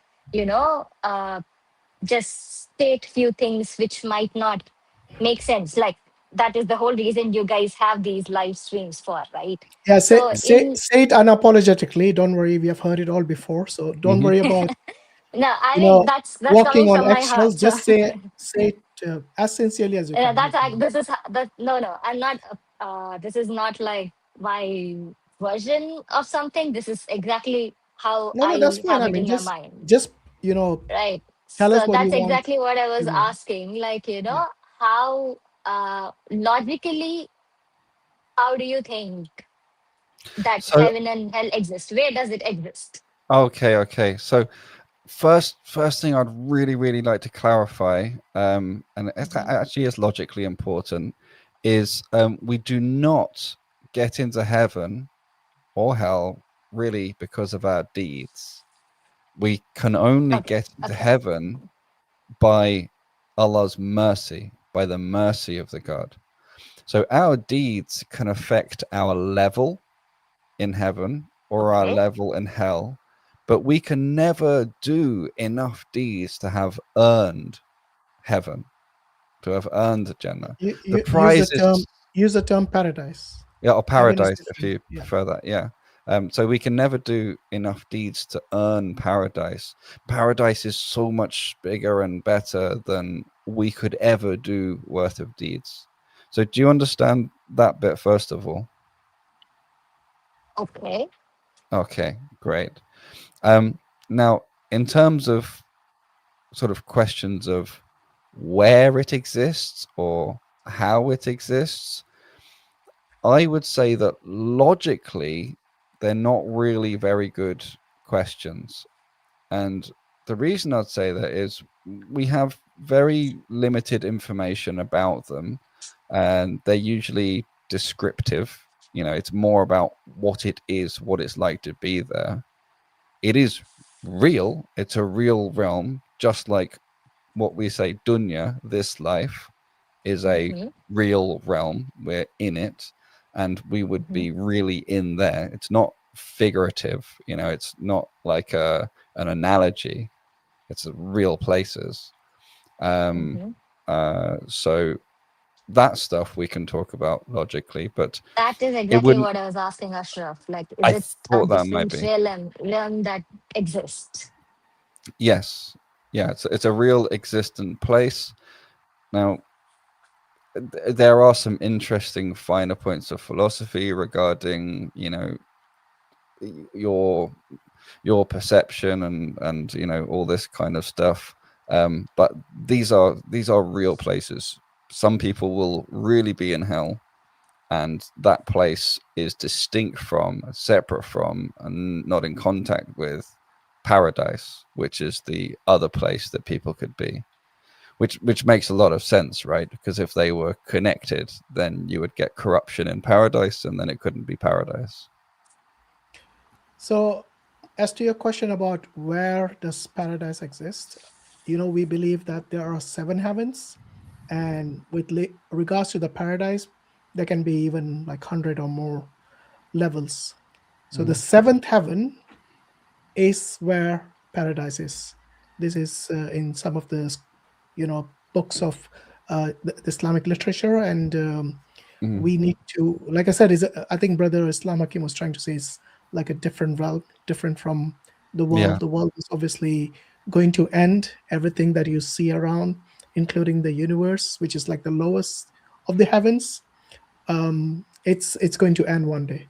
And after that, there's going to be a day of resurrection, and all the dead will be resurrected back to life. We call this the day of judgment as well. And this is when Allah will decide who is going to go to hell, who's going to go to heaven, and we'll be entering paradise based on the mercy of Allah, not based on our deeds. Okay. Yeah. And there's just one other thing to clarify. I usually do, because most people don't know, and I forgot to say it, is that you may have the idea that going into hell or heaven is a one-time eternal thing, but if you go into heaven, you stay in heaven. But some people who go into hell will come out of hell and be placed in heaven afterwards, but some people will stay in hell forever. That's a really important distinction, very different from the Christian idea. And also some people think sorry, just 1 second, Sarma. Some people think that this is only where the souls are, but you see, when we are resurrected, Allah is going to give us a different body to the one that we have now, obviously. So it's going to be a physical place, and the rewards are also real. So is the punishment in the Jahannam, in the hellfire. So both of these are not something which are just like in some philosophies. I think they believe it's going to be a state of your mind or something like that. These are real, tangible, and Allah is going to give us a different body. In fact, this is mentioned many times in the Quran with regards to what the punishments will be, what the rewards will be in Jannah, in Jahannam and in Jannah as well. I think it was really important to distinguish or dissect the question, because when she was asking where heaven is or where paradise is, whether she was referring in terms of direction, in which direction it is, or in which realm. So I explained these. Sorry, I explained these parts to her, like the logic behind how you reach to the paradise. But I got like I didn't have the answer for and she said that logically, where does it exist? Yeah, but where in which terms? What is the question really? So like logically, where, in which realm, in this universe or outside the universe? Yes, or yes, is she yes. asking in which direction? Is it up or down? No. The right first one, the one which earlier you said. In which realm? I think the brothers already answered her. It's seventh heaven, and these heavens and the earths, as the Quran states, would be wiped out and recreated. Yeah.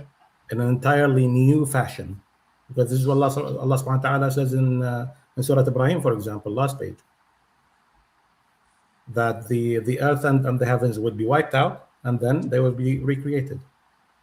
And in another verse, in another chapter, he says, كَمَا بَدَأْنَا أَوَّلَ خَلْقٍ نُعِيدُ, as the same way we started the first creation, we would restart. So heavens and earth would disappear and they would be brought back. Whereas when it comes to paradise and hell, these were already created and they would persist, or will persist, should I say. Okay, So hope that answers your does question. all these things, so it exists now, like it's a parallel. So in a layman's term, it's a parallel universe. We don't say parallel universe because we it's don't a even know different what realm. the term is. If you want, It's a different as realm, best, just say different realm. Yeah, but let's yeah. because this is from the Does it ghaib. exist this now? Allah says this is from the ghaib. This is from the unseen world. So maybe use that terminology. It's better, I guess. Yes. Let me bring regarding you. Sorry, go on, Samad. But go on. Yes, I just wanted to bring another example just to make it more interesting. Yeah. So when we say the seven heavens, for example, are they within the universe or are they outside the universe as we know it? What do you think? What's your understanding of that? We believe that as Muslims that there are seven heavens. That's exactly my question. Actually, this is where I am trying to wrap my mind around. I'll allow the brothers that's to. The brothers maybe should tackle that question as well. No, come on. This is the linguistic flavor you're going to bring as well as the verses. Go on, go for it. No, astaghfirullah. No, it's not that. But I just. Samawati wal ard. It's beautiful. Yeah, go on. Yeah. No, I mean, you know, the samawat are an existence, right, which we call heavens, but we don't actually have a straightforward, unambiguous statement in the Quran which proves that they are within this universe as we know it. So when we say, for example, what I mean by the universe is, you know, the galaxies we see around us. Yeah, that is, you know, all of this you see are below the lowest heaven. Lowest heaven, exactly. So the lowest heaven, you can say, is the roof of our universe, roughly. Okay. So yeah, I mean, it's if I a little bit. understand correctly, I understand. So see, I understand that probably it exists somewhere. You guys believe that it exists somewhere, right? So it's like you will not know until you are dead. No, we do know. Even then, we might not. You know, we have might not knowledge know about where it it that is. was revealed to us. Yeah. We'll know if we're there or not, but we won't necessarily know where it is compared to the earth. I think she means that you will not see it until you die. You'll not experience it. You mean? Yeah. Yeah. In fact, you'll not experience even it. after that. This is after the day of judgment. So when we die, we go to another place, another realm called the barzakh. This is the intermediate place between this world and the other, and the Jannah and time of the day of judgment. Before the time of the day of judgment, we remain in this intermediary place. This is all something like, okay, only if the dead can speak, you will have proof of this exists. Or it is a belief system what until it is, then, right? What it is, sister, is so everyone who dies goes in their grave, right? And we call that the barzakh, right, that you're in, which is also a word for kind of the boundary layer. So it's kind of like the boundary between being in this life and the next life. And what happens is we all basically build up on that boundary as people go into their graves. There's more and more people sort of on that boundary. My question is, like, I understand there is a journey, you guys. So all these things are beliefs, right? Like there is no said proof, or there is I see. My mind is going like where only if a dead person can speak, they can explain like, hey, this actually exists. Trust me, even then you won't believe it. Yeah. Even then you won't believe it. The thing is, Divya, actually, don't believe in Allah. Actually, if a dead person could speak, could come back from the barzakh, then they would have to be disproving it or a liar, because that's something that we won't have until the resurrection. So this is what I just wanted to finish explaining. Is we all build up in the graves. Allah makes an exception. Yeah, of course, except as Allah wills differently. But because the Prophet ﷺ saw both the Jannah and the Jahannam on during the Miraj. So there are exceptions to the rule, of course. Oh no, what I was saying is nobody's coming back from the grave. We go unless Allah wills it. Okay. I mean, yes. Okay, unless Allah wills. So we go into our graves, but the next time we come out of them, except as Allah wills, is in the day of resurrection. That's kind of what I was getting to. There's this day of resurrection. So everyone accumulates in this boundary, and then there's a day of resurrection, and that's when we're all resurrected. And then this is where we then sort of see the truth of things and each other's stories and good deeds and bad deeds. And that's then when the judgment comes, and after that we go into heaven, into paradise or the hellfire. So you see, it's not like as someone dies, they then go, and then someone else dies and they get sorted in. It's all one big event that happens at once that's called Judgment Day. But when it comes to barzakh, I might just highlight another point, which is basically barzakh is a dwelling place even for people who go to sleep, because when your soul is basically loosely connected to your body during sleep. Yeah. And this is what we're told in the Quran, that Allah subhanahu wa ta'ala takes the souls when the lesser death. يتوفى الأنفس يتوفى الأنفس حين مماتها والتي لم تمت في نومها during their sleep. And by inference, for people who, because there are many people who actually have vivid dreams. They have actual dreams, dreams that do come literally true, either beforehand or they tell them about something that they didn't witness directly. And I know many people who had these experiences, but that's not a proof in and by itself, because it all falls down to your, like the reliability of your witness, the reliability of your mental state, even if you're having these experiences personally. So it all falls down to how you define an evidence, I think. Because the bigger evidence, which we call proof in the Islamic paradigm, is actually the Quran and the Sunnah of the Prophet, and that is undeniable. That is undeniably true. Now, I might tell you, many people who had dreams about the future and whatnot. I know personally somebody who was quite close to me, two of them, who had dreams literally coming true, either the same day or within like a few years time. That is not proof or evidence to anybody, right? Even though it becomes real, it might be an evidence to somebody who is actually a believer, a Muslim, or somebody who entrusts these people or think that they're reliable, right? But that's not evidence.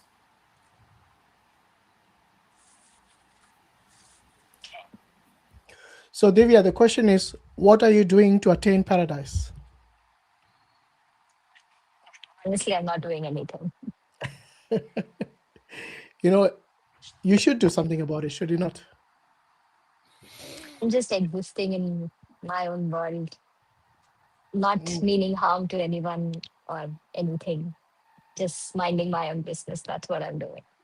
How So, important Hashim, is truth to you, to your decisions of what you do in your day-to-day life and how you live your life, your strategy for your life? How important is Sorry. Come truth? again. I missed the first part. Oh, for you in your Mhm. life and your strategy, how to live a good life and things like this, how important is truth to you? First of all, the strategy, whatever you mentioned, I don't think I think through that much. I'm just like an exist. I just go with the flow.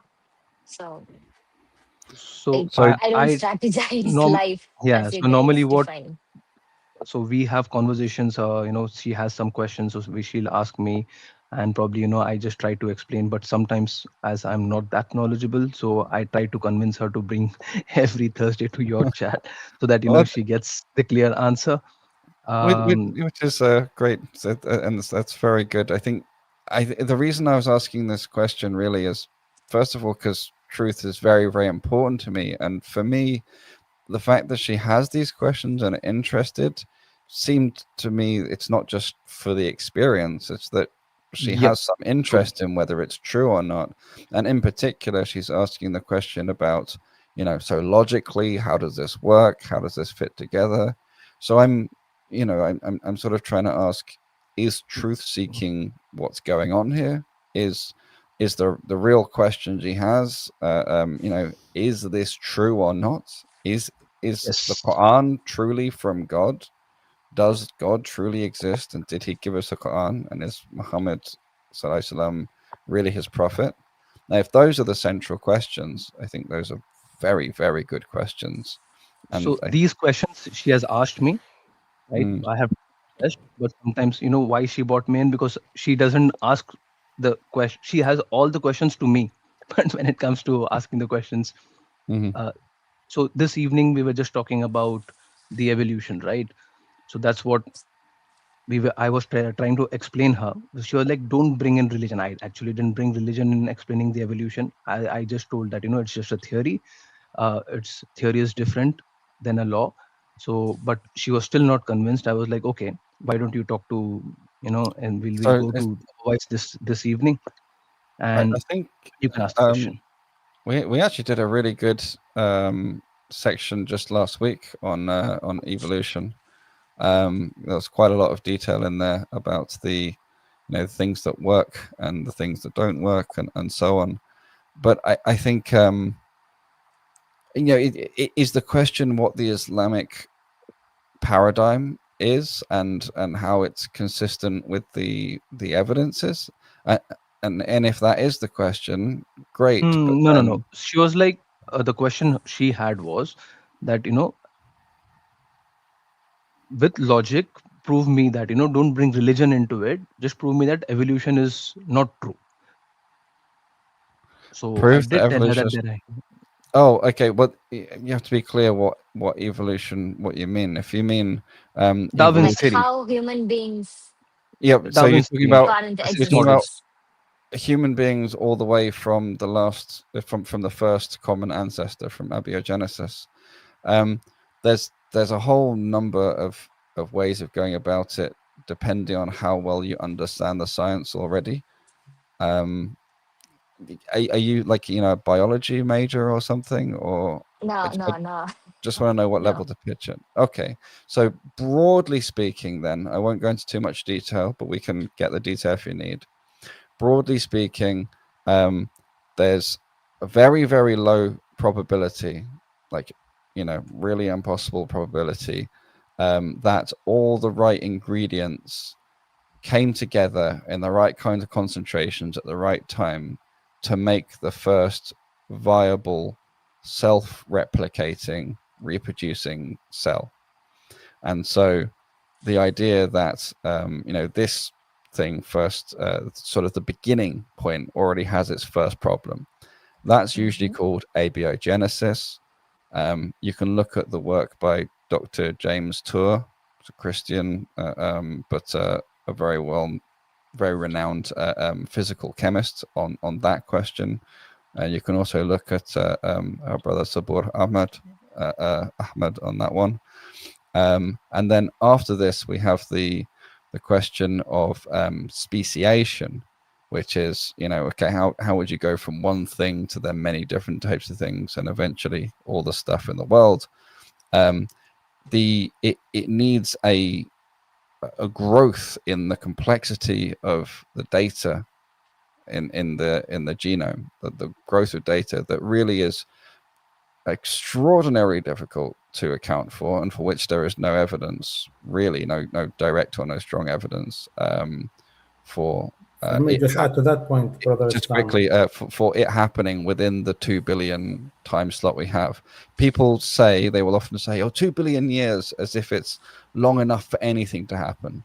But in terms of the size of numbers we're talking about, actually, it's a very, very short time, and it's very difficult to see how. And when I say see, I don't mean for me to believe. I mean, it's very difficult to find any kind of system of mechanisms that would give rise to what we have in a reasonable way. Sorry, go on, brother Samad. No, it's actually just to the point of the information being inherited from one generation to the other. And it's not only about that. It's not about the complexity of the information within whatever module or model you would like to believe in, whether it's like pre-RNA, RNA, pre-module of like a trinucleotide, not trinucleotide, a primordial form of genetic information. Because one of the theories out there is that maybe it wasn't even an RNA, like not like a pentad of a structure, like the nuclear ring. Maybe it was just like a three line structure, basically, just to make it simpler, right? But it all falls down to, it's not only about the information being transferred, it's actually the information being representative of something out there at the same time. So basically you have the house being built, right? Just out of mere coincidence, sorry. But at the same time, you're writing down the blueprints of that house, brick for brick. That's what the first cell would have had to have. If that makes any sense. If that's not, even a sentence, I don't Yes. know. But in order for the first cell to be actually fully functional, right, you would have, like, imagine a house being built arbitrarily just due to, I don't know, some austere environmental condition around it, bricks being, you know, pulled. Okay, we could basically just, you know, explain this with chemistry, electricity, and temperature. Fine, but at the same time, not only the bricks have to come together, you would have to have somebody, or not somebody, you'd have to have the blueprints of the house being written and fully, to the highest degree of accuracy, representative of all these different, you know, infrastructure inside the house. The electrical plan, the concrete plan, the piping of the water plan, and so on and so forth, the sewage. Imagine that to something that's quite friable as a cell. But that's right? actually too simple as an analogy. A slightly better tweak would be, it's not a house, it's a factory, and it's a factory that makes factories, you know? Yep, exactly. So somehow there's you drop a bunch of pins and sticks somewhere, and you drop a bunch of rocks and boulders somewhere enough times over, and then at the same time the sticks arrange into a complete blueprint of a factory, and the boulders and rocks all form a fully functioning factory, and the sticks describe the factory that just so happened to form. And they work together. This is the DNA and the cell in this. Or RNA in our model, or just the to make it RNA. simpler for non-creationists. So it's not only that. The fact of the matter is, if you have one model surviving due to a certain set of circumstances around it, say, for example, the factory being built, right, the bricks come together, and so on, and all these, the infrastructure, this set of circumstances would allow probably for the factory to be built, but not for the information to be preserved. Mm-hmm. And why is that? Because you have to have a certain degree of like a certain value of a pH, which is basically the acidity inside the cell. That probably would work for the proteins and for the you know, like the lipids to form the cell itself, but they wouldn't allow for the RNA to be preserved. Right? And then you extend that even further to when we discuss the like the salt concentration, even the kind of elements you would need to have around you just for this arbitrary kind of event taking place. So basically, it's just, you know, like saying, I hear this example quite a lot, and I think it's very simplistic, but it's right to the point. It's like anybody saying that they dig down the earth. Say, for example, I don't know, they go down for 1 kilometer, they come across an iPhone 15 or 16 or whatever that is, and they say, well, it's a mere coincidence. It's just, you know, the earth just putting these minerals due to some natural event. That's basically what it falls down to, but literally in a very much more complicated sense. It's worth also adding. I want to know what Divya thinks so far. Okay. I am processing whatever you guys have told me. Okay. Was it an acceptable level of detail for you? Was it acceptable level of detail for you, or too detailed, or not enough? It's like, probably I should have taken notes for Oh, me okay. to understand. Well, alhamdulillah, it's recorded, so you can go back. Yeah, Watch probably I'll go again, back and then and look up watch what we're again. saying. It's really worth noting, not just explaining the problems with evolution as normally understood, but something else that's very difficult, or that not difficult, but that needs explaining, is why do so many biologists consider it to be so conclusively proved that it's a fact? How does that work? How can it be that it has so many problems, yet so many people think it's a fact?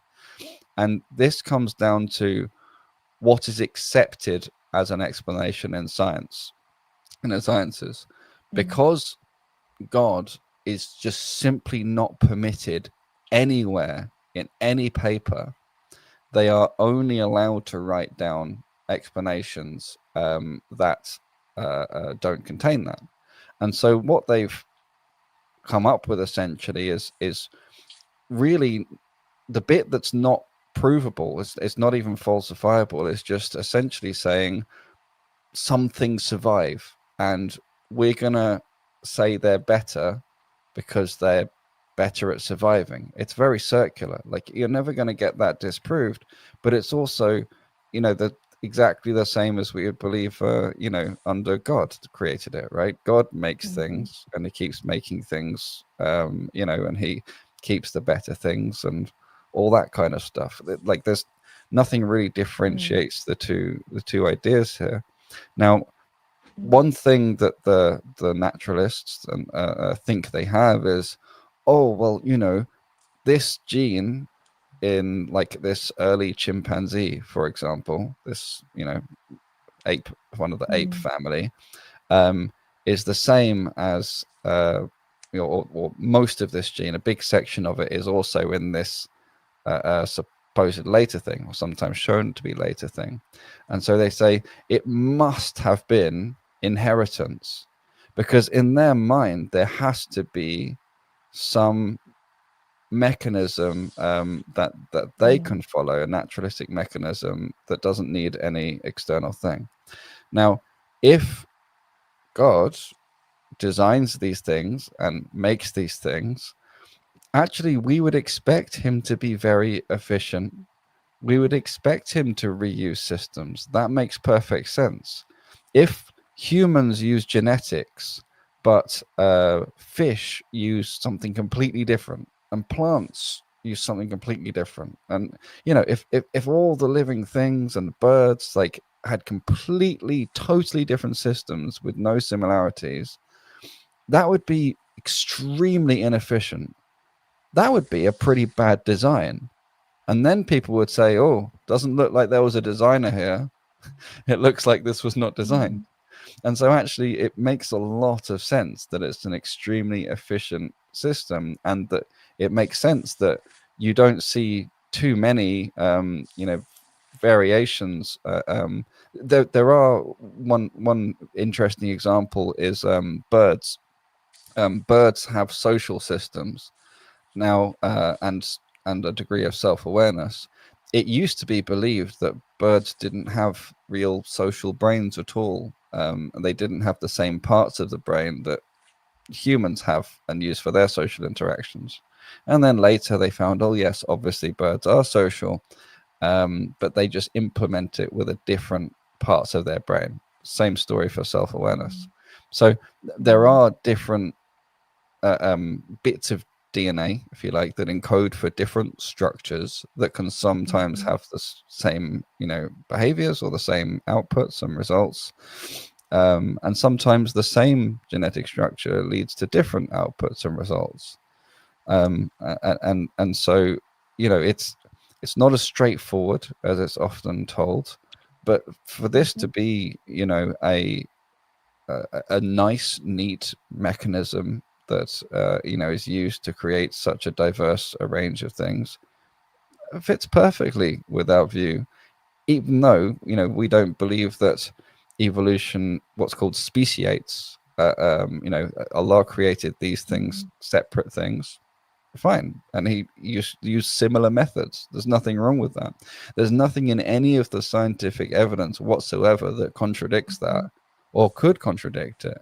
But the one thing we have is this abductive principle, which scientists are supposed to use, you know, abduction to the best explanation, and specifically to the most probable explanation. Well, I mean, they can't even calculate the probabilities that you sort of guess, where you try and estimate, would be ridiculously small, that this sequence of events would happen, leading to the wide variety of species we have. But they can't actually honestly even calculate what the probability would be. So when they're running around saying, oh, this is the most likely, they have no logical foundation for that, other than they cannot see it being another way. They cannot fathom, and they're not allowed to write about God being involved in any way. It's not a level playing field. But we do understand the science reasonably well, and there's no problem, no contradiction with the actual observed evidence, and the elements of the theory in normal natural selection that you read about in textbooks are not all proved, or not. They're not necessary. A lot of it's just the philosophical glue that naturalists need. Does that make sense? Sort of, yes. Like, Okay. Well, hopefully after reading back in some notes and with help from Ashraf, yeah, it can make probably more I might sense. come back with Yeah. questions. But also, if you can, look at last week's discussion. We went into this in lots and lots of detail. Do look at Sabur Ahmed's stuff on evolution. It's very good. But honestly, the best questions are the ones I spoke about just before we got into the evolution. You know, because if Muhammad sallallahu alaihi wasallam really was a prophet from God, then that means God really exists, and it means the Quran is really, really important for you. You see what I mean? Just to make one clarification there, when we say that the evolution, I think your brother Islam has made it quite clear that we have to understand what kind of paradigm we're discussing, or in which framework. What are we referring to by evolution? So if we're referring to evolution, by interspecies, some sort of like evolvement of living creatures, that would be very problematic to prove with undeniable evidence, right? Because we have no interconnecting links. These are missing, first of all. Second of all, we're not saying that creatures do not adapt to their environment. That's not what we're saying. We're not saying that like human beings would not probably develop some sort of a feature that would make them more fit to, say, for example, live up in the north, or live around the equator, and so on and so forth. We say simply that if these changes do take place on a creation, or like a species level, then that's just what Allah subhanahu wa ta'ala wanted, or how he wished things to be, right? But we definitely categorically say that we didn't come from monkeys, because it's a very ridiculous, simplistic way of understanding genetics to start with. Genetics doesn't work that way, even initially. And the other thing is, if you're looking at Brother Sabur's content, which is really educational, I would recommend anybody who's interested in genetics to look at it. Take a screenshot of Brother Sabur's YouTube channel. Yeah. Look for his episodes on orphan genes. Okay. This is a key element, actually, in understanding that interspecies evolvement in that sense does make not even a shred of scientific, intellectual, how do you say, way or approach. Yeah, and actually, one of the clearest ways, okay, this is an oversimplification because there are details, but basically the definition of two different species is that in general, they cannot mate with each other at all, and if they do, their offspring is not itself viable. If they can mate and produce a viable offspring, they're regarded as the same species. Like that's basically the definition. So actually, from even just basic logic of the basic definitions, the idea of interspecies evolution is already quite silly. The idea of there being tons of different missing links in it, looking to us like that there's a big jump, but actually there isn't, and there's continuous evolution everywhere. This actually flies in the face of the evidence we have, and also there just simply isn't time in the short 2 billion years where the Earth has been cool enough for anything to be alive to have developed that process. There were lots of jumps. There are things, people can say, viruses carried large chunks of DNA around and so on, But ultimately, a lot of this can come down to this is how Allah does things, but you've got to be really, really careful. And the scientists, a lot of them, do make it difficult to distinguish between the actual evidence. So what has actually been observed? What have we actually found? Because those things, we call them ayat. They're signs. We don't refute those. But there's distinguish between the evidence and the theory through which the evidence is interpreted. And that's actually quite difficult to do, because most observations are what's called theory laden. And that's a really important concept to look up, where when you make an observation, you have some theory in mind that you're interpreting the observation through. And so That's exactly what Ashraf told me. It's a theory. Well, so maybe I've put the email for Brother Islam Hakim in the private chat. Maybe you can take it up with him when you guys Yes. he'll That's be what glad I was gonna say. to it in detail. But yeah, thanks for your time, guys. I know we had to go away from the actual topic, but there are some people waiting in the back studio. Yes. I just if you are gonna email me, sister, please at least CC and Brother Ashraf. I just have a thing where I avoid private communications. So it's Ashraf who's going to email you anyway. Oh, perfect. Yeah, because she's going to ask me questions and I'll be puzzled. So I'll just. Okay, that's even better. He needs a thanks, chat guys. email. Yeah, And, of course. I need. Yeah, thanks for your time, guys, and hopefully I'll see you again Thank soon. you so much for your time. Thank you. I know I keep doing this. I keep deviating from the topic every time, probably. I'll tell you what. Next time, let's make the topic. Let's make the topic about was Muhammad sallallahu alaihi wasallam really a prophet? Is the Quran really from God? Let's make that the topic next time. This topic I tried to explain, and she said something really weird. Probably I'll say that next time. It was very funny. So, but we have already spoken in a lot of things. But I would not like to take much time now. There are the guys waiting. So we'll definitely see you again. Maybe we'll have a different approach. We'll try. Inshallah, I think yes. it'll be interesting. But for me, this is Yes. the most profound, deep, life-changing question. Inshallah. All right, guys, you take care. Thank you. Thank you so much, everyone. Okay, bye-bye. Pleasure. Bye. Yeah, Allah grant Hidayah. Ameen, inshallah. Ameen. Okay, Sujal, I hope you fix your mic, and Ashish. Yes, this time I'm getting the sound. Yay! And I can hear you. Hello, why is it Both coming now? ways, Why audio. is it coming now? Yeah, what about Ashish? Has he fixed his? Your voice is coming. My voice is good. Sorry. Oh, we can. Is that You're you? speaking from underground water somewhere. Yeah. I mean, my voice is like that only. That it is coming now. We can hear you, but not as well as Sujal. It's not clear here. All right, I think he needs to rejoin. I think he needs to rejoin. rejoin. One at a time. That's fine. Okay. Yeah, Ashish, try rejoining. Hopefully, he'll fix it. But I'd rather take you guys one at a time.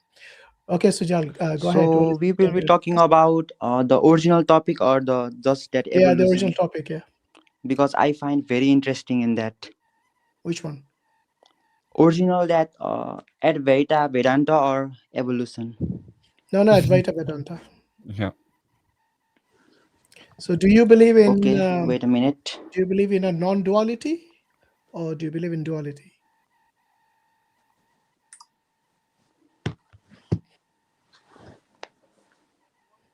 He just said, "Wait a minute." He's been waiting so long in the back studio, pestering us to take him in. When we take him in, he goes on a not break. joined yet. Who's that? Don't worry about him. No, you will be speaking by yourself. I'm taking you now. guys separately. Yeah. Yeah. Who's that? Because we're not taking the duality model. We're taking the Advaita model. That's why you're going to be speaking alone. Yes. Although there's an echo. Yeah. Can you please close that tab which has YouTube open?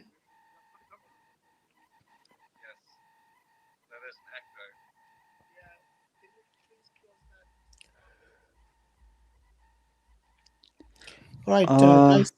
So we're talking about the original topic or evolution? Just the original topic, yeah. Advaita Talking about the Vedanta. Advaita Vedanta philosophy, yeah.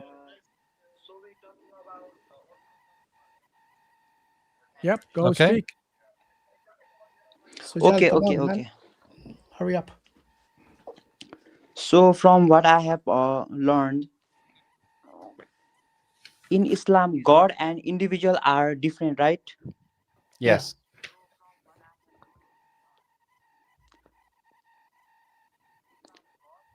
And it's called like dualism. And in our Hinduism, the philosophy Advaita Vedanta, God and individual are considered the same, I mean whatever, but same being or entity, right? Yeah, I it's think it's one. like non-dualism property. Okay. So what is it you wanted to discuss with us? And it's listed that except the Supreme One, Bro, it you're is reading from termed as somewhere. Just say Brahma it in your or own Param words. Brahma, Sujal, except that all others are Maya. he's reading from somewhere else. I can tell. Yeah, he The was sound again reading an gone. excerpt Yes. from something, right?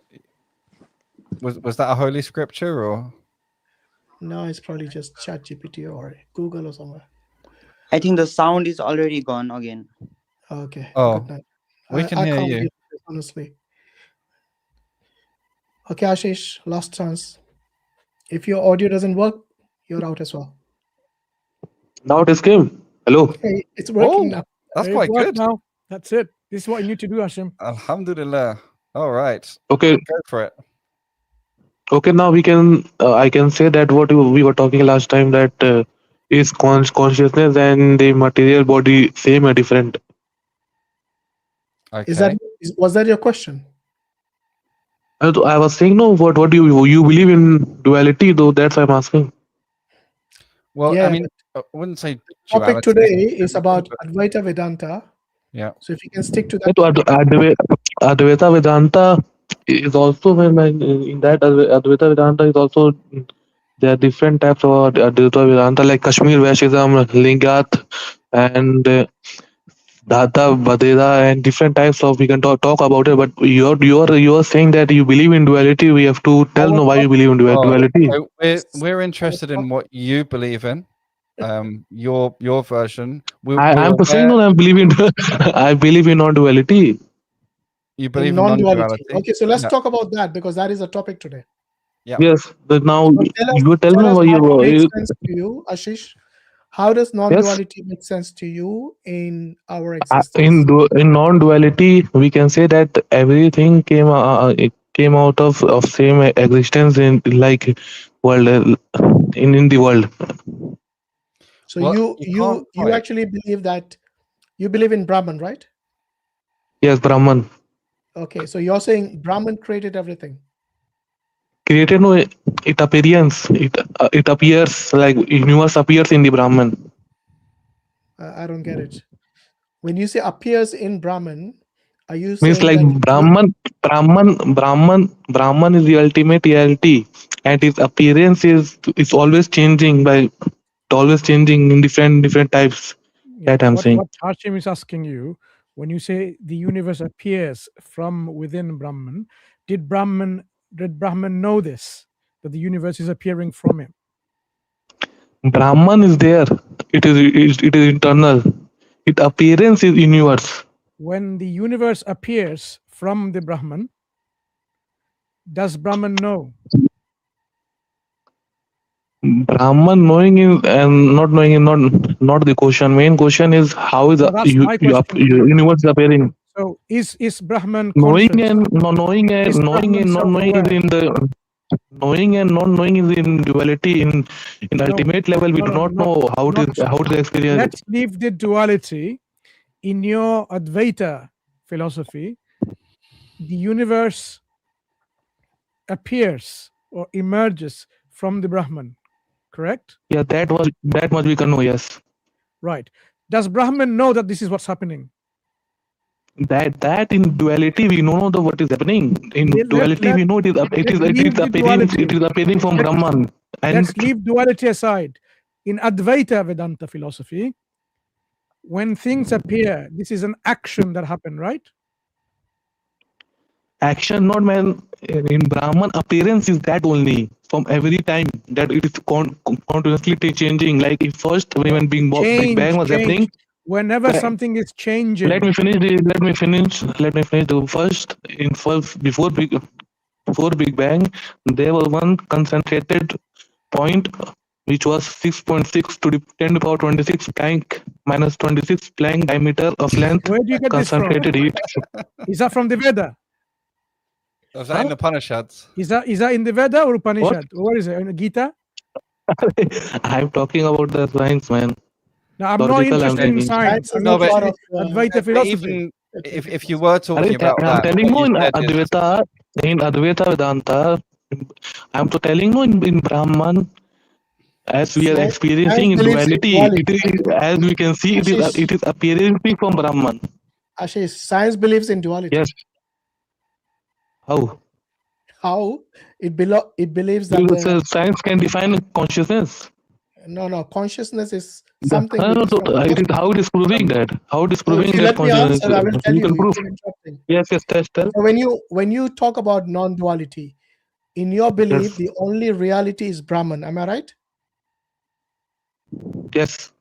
Okay. Where does It is science? ultimate. It is Where does ultimate. science? It is. Hold on, Ashish. Calm down. Where does science or any scientist, credible scientist, makes this claim? I am saying by science only we can understand the duality Answer world, the question. like universe. Where does a scientist make this claim?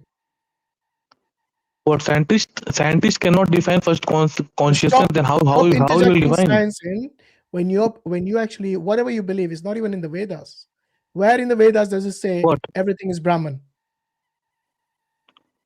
So read that Isha Upanishad to first Yeah, read it. study Read life. it for us. Go on, read it.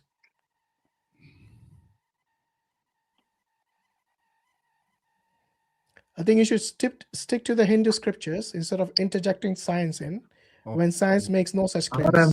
Well, it gets worse for you though, because science categorically goes against and does not work within the worldview you're pushing. So Yeah. If we can get scriptural references, and then we can put it up on the screen and have someone with a good microphone read it. Yeah. So if you can put the link in the private chat, we'll put it on the screen.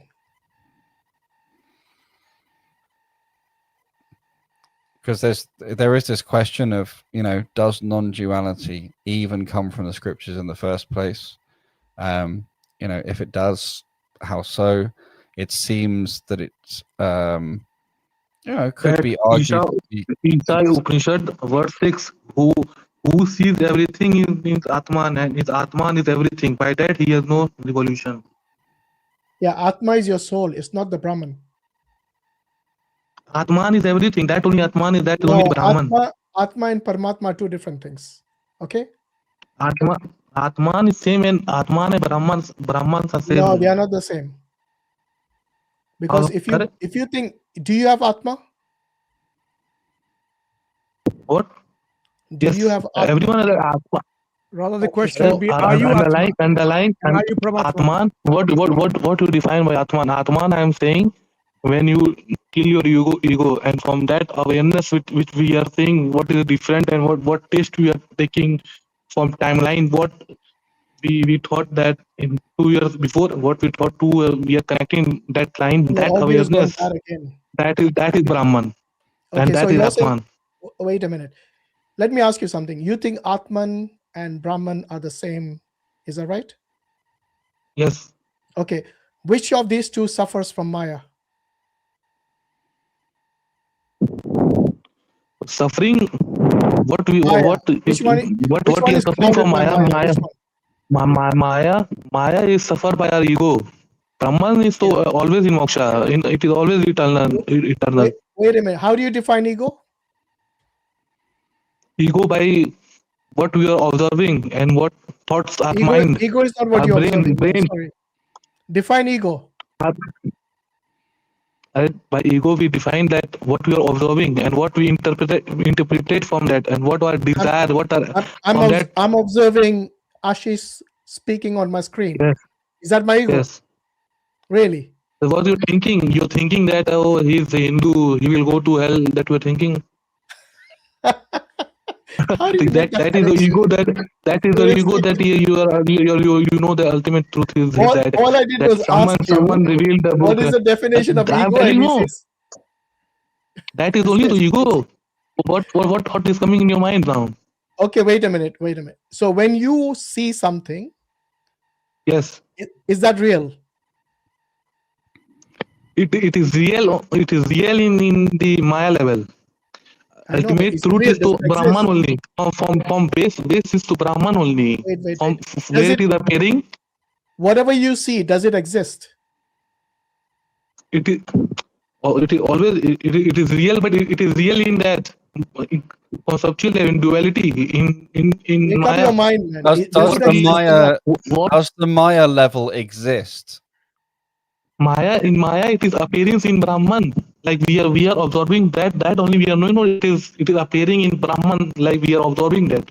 Yes. Then it exists, right? So the Maya level exists. Is that true? It exists. It exists only. It exists only when it in interpretation, but it is not the ultimate truth. It is changing every second. It is changing. Our universe is changing every second. I wasn't Our asking if body it is was the changing every ultimate second. truth. How I you wasn't know it is asking if ultimate the truth? Your ultimate audio truth. is really bad. I Yeah. honestly can't tolerate I this anymore. I wasn't Next asking if time, it was fix the the ultimate. audio and come back, because Yeah. you might be able to Now it is explain it coming. Hello. properly. It's getting I am really bad. explaining. You cannot explain my first question only. You are running. No, your audio is getting Fix the really mic bad. and then come The back. the the I the can't thing. tolerate this, Yeah. honestly. The We thing gave I him would several opportunities to fix his mic, Yeah. but he failed. It's not So true. Yeah. So let's the guy's question though, if he can fix it for next time, is again if Maya is real, if Maya exists, and that is a different layer or level or anything in any way, if that differentiation is true, then you can't have non-duality because the system breaks down. However, if you're going to accept contradictions or say it's not really a problem because the ultimate reality is Brahman and just go back to the circular accept contradiction loop, then again, the deeper question is, does reason even play a role? Right. Master, are you there? Master. Assalamu alaikum, brother. Walaikum salam. Thank you for discussing about Advaita Vedanta. I was really looking forward to this. Okay, you're welcome. Are you here to discuss this topic or something else? No, I just wanted to thank you. That's it. Okay, no problem. You're much appreciated. Allah reward you. I mean, all right, take care, brother. All right.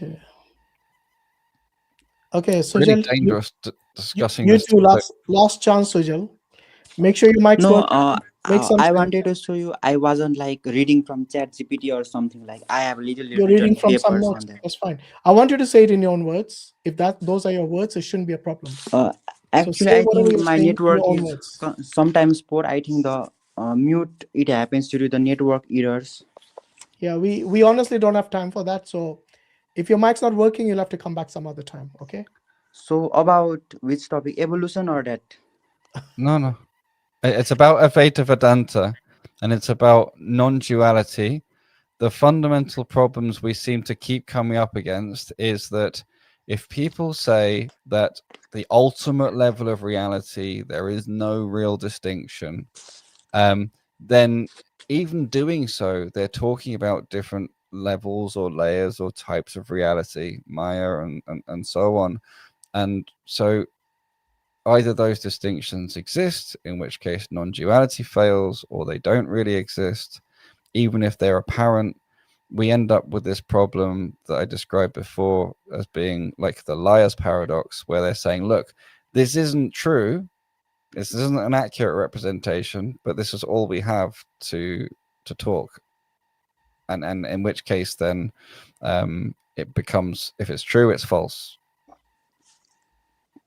Okay. So what is it you want to discuss with us today? By the way, you can close that notes. That's fine. We don't want to see that.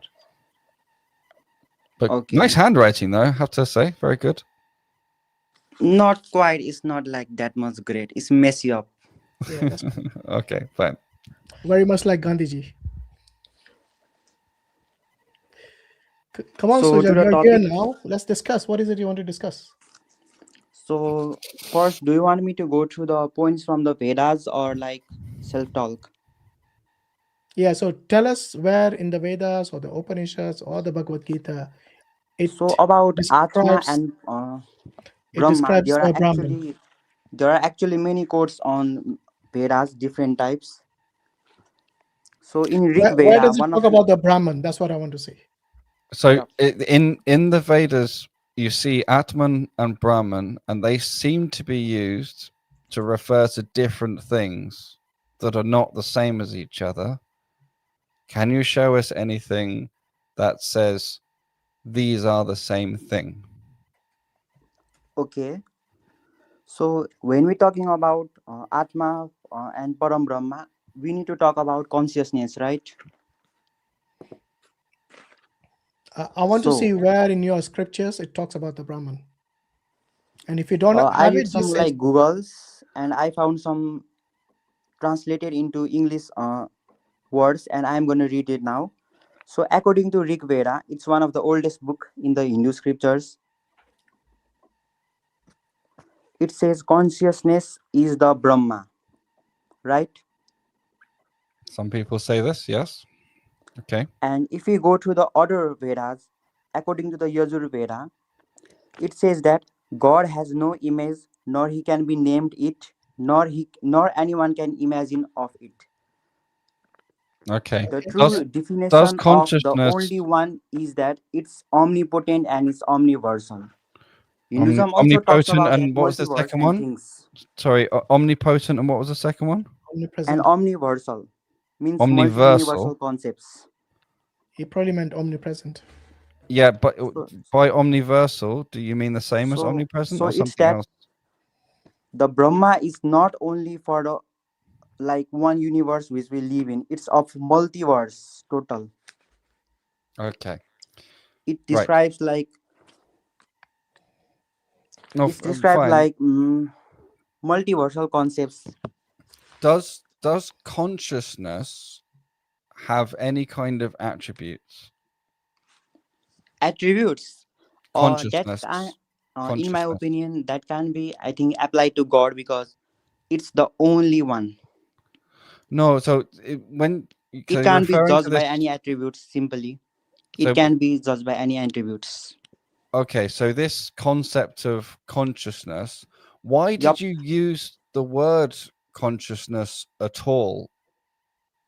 Why was that a useful word? Why would you translate anything? Okay, so I think I find it the most simple word to describe what we sense at the present time. So, but consciousness is not a simple word. It's a very, very complicated word in terms of being able to be defined. I mean, it's usually it's an easy word to pick and change the definition of, but I mean it's not that well defined. But one of the things we do have is attributes. There's and this is why it's strange. I'm just, if you're translating a concept that natively there are no attributes, but you're translating it to this word consciousness, where conscious things, they're conscious that there are attributes to it, how can it be a working translation?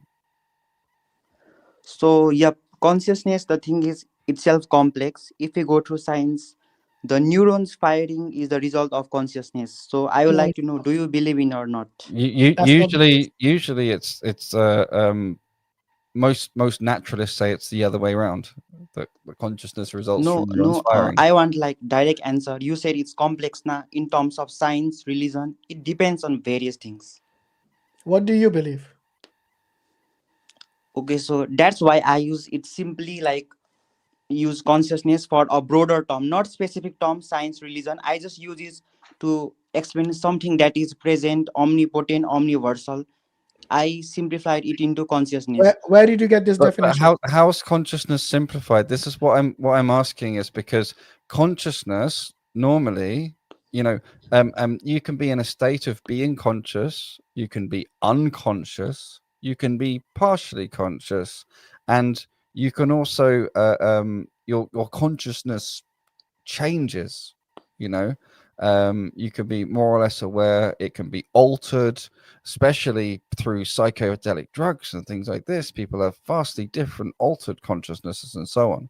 So this is why I'm saying, if it's supposed to be something that has no attributes, no differentiation, then how can consciousness be a good translation?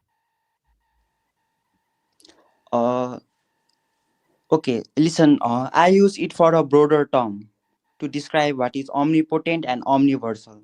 These two Okay. keywords are the things that describe the attributes of God. But one thing, God can't be judged by any attributes. It's everything that is omnipotent and omniversal. Okay. Yeah, but So Actually, I have some. then we have to we definitely in that case have to completely exclude the word consciousness as it's used in the English language or in wider philosophy, because omnipotent and omniversal are nothing to do with the definition or concept of consciousness in the English language or the English philosophical language. So we have And to stick with these are attributes according to Advaita. I mean, we the can call it Brahman the doesn't have omni. attributes. Yeah. So, if frankly speaking, according to science, yes, consciousness is due to neurons. So we Bro, can also talk you about need that. to stop bringing in science for no reason. No. I'm According just to telling Advaita that philosophy, does Brahman have attributes? Brahman. Yeah. You mean Param Brahma? Yeah. Attributes. I mean attributes like can be Like what in your omnipotent, omnipresent, all these attributes.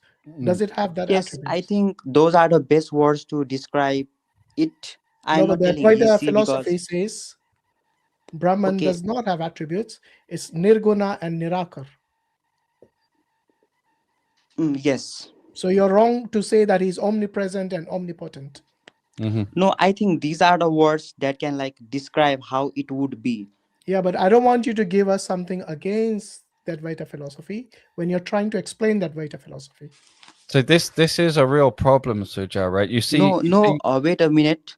From Yajurveda, I have already said that God has no image, nor one can imagine, nor anyone can get close to what our mind is not. No, completed. It has no image and no attributes. No one can name it, nor one can imagine it it. has no name. Sorry, no form, no attributes. Nirguna and nirakar. But you already Yes. gave it attributes. So you're going against the philosophy of Advaita. No, I'm just saying that what our human mind is capable of according to imagining the form of God. These are the like keywords. Just So to in other No, words, I understand. You cannot define the Brahman without going into duality. Yeah. Just like the other gentleman who came here. Yeah.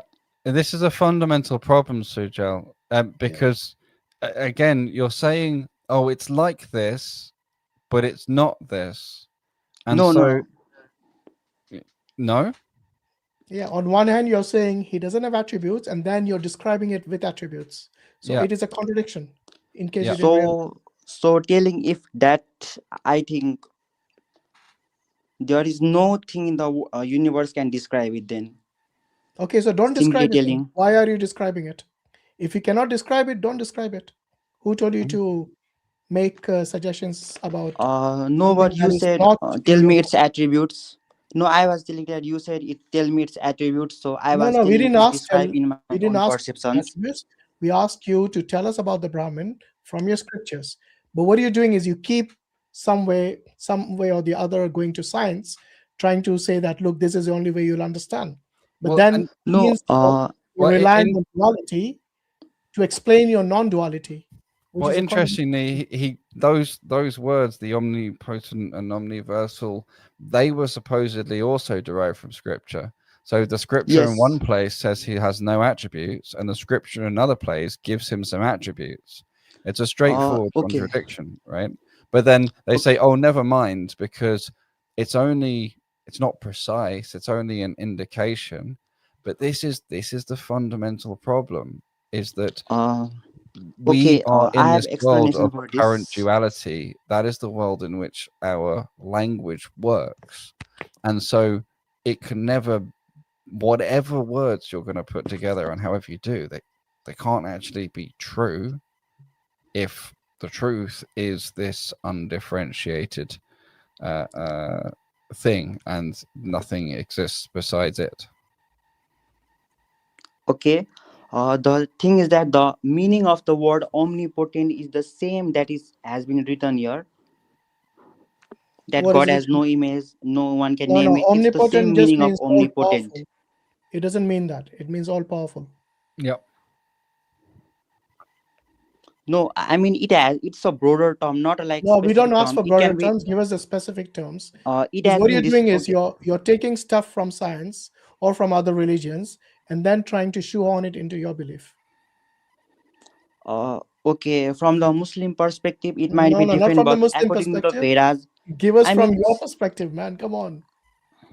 I mean, I can't name it that Sanskrit words, but these are the closest word to We that. gave you the Sanskrit word, niragun and nirakar. It's very clear. Without attributes, without form. What more Like you the want? other guy said, you know, I mean the not whole this, verse, not that. not only two Sorry, words. the I mean description. the whole verses, not only two words. Like there are complete verses. Okay, so They are called as like why don't you Upanishads. give us the link of your scripture and then we can put it on the screen? Okay, give us the link of the scripture where it describes or talks about the Brahman, and then we can put it on the you screen. can just I don't search want you it. to invent stuff which is not in your scripture. No, it's it.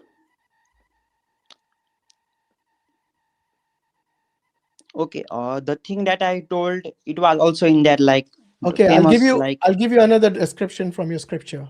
One of them is Sat Chit Anand. Yeah. Okay. Which means he's the truth. Okay. He's consciousness and his bliss. His consciousness. Yeah. But you see, these are also, to me, these are attributes. Yep. So God can be described by attributes. So why does your book say he is nirguna? Do you see the contradiction again?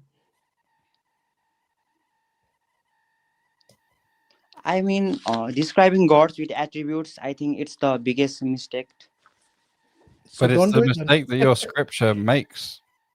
Satchit Anand is from your scripture. This is Sanskrit. Not that telling that what are the attributes of gods. It's yeah, but your scriptures talk about it, not me.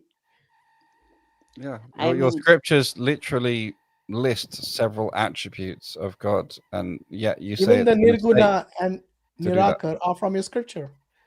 To me, these Wait are a also second, but attributes. the other lines also say that it's not for our mind that can explain what it like, what the gods like. Okay, so your scripture is wrong or you're wrong? So Which that's one why is it? I'm saying that we need to put like complete verses from Sanskrit, because like taking one part means another, taking I've been one part telling you means to another. bring up the complete verses. I asked you, post the link in the private chat. I'll put it on the screen. You don't want to do that either.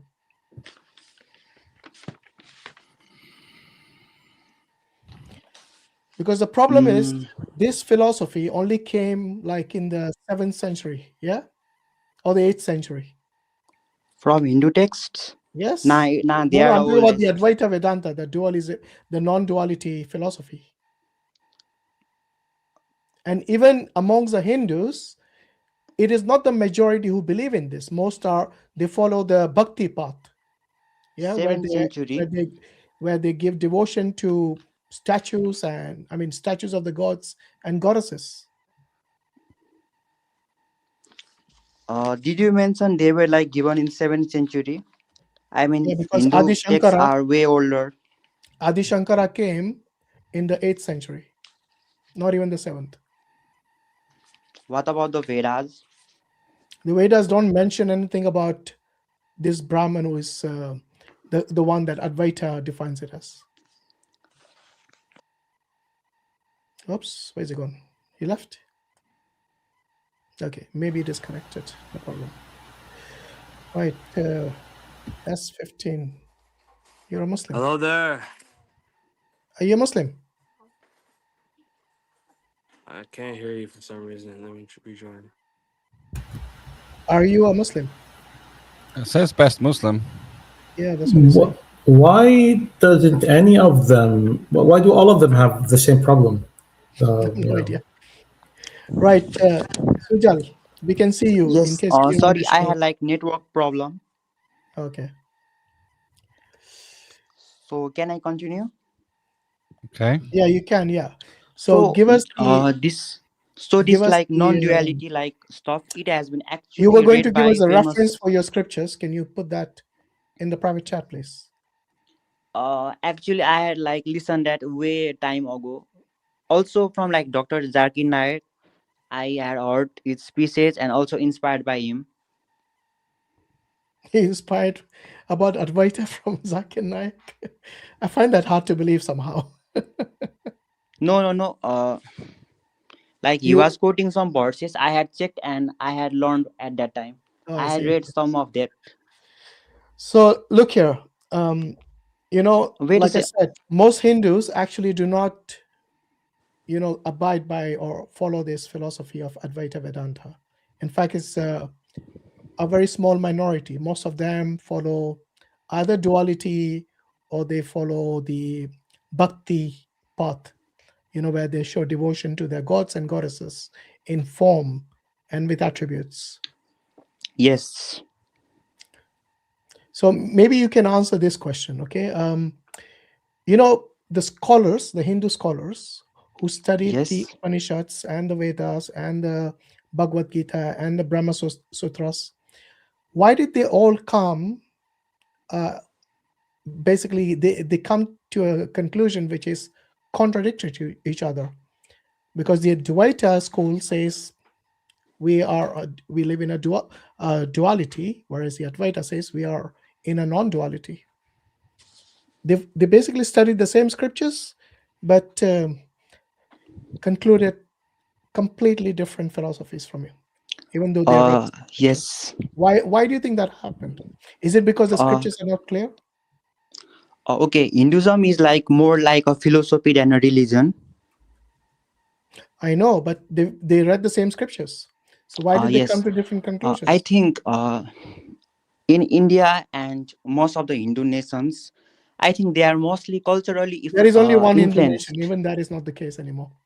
How many Hindu nations are there, you think, in the world? Not India. Like I am in Nepal. Yeah, even Nepal is secular now, right? Yes, there are all, I think, religions. There was only one Hindu nation, that was Nepal, and even that became secular. Why is that?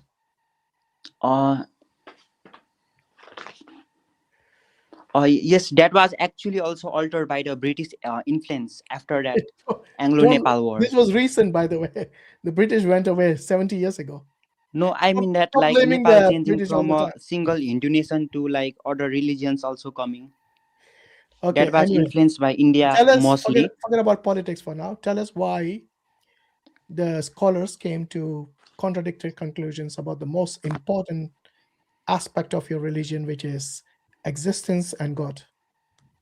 Okay, so Hinduism as a religion or philosophy, it's very vast. The vastness of it is That doesn't like, answer the question. no, I'm just describing. So as the time like gone, the philosophical ideas of Hinduism are like altered from cultures to religions. Within the same religion, there are Bro, many if you don't have the cultures. answer, just say I don't know. No need to make jalebis. I'm asking you, why did they come to different conclusions about the most important aspect of the religion, God and existence? That is a question. So you mean why the Hindus differ in within the even same books? Yeah, they came to different conclusions, contradictory to each other. I mean, yes, answer is that like different cultural like influences and philosophical ideas differing from one culture to another. Shall I tell you what the answer is? Okay. There are I would like contradictions. to hear it. There are contradictions in the Hindu scriptures. That's why.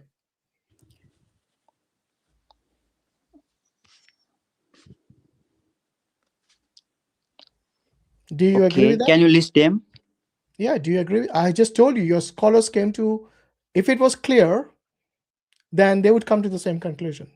Because it is unclear, it's ambiguous or contradictory, they came to completely opposite conclusions.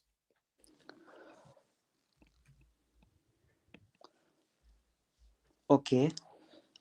It also differs that which perspective we look from.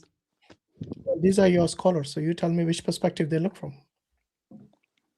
In fact, it shouldn't matter, because if the scripture is clear, unambiguous, and non-contradictory, then they should come to the same conclusion about the most fundamental aspect of your existence and of God. Okay. Yup. At the same time, the different philosophical ideas had a great influence in them. It's not that the texts are like wrong or they are saying anything bad. I think it's the people's like different ideas that led them to different parts ultimately. And so that's why there are so many vastness, so many different philosophical ideas at present in Hinduism. Look, I'll tell you what. You know, if somebody tells you that 5 plus 2 is 7, and somebody else tells you that 5 plus 2 is 18, are they both right? Wait Doesn't a matter second. which philosophical idea you use. Will you say they both are right or one is wrong? I mean, can you repeat I think the mic was little low, internet issue. Two different people. Okay. When you ask them what is 5 plus 2, one of them says 7, the other says 18. Would you say based on the different philosophies, they both are right? Or would you say one of them is wrong, certainly? Ultimately, one of them has to be wrong. Why is that? Because both like reactants can give the same product. Different reactants can't give the different products. So you agree that doesn't matter what philosophy you use, there should be only one correct answer. Yes, technically. Okay, and that is exactly how the scripture should be. When you're talking about the most fundamental aspect of your existence and about God, then there should not be different conclusions. The only reason you'll get different conclusions is because there are contradictions in the scriptures, there are ambiguities, and that is the reason. Okay, from your perspective then. Oh, okay, then I would like to show some like points here I have.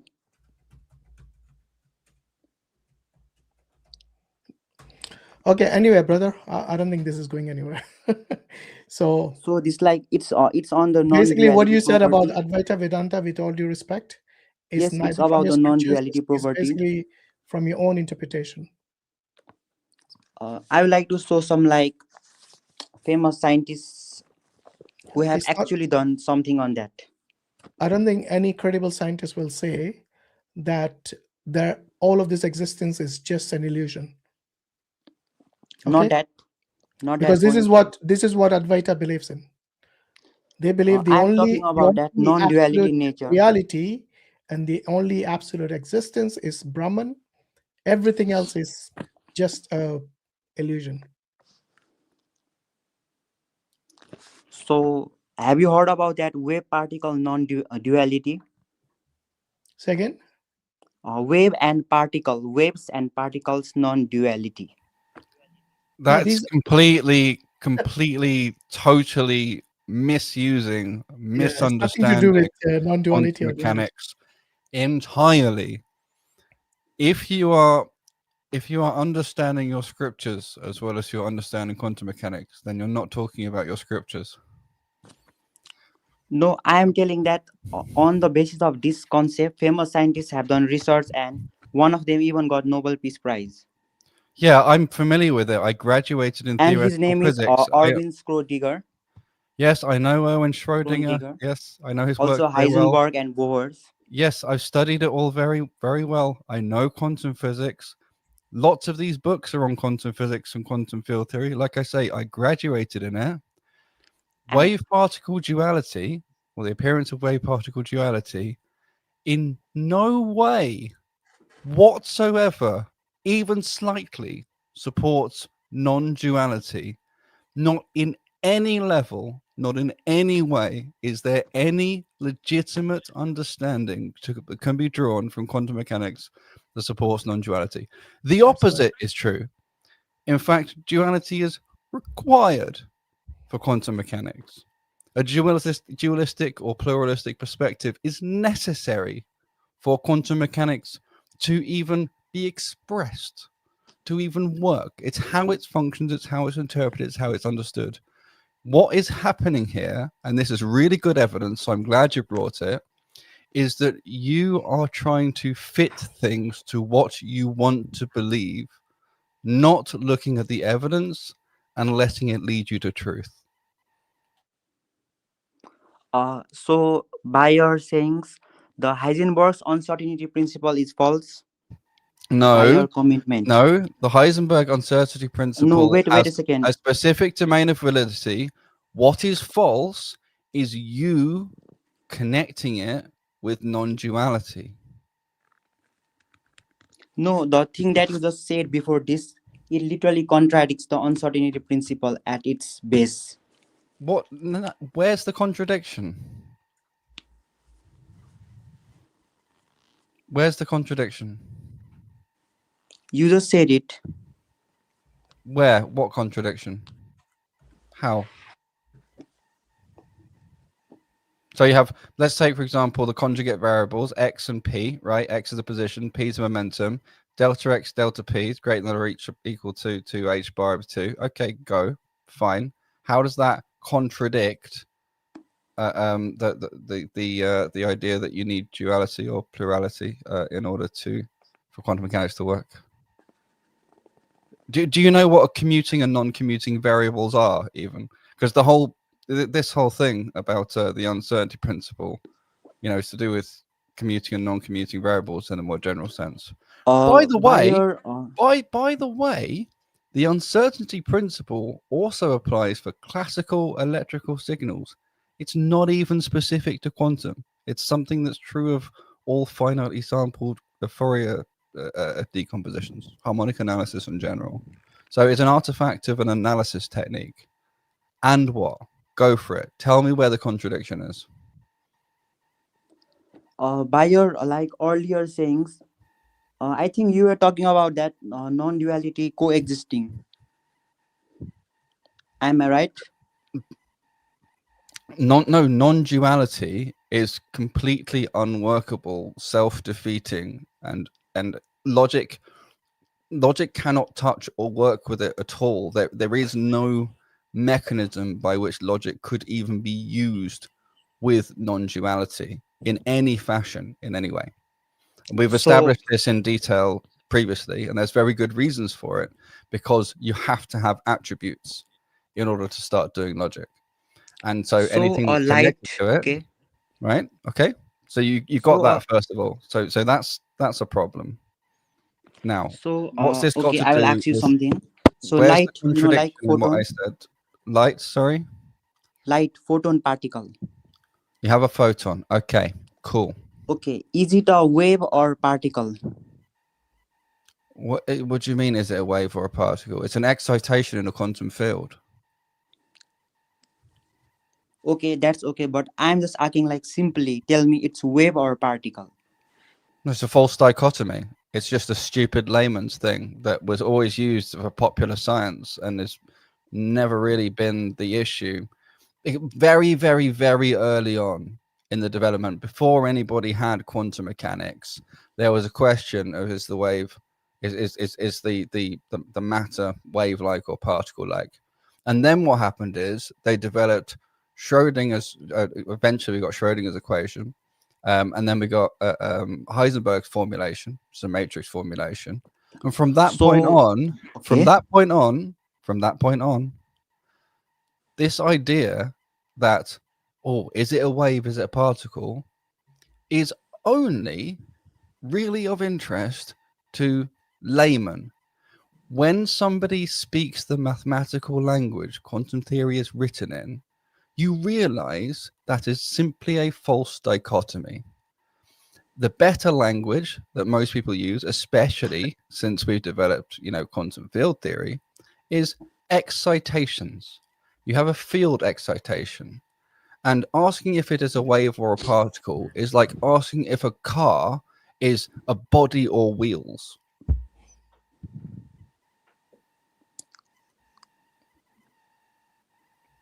Did you get that, Sujal?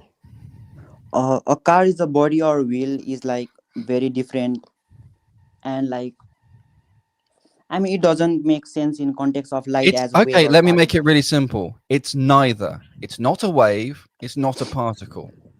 It can somehow be. It has some similarities, some analogies with waves. It has some analogies that can be drawn to particles, but in fact, a photon is neither. It is an excitation in a field that has what's called U1 symmetry, gauge symmetry. That's one of the best ways of describing it.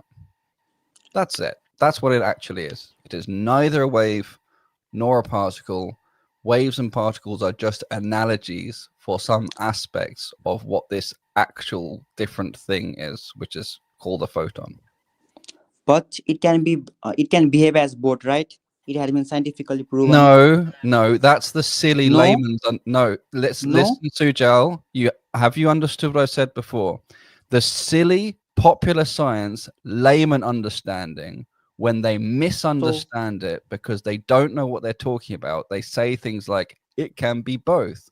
What I said was much more precise and much more accurate, which is that a photon is neither a wave nor a particle, but there are analogies. There are analogies. You know what an analogy is?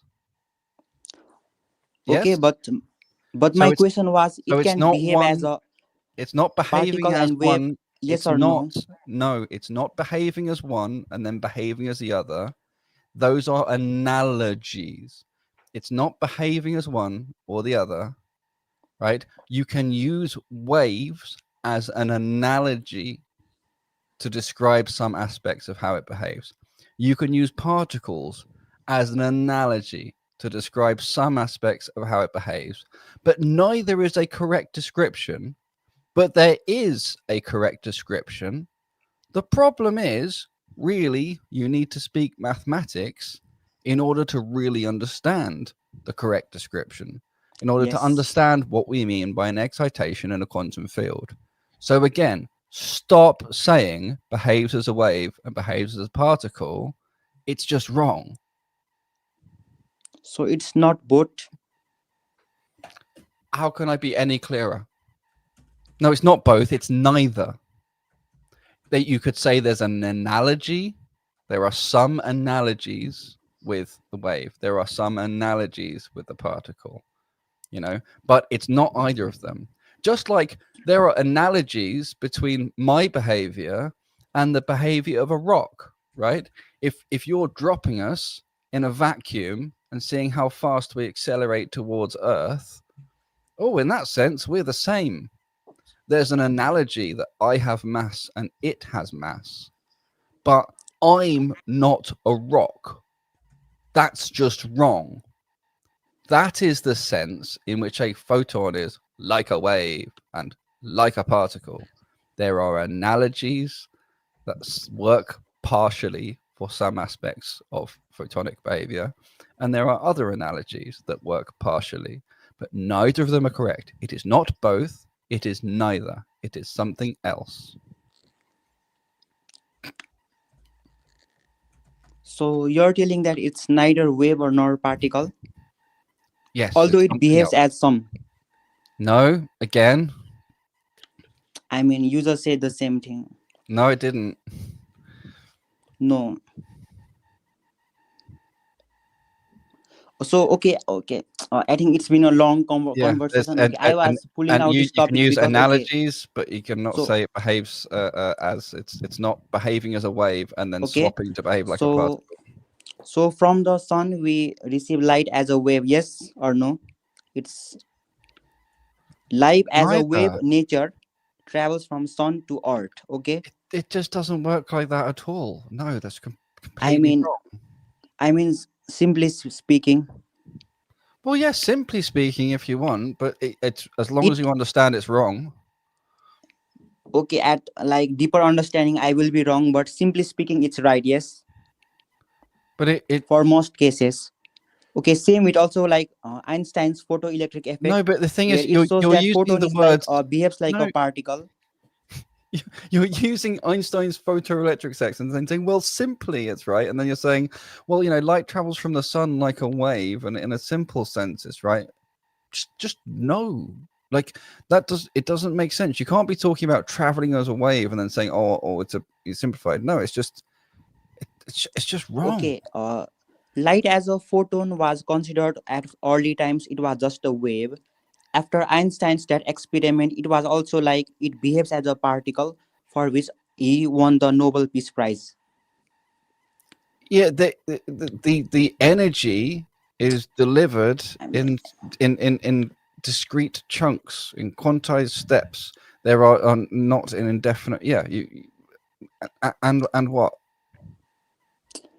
Okay, the whole thing that I explained because Werner Heisenberg and Neil Bohr were like influenced by the Vedas and Gita for this No, they were like not. further development in this non-duality nature. No, they were not. This is just complete. Yes, they were. Dude, They were. Why did they not accept Hinduism? Tell me. Yeah, they didn't become Hindus for a good reason. Exactly. They remain atheists. Lots of philosophers read about the Vedas and things, but their philosophies and on this stuff is absolutely nothing to do with it. What you are bringing is total, complete garbage. You have completely, totally misunderstood everything you've mentioned about physics. You also really do not understand the story of how this stuff develops at all in any meaningful way. What you have been doing is taking what you already believe and just cherry picking and trying to shove stuff together and Wait a whatever second. doesn't fit, manipulating it. This is absolutely not. Yes, they read their philosophies. You'll find other people, plenty of them who did, but you won't find where those philosophies were important in developing those physical theories. It's not the case. But those great scientists did believe in non-duality. No, That's rubbish. Total. Not only is that garbage, but I think you need to stop here, Sujal. Honestly, embarrassing yourself. Sujal, you should stick to what you know. They all explicitly Wait a second. I'm not talking about Hinduism at the present time. Sujal, They believe that the universe at the quantum reality has non-duality property. No, rubbish. I have read that in the Sujal, textbooks. no, absolute garbage. Bring evidence. I mean, it's the time. Nobel Peace Prize winner Schrodinger's main statement, and you are trying to change it. Next time, after one contradiction, then another contradiction. Sujal, you're changing it. You're making up lies about people, and I don't appreciate slander. Sujal, none of them, and I repeat, none of them believed in non-duality, and in fact, they would not even be able to operate in physics if they believed in non-duality. They are incompatible. None of them based their physics theories on non-duality. None of them, not at all.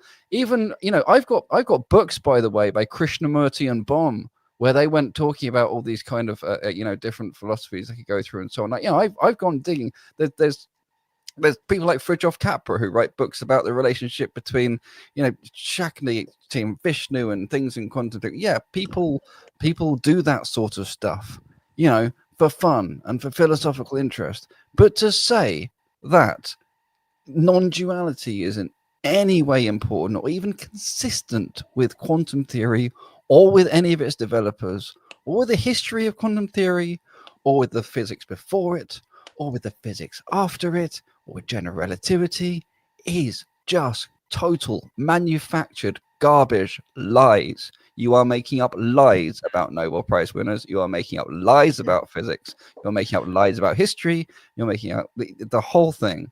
We asked him to bring stuff from his book and scriptures, and he went to some physics or something he has no clue about. Made nothing. Why are you bringing stuff lies. from these people when they Shameful were not even lies Hindus? Okay, I mean, I don't care like he calling me like liar or something, but Yeah, these guys were you inspired from the Hindu text. That's what I'm clarifying. You misrepresented the views of these people that you're quoting.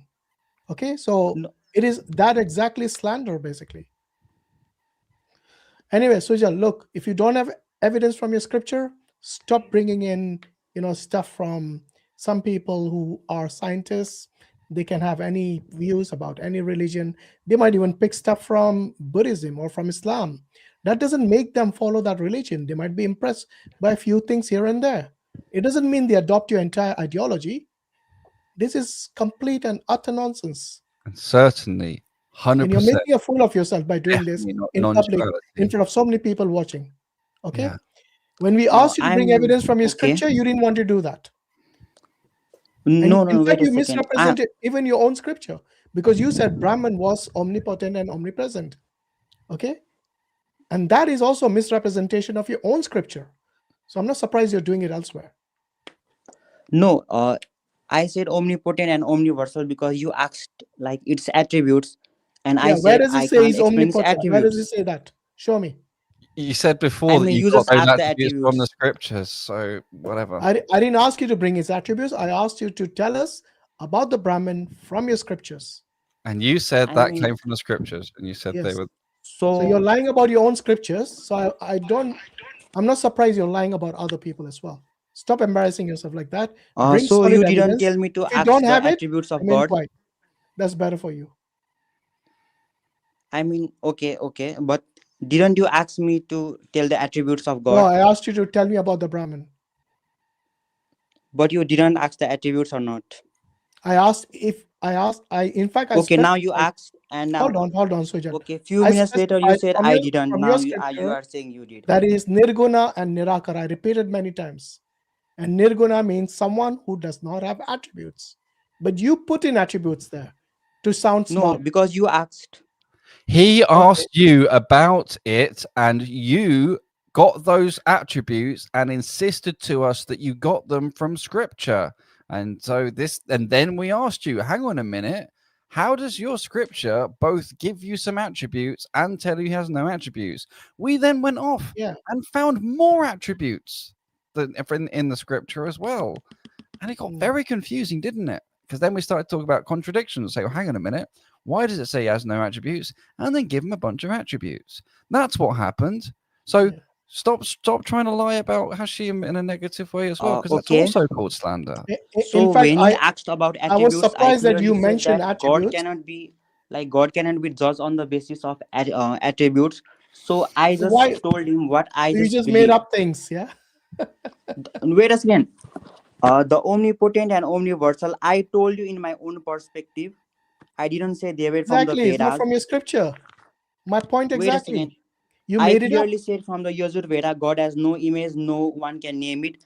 It's from the Yajur Veda, and these two words I described because you asked the attributes, and So you made up. I just gave in Let's my say own for the sake of definition. argument, if I ask you something about your God, that does he have attributes? So you will make up attributes, isn't it? By your own speculation. It's looking bad for you. You're just digging yourself deeper in that hole you created for yourself.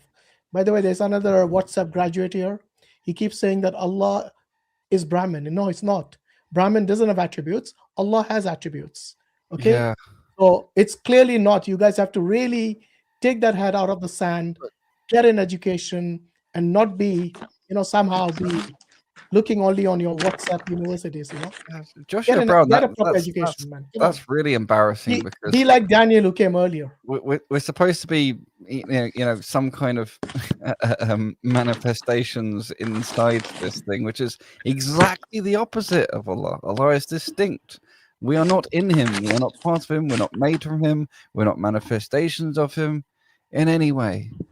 So maybe you're misusing the word Allah in the same way as the Sikh person earlier was beginning to. Maybe. But that's certainly not Allah as we see it. Absolutely not. Absolutely not.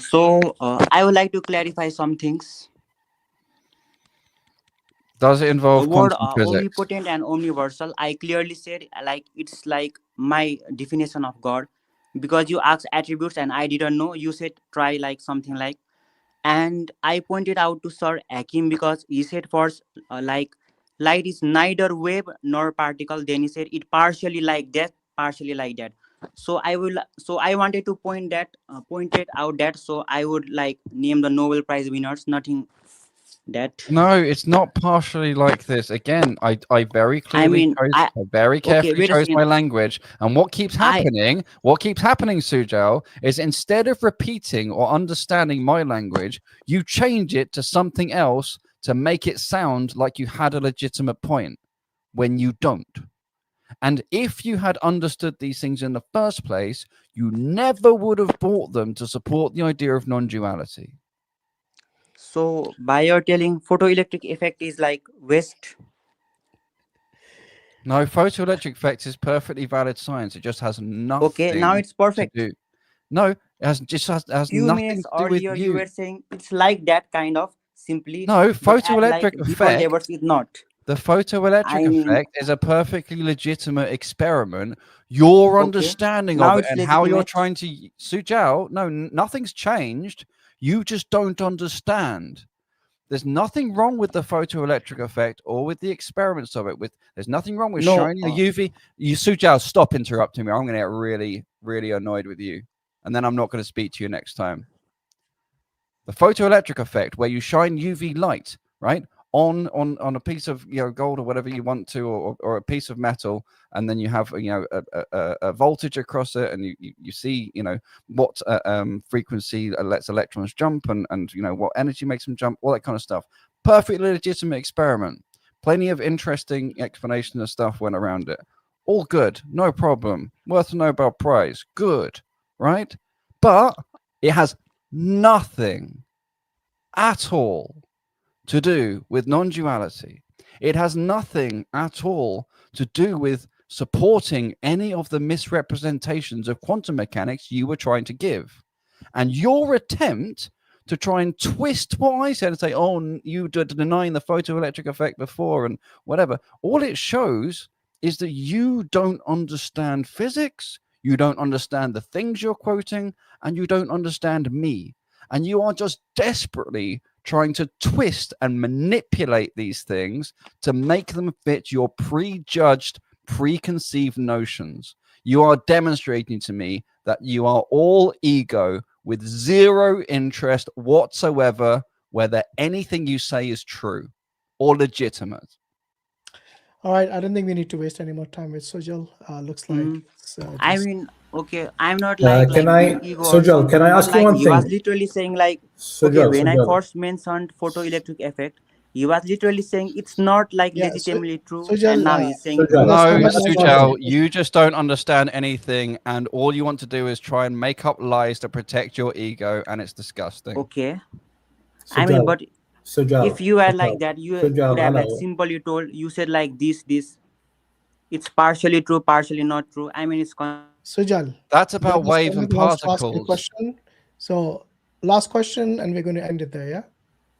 Sujal, it's a question that's on a completely different topic than that, because I understand that you're a Hindu who believes that their scripture is the reason for them to believe in what they believe, right?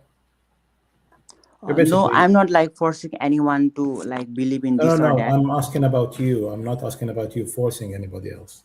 I'm asking Yes. about the reason why you believe in Hinduism. Actually, like Hinduism has like significance in science and mathematics, very much than any other religion. How do you understand Hinduism? Is it not through your scripture, or based on your scripture, at least? Yes. Okay. Why do you believe your scripture to be true? Like it's like more scientific than other religions. Really? So hold on. You saying religion actually believes in God and reincarnation? Yeah. No, I'm telling. Wait a second. Science believe in reincarnation and God? Is what you're saying? Wait a second.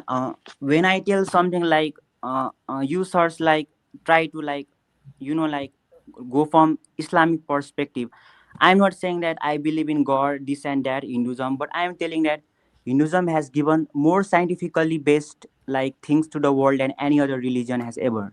Have you actually studied any of this, or you just another WhatsApp post that you're just saying? No, I have actually interest in this and okay. So like, let me ask you very this: much. where in science does it teach about reincarnation or about God? Because science deals with the naturalistic world. I mean, we are like deviating from my understanding. I am saying No, that you made a claim, very scientific. Tell me where it talks about this.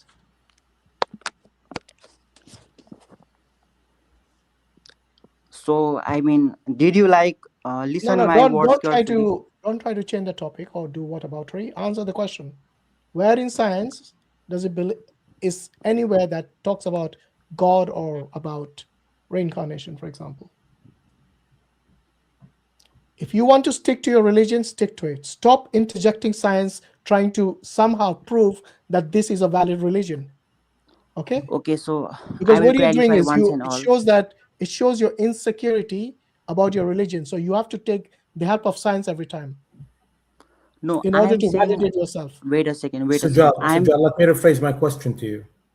Do you believe that your scripture is reliably reflecting what your Brahman or whatever other god you believe in?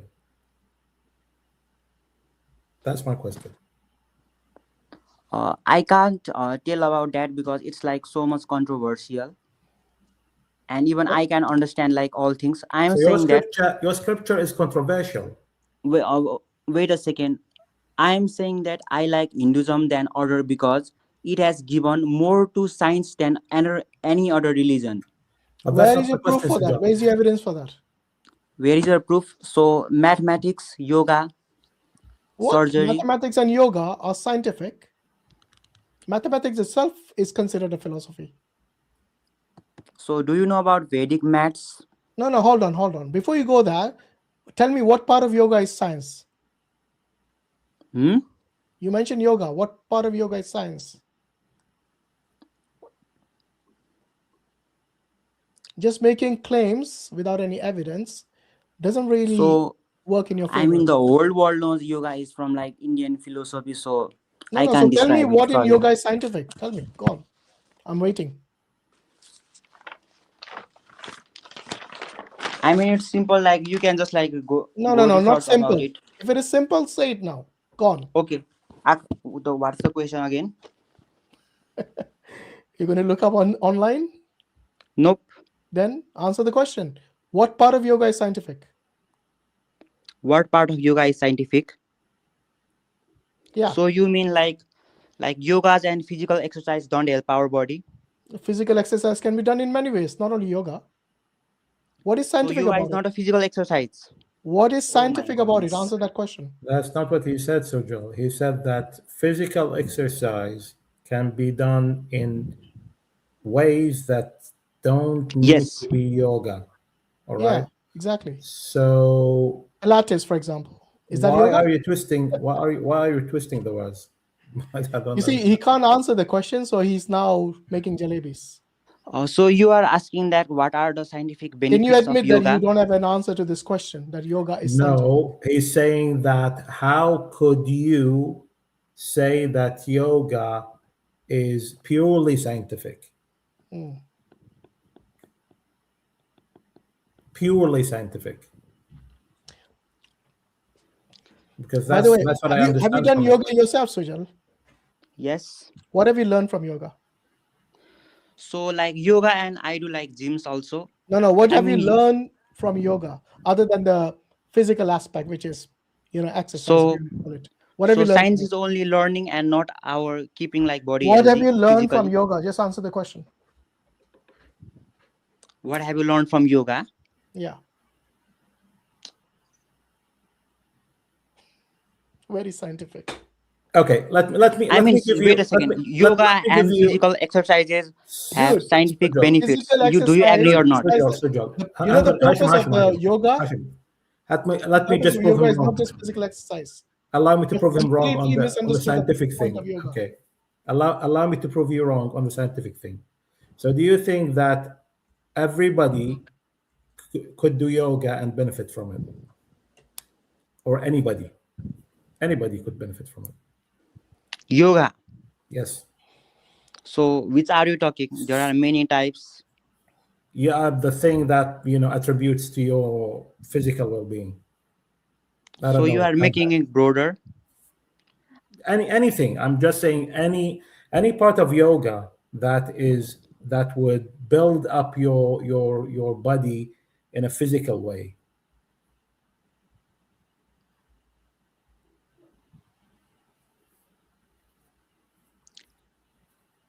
I mean, the whole question is, I think, irrelevant. I think my mic is like. You just said that it was. You just said that it was physically beneficial to human being, and that's proven by science, and that's why you believe in it.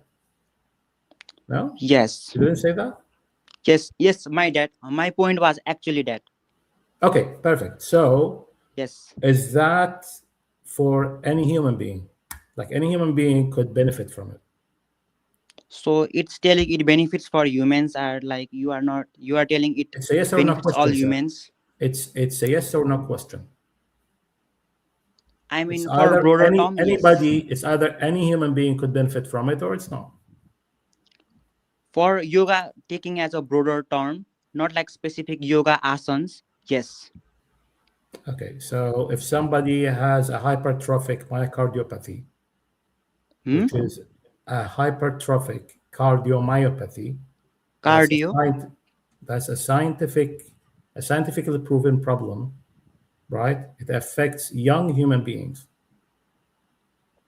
And when I say young, I mean fairly young, like in their 20s and on, between 20s and 30s. Okay. So these people would still benefit from practicing yoga. So I don't know that the name of the disease, but I am sure that the heart conditions like tachycardia, like high heart rate, and bradycardia, low heart rate, these can be like controlled by like some asanas. I have heard that.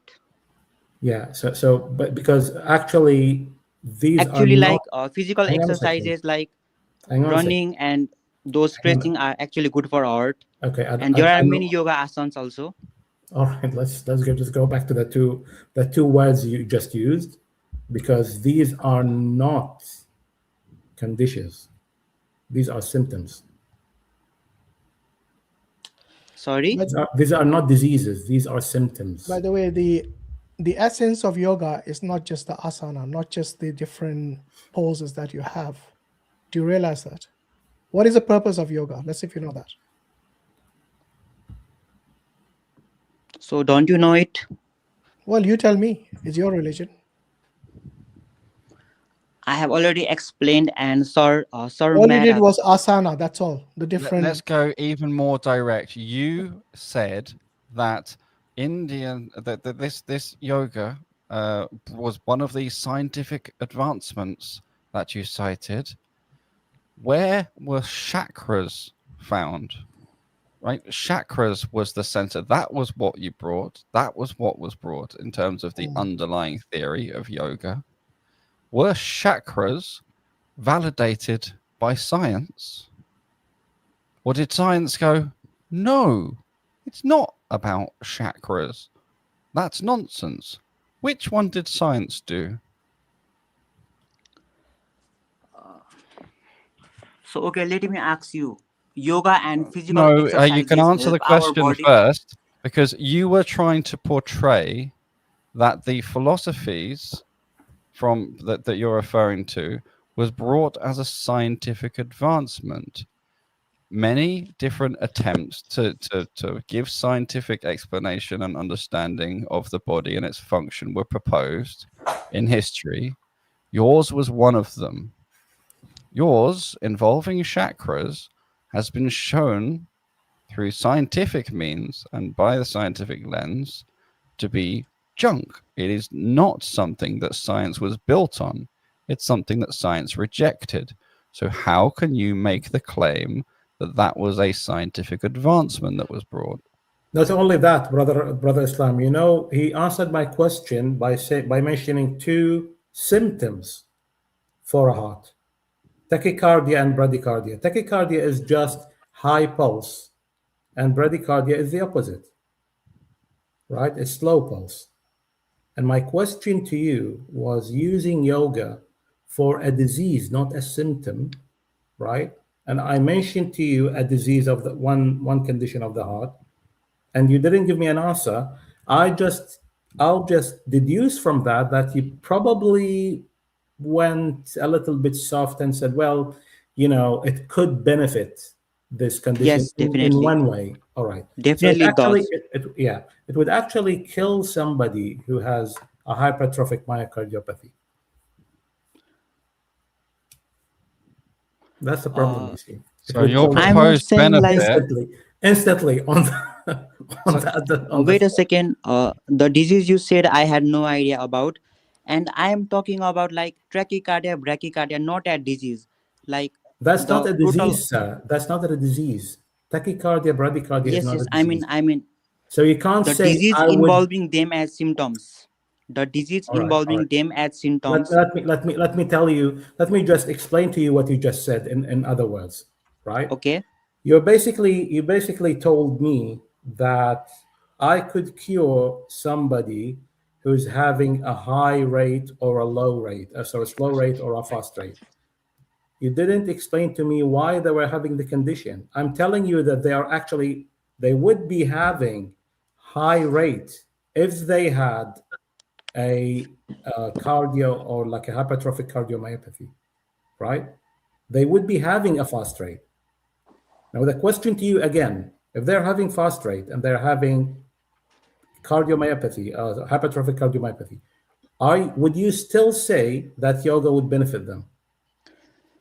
I mean, sorry, but you are asking like if someone has like fatal cancer and if he does That's not yoga, cancer. it will That's not benefit or cancer. not. It's the I same. never mentioned cancer. Sorry, I can never answer mentioned, it. No, but hang on a second. Let me correct you. I didn't mention I think cancer. when he said I can't answer it, that was truthful. I mean, the question is so like confusing. So, okay, so here's the really simple question. When this theory of yoga is built on chakras, that was the theory of the life force in the body and how energies balance and all that kind of stuff. That was not scientific advancement. That was scientific misdirection. It was wrong and sent people in the wrong direction, and even today misleads people. So why did you cite it as a scientific advancement? I didn't call that as scientific advancement. Never. You said you labeled yoga was literally the second one you listed. You listed maths and yoga. Okay. So like one example is that when we have like common cold and we have like our nose blocked. Okay. Sujal, look here, man. It's like like when you don't have Sujal. an answer, you can just say, I don't know, or I made a mistake. The deeper you dig yourself, the worse it looks for you, honestly. I mean, Stop doing I that. wanted to say the thing he was talking. There's I nothing didn't have any scientific idea about these things you're saying. So stop making claims you have no clue about. In fact, you don't even know the importance of yoga. Sujal, you think it's just asanas. One way of pronouncing your name in Arabic is Sijal, not Sujal, Sijal, and I think it fits you quite well. Sijal is basically just fighting. I mean, I was only talking about maths and yogas. You talk about arrow topic that There's I had no information. No, you brought maths and yoga as examples of scientific contributions. Now, Indians did contribute significantly to mathematics. Example Aryabhatta. To the Indians did contribute. The who invented zero, of course. However, Sujal, so what? The Vedas and the Upanishads and all these philosophical ideas were not the reason for any of that mathematics at all. That maths came from counting things. It came from them taking ideas from other people and developing them. It came from astronomy and trying to look at the stars. It didn't come from the Vedas and the Upanishads. It just simply didn't. And it wasn't inspired by them either. And they weren't the first to do it. And Sujal, and they weren't the first to do it. So, you know, it's not really legitimate to cite the mathematics, but yes, kudos to them. They did do some maths. They also did some stuff that was terribly misleading and ridiculous and caused, you know, no good, like the yoga that you cited. The underlying theory of it was bad. Yes, breathing and moving and calming your mind has some benefits. They certainly weren't the first people to think of that. And again, the bit that is beneficial, the breathing and the moving and the being calm, is not unique at all. and it's not a contribution you can put down to those origins. And the bit that they did contribute uniquely around the chakras and things was wrong and misleading and bad science, a failed attempt at science. This is important to understand. Now, Sujal, if science is important to you, if you like science, if you trust it, if you find it interesting, I encourage you to study it properly. Stop trying to just find ways to cram it to fit whatever philosophy you want to, and study it. Like, I went to university and studied physics. Do that. Get a bunch of books and go through and learn it properly. Don't just get a bit from GPT and a bit from some video somewhere. Really study it. You'll find it very interesting, No, perhaps. I didn't like copy it from anywhere. I have your some textbooks and Okay, that's fine. How old are Great. you, Sujal? 19. Honestly, you're 19. Okay, you got a long way Okay, to I go. have some textbooks here. All I'm saying is don't make assertions that you're unsure of. Okay. By the way, do I you have believe in biology. do you believe in astrology? Astronomy, cosmology. Astrology, not astronomy. I have very less idea about that. Okay, so He's you asking believe about in the signs of the zodiac and things like that. Isn't this one of the Hindu practices? How to determine a good spouse and making sure the kundalis meet? Horoscopes, basically. Oh, Isn't that yeah. the- Oh yeah, It's that was much another deeper than that. terribly misleading bit of anti-science. Is that, that do you was consider astrology to be scientific? Astrology. Yeah. In my opinion, actually no, because scientifically it's not, I think, proven yet, or I Yet? think it doesn't have. So you still stick have to the hope. science. Stick to the science. And what you should do with this non-duality is throw it in the bin. Ignore it. Learn some science. Learn mathematical logic. Good, fine, good for you.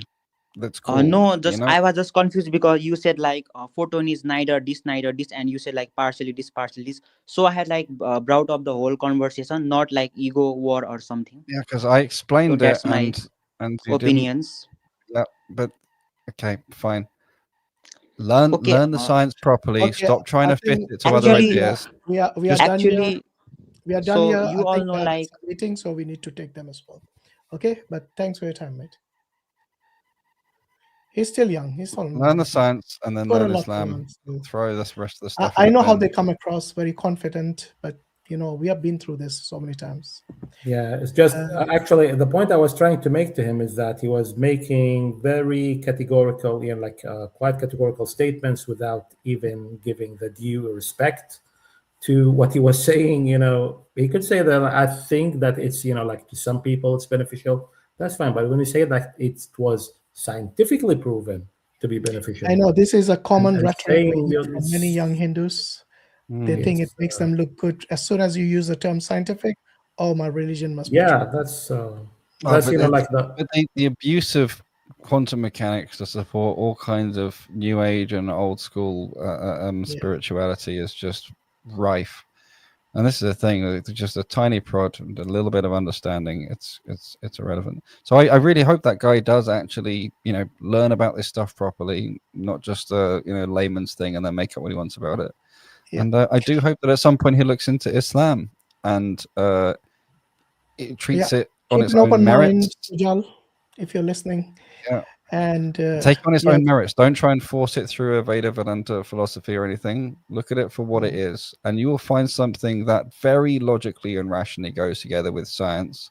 And one of the things I wanted to tell him before he dropped is, I used to be atheist and not believe in God, and then I studied physics, and by the time I graduated, I believed in one God, in Allah, alhamdulillah. And that could be something of interest to him if science is of interest to him. But you'll never understand science if you try and squash it into this Vedic framework. It'll never happen. Yeah. No, I think though still that he was sincere about what he believed in.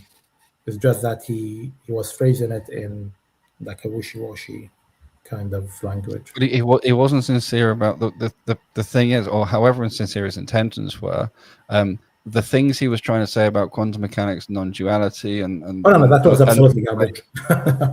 Right, yeah, let's yeah. leave it there. So Sujal, come next time if you have some more, you've studied some more research, but not today.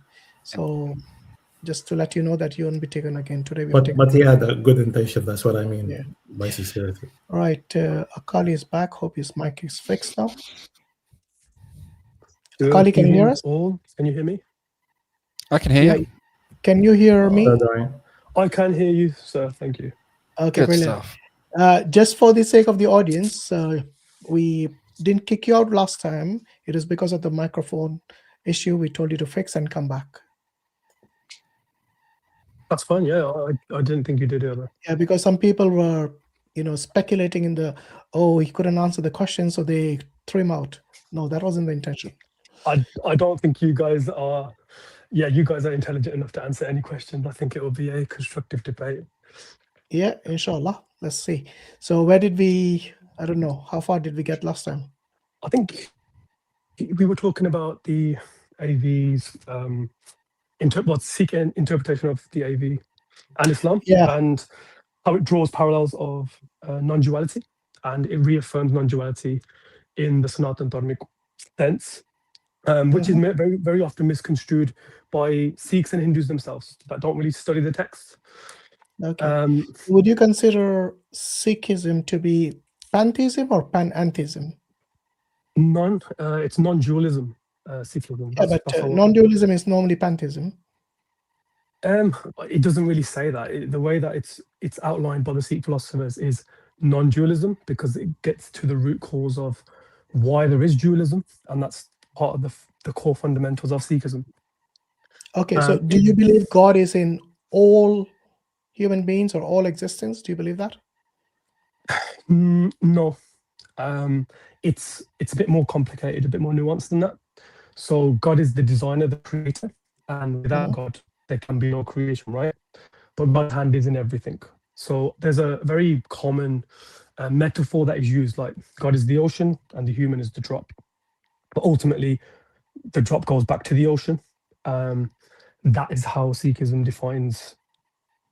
Okay, so this when you say a drop and an ocean, so when you say we are the drop and God is the ocean, then would you say we have an essence of God in us? No, that's how it's described by a lot of people. How do I say this? It's very but difficult. isn't that what the analogy is describing? No. What it's trying to say is the nature of water, the nature of the ocean is in the drop, i.e., the designer's language is in the design. However, you cannot equate the two. With one is subservient to the other, right? The drop makes up the ocean, but the drop only has power and substance because of. Do you have anything from him? Do you have anything of his essence? Anything, like a fraction of him? Well, yeah. Well, it's you can't quantify it in that sense. The way I've qualitatively, not quantifying, qualitatively. No. So the way I do this, the way I explain this to people when they ask questions of me, is think of it like a video game designer, because everyone plays video games these days. The youth do. God is the ultimate designer of the video game. The human is interacting with the video game and is an avatar within the game. So he's playing the game, or they are playing the game that God has designed. God has created every single part of that video game, like from the time, from the way, the physics, the rules, everything, right? So God is in the creation in that sense, but not physically in the creation, just like the human isn't physically in the creation. They're playing. In that analogy, sorry, did God also create the human playing the game as well as the avatar, or just the avatar and the human playing as separate? This is where it gets a bit deeper, but I'm just talking in that concept. So I'm not using that analogy to describe the relationship between the human and God. I'm saying you are the. Oh, 1 second, sorry.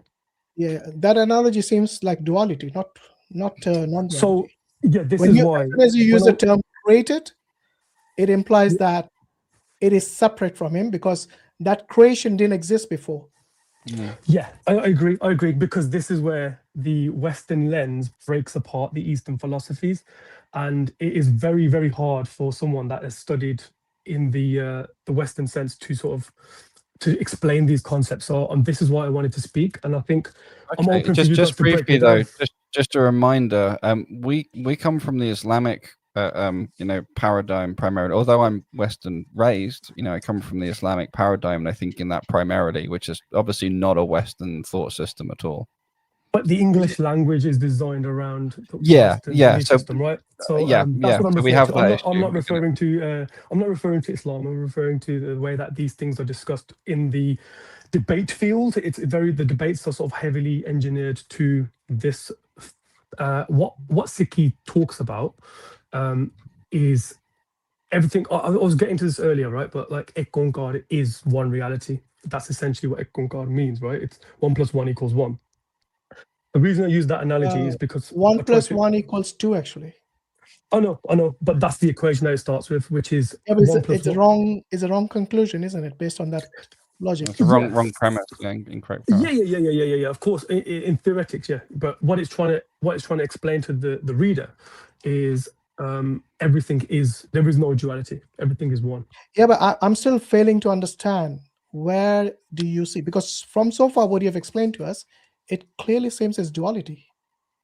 Yes. So the reason duality exists from the Sikh philosophical point of view, pardon me, is because of the 5 things. So Maya, Maya and Homme, which is like the attachment and the ego. These are the things that create duality. It's a human construct. If we take those things away, then we can truly observe the form of God, essentially, while we're still here, because we remove everything that is human. The way that is described God. Oh, sorry. Sorry, just briefly, what were the other 3 things before you move on? Let me get them in English. Sorry. I'm going to quickly Google them in English. Apologies. That's fine. And I'll try to explain them. Sorry, Maya and humor are not in English, so we can. Maya is illusion, basically. That's what it means, Maya. Yeah. So I want to know from Akali, who is experiencing this illusion? Is it the one only existence, which is like Waheguru in your case? Or is it who is experiencing the Maya? The Waheguru or Akali? No. So here we go. I'm just going to tell you the five thieves as they're translated into English. So you have lust and desire, uncontrollable lust and desire, uncontrollable rage or anger. Greed is materialistic greed. Attachment, mohe, which is your emotional attachment to worldly things and people. And ahankar, which is ego and pride. Those are the 5 things that create duality and disconnect you from the divine. So if you can take those 5 things and control them, you can then start to understand the philosophy of God. This is morality, isn't it? That's our so that's the core fundamentals of maybe Eastern Islam, philosophy's Hakim, fundamental. now would be the good time to explain the moral collapse in this philosophy. Yeah, I'll be interested to hear this. Well, before I went into a moral collapse, I would. The problem I have trying to explain. Okay, I would approach it from a rational perspective. I would try to. That's just how I try to sort of work. And the problem I have is building a rational perspective with non-duality being a part of it. So I kind of need to get that first. So just briefly, one last thing to make sure I understand it. When you say ego, is this including any sense of I? So, no. The I myself, so that would have to be dropped, or is there some acceptable level, and ego just refers to like excessive self involvement? Ego is like pride or conceit. So when we go back to the Mool Mantar, it talks about the nature of God and explains that, like if you was to go into the deeps, it explains why we have fears, why we have insecurities, why we have hate, and then the 5 thieves essentially come from those things, but God is beyond those things, which is why. But we have them, right? And in your view, are we somehow part of God in any sense? No. It's Okay. a lot of people interpret it that way though, so I've got to be clear. But if you actually go and look at the texts and the scholars and the, like, as you would say, like philosophers of Sikhism, they are very clear about this, and they say that it is non-dualistic because the texts say that themselves, and the reaffirmation within the Guru Granth Sahib of the Hindu texts are thousands of years old to now. They all say the same thing, but as you guys are probably aware, because I see you picking it apart all the time, it's not construed that way, even to this day. No. My question, maybe it wasn't understood. My question is there any sense, mereological or other, in which we are considered by you and your philosophy as being part of God in any way, or are we not part of God? Are we part of God? Theoretically, no. But we are Okay. sustained by God, so I don't know how that. So that to me chimes well with me. This is I agree, that makes sense with me. Like I would say we're not part of God, but to me then that would necessarily mean we're distinct from, like, we're God's separate from us. We're not part of him or in him. He's a separate thing, and that I'm totally on board with, 100% on board with. But if that's the case, that's antithetical to non-duality. That would be classical duality. So you see where I'm confused? Sorry, can you repeat that? I'm trying to follow that. So it's okay. So because if we are not part of God, right, then we are distinct from God. But then that implies a duality. It implies that God is separate from us. So let me think about why. If you can say that we are, if we try to say that we are part of God, then that implies that God can be divided, right? Or we carry a slice of that would be divinity. A problem. But our philosophy rejects that. Good. Sikhism completely rejects that, because Ek Onkar is, there is only one reality, and it's not made up of pieces, right? So yeah, that's not what our texts say. Okay, but then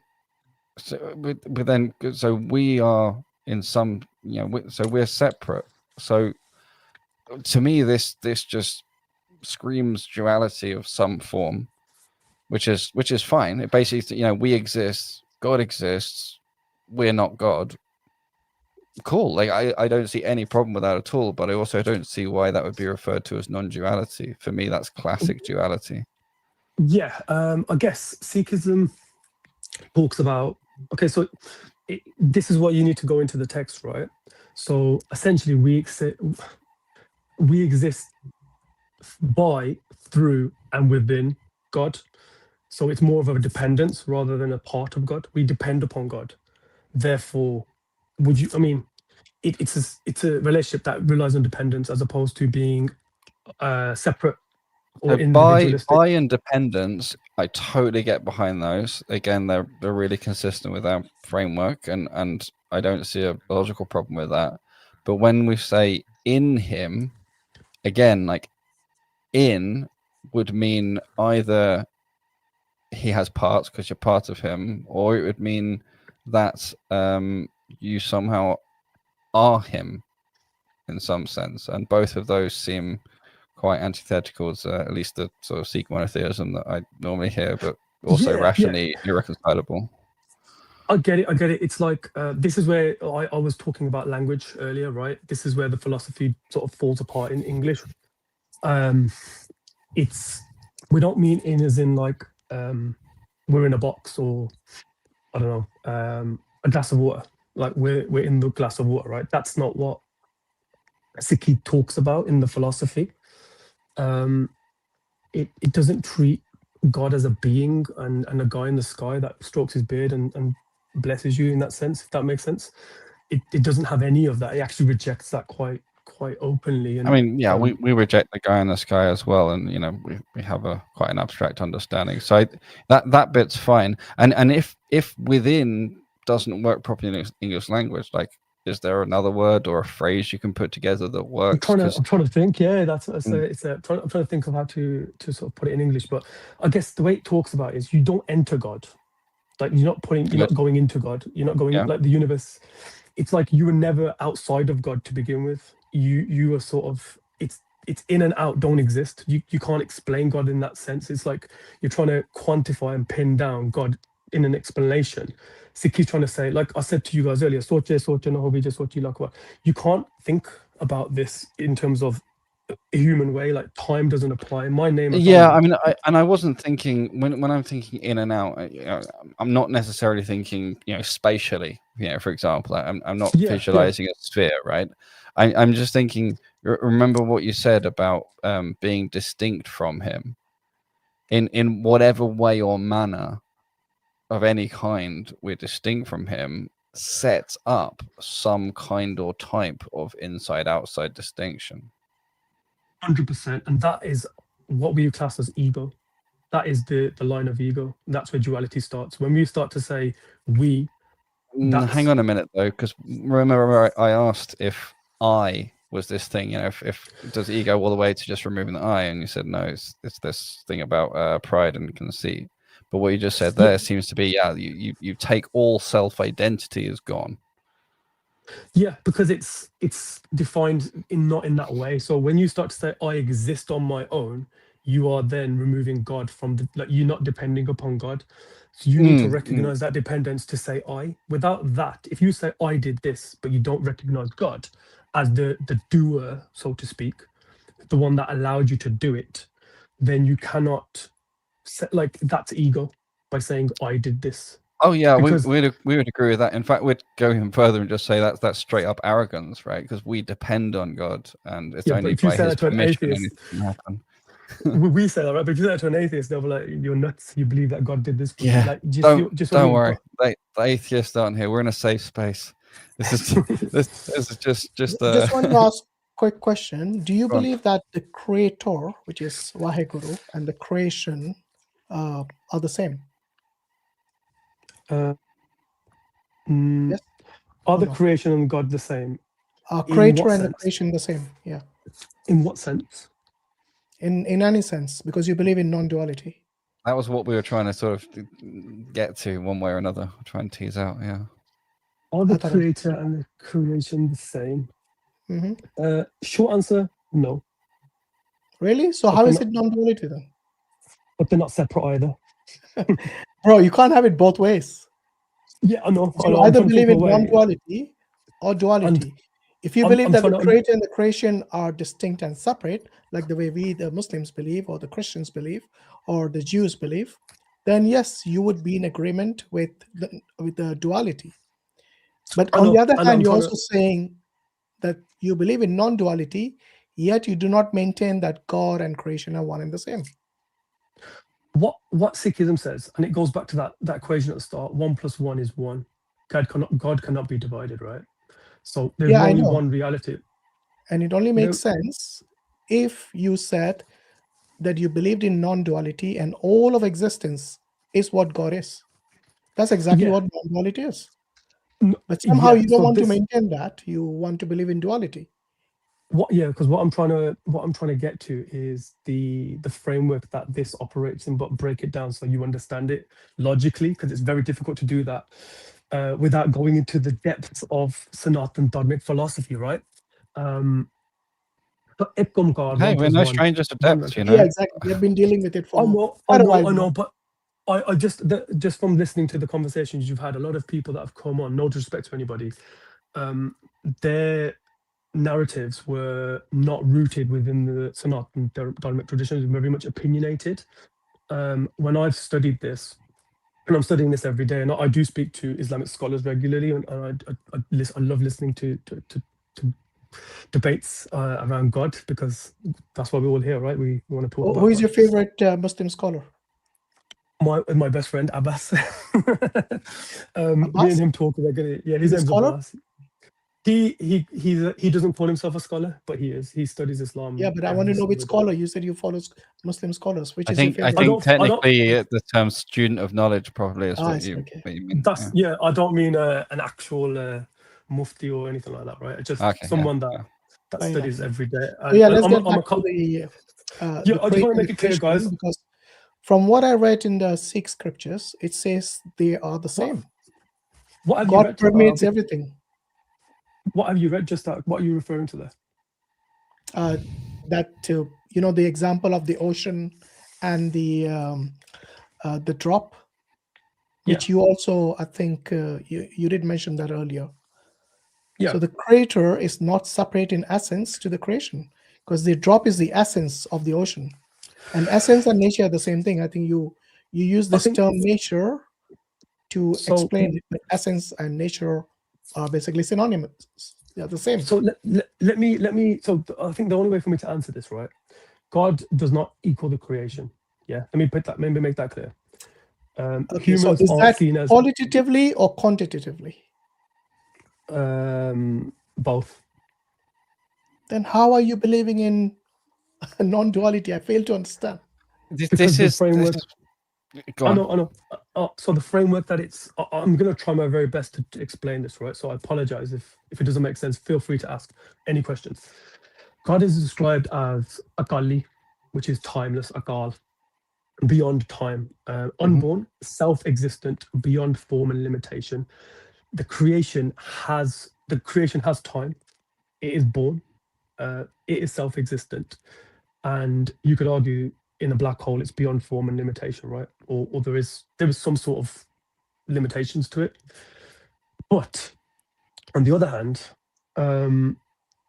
like the universe and creation itself, especially if you look at some of these scientific theories, is constantly changing. There is time dilation, and it appears and dissolves. There's a big bang, there's a big crunch. It's more about the identity of the universe. To attribute an identity to the creator, i.e. the creation, it's not, you can't do that in Sikhi. It goes against the philosophy. Does that make sense? Have I explained that correctly? Which I like, and we pretty much agree on that stuff. I think that. But hang on, Brother Islam. He makes a very loaded statement there. He said, "Oh, sorry, the creator, i.e., the creation." Oh no, I thought he said distinct from, because he said God is not the creation. No, he said the distinct... creator, i.e., the creation. He's equating the two. No, he said the identity is different. I think that's what he said. Yeah, that's what I said. I didn't say that they were the same. I'm trying to make the differentiate that Maybe by saying that. You believe in soul, right? Atam or Atma. You believe in that, right? Do you think the Atma and the and God are the same, or are that different as well?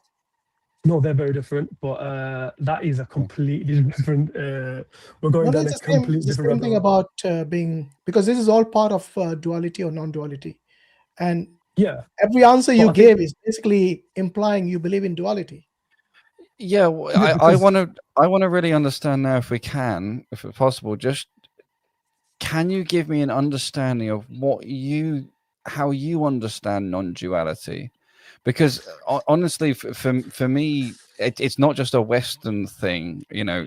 Even in, you know, dharmic philosophy, everything, like there's a difference between the schools of thought that are dualist and non-dualist, and so what you described, God not equal creation, and you know, he's timeless and he's self-sufficient, whereas, you know, we change in time and we are dependent.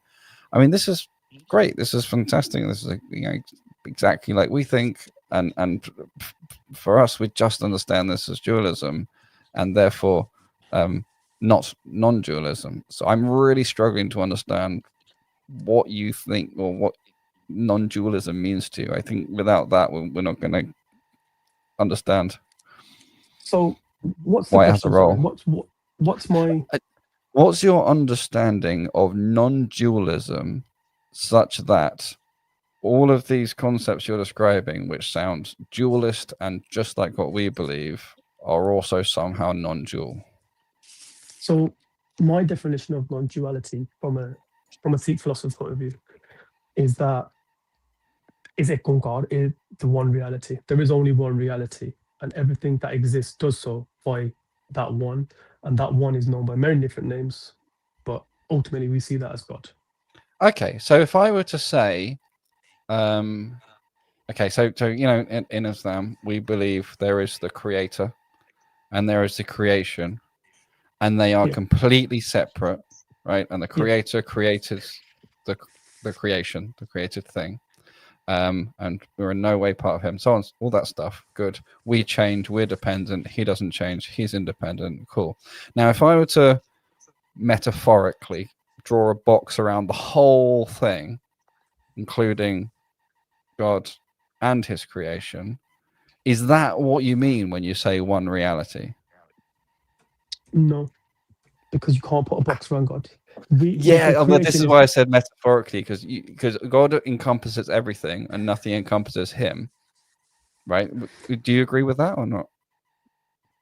Say that again, sorry. So God encompasses everything and nothing encompasses him. That's encompassing right, means to surround. Yeah. Okay. I agree with that.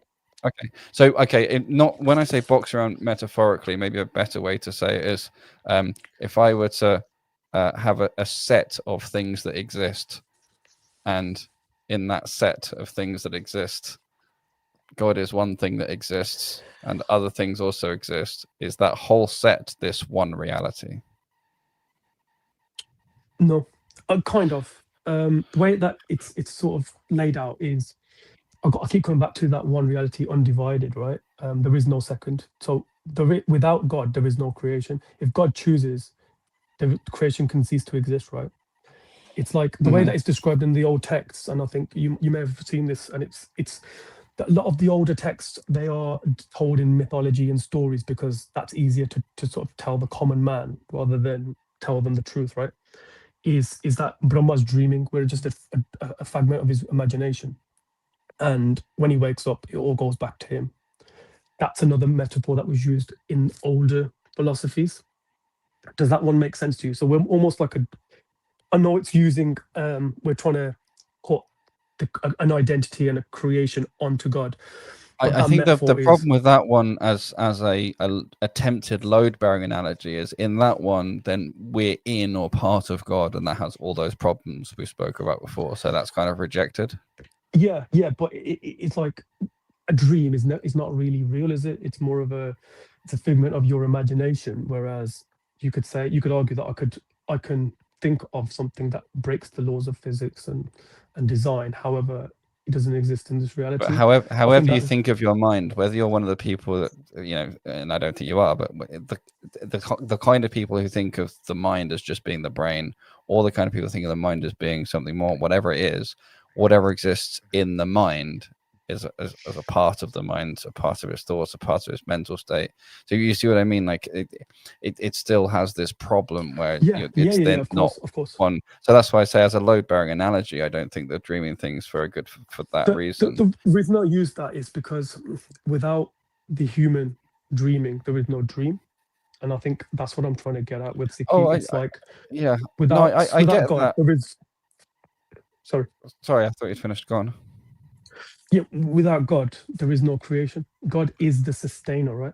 God is absolutely the creator, the sustainer, and also the destroyer. And this is also Hindu mythology incarnate. Now, people have started worshipping these gods and Devta, but they were essentially the story, and they were trying to explain what God's role in the universe is to people that were farmers and uneducated and whatnot.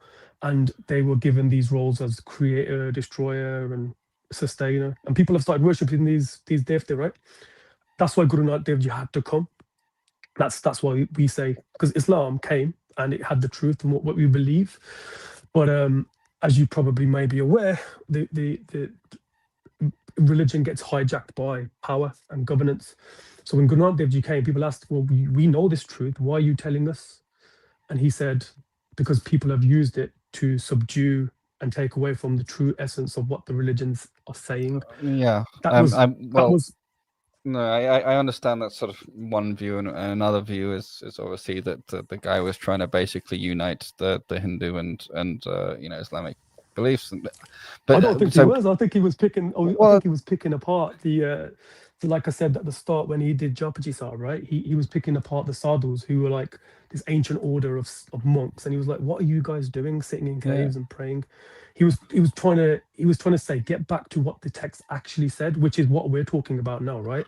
Yeah, okay, but I just meant in terms of the history, but I didn't want to move too far into history if we could, because I really feel that the fundamentals need to be nailed, and for me, what I'm the two things I'm struggling to reconcile is, well, let's say there's an easy way to reconcile it, which is say it's just a contradiction, and truth stands clear from contradiction, but I'm trying to see if there is any way to reconcile it that is not contradictory, right? So you have on the one hand one reality undivided, and I've tried various different ways to reconcile it, and you say it's not quite right. So on the one hand, you've got one reality undivided. On the other hand, you have the creator and his creation being distinct, and in some way that's a kind of division. So how are those reconciled?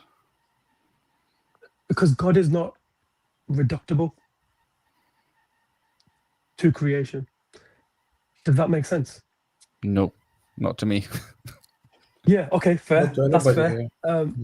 But I mean, I understand the words, but like I'm not thinking in any way that God's reducible to creation or anything. For me, like I say, as you said, and I think you put it really well when you said God is, timeless. He's and I'll simplify without the full list, but let's say God is, timeless / unchanging, and he's self-sufficient. Creation is not that. Creation changes over time and is not self-sufficient because it's dependent. So for me, that is an example of a type of division. And so that's why I can't reconcile that with undivided. Do you see what I mean? But Brother Islam, if I may interject here, I've been silent for most of the time.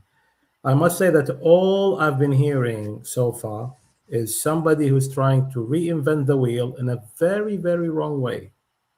Very wrong way. Basically, what you're saying is that Muslims or Islam had the truth, but it was distorted. Why is that? No, not at all. You just literally said that. Did I? Yes. No, he was saying that's that's what such and such a guru said. I forget the name of the guy. No, the guru came because the people, even though the texts and the religion itself, like in Hinduism, I don't like calling it Hinduism, but Sanatana Dharma talks about these things. People were worshipping deities, let's just say, right? People were worshipping statues. It doesn't mean the faith was wrong. Doesn't mean it had part of the truth. It just meant that people just didn't understand it. I don't think Islam was seen as untrue. I think for India at the time, it was ruled by an Islamic empire, and they were doing things that Sikhs would see as against Islam. So people going away, and Hindus at the time were actually dressing as Muslims to get better jobs, and it's written that they were giving up. They were secretly doing their Hindu traditions at home, but going out and pretending to be Muslims. So he tells the Hindus, stop this hypocrisy. And there was Muslims that would dress and appear in society as good Muslims, but they were doing things that were not so good, i.e. gambling at home or in the gambling dens. And he was trying to say to them, stick to the faith, go back to God, stop living in society, which is classed as Maya, stop using your ego. But that's separate to what my brother was talking about. I think he wants to understand, and I think I want to really be able to nail this as well. How do we separate, or how do we explain Akali, may I ask you just one simple question?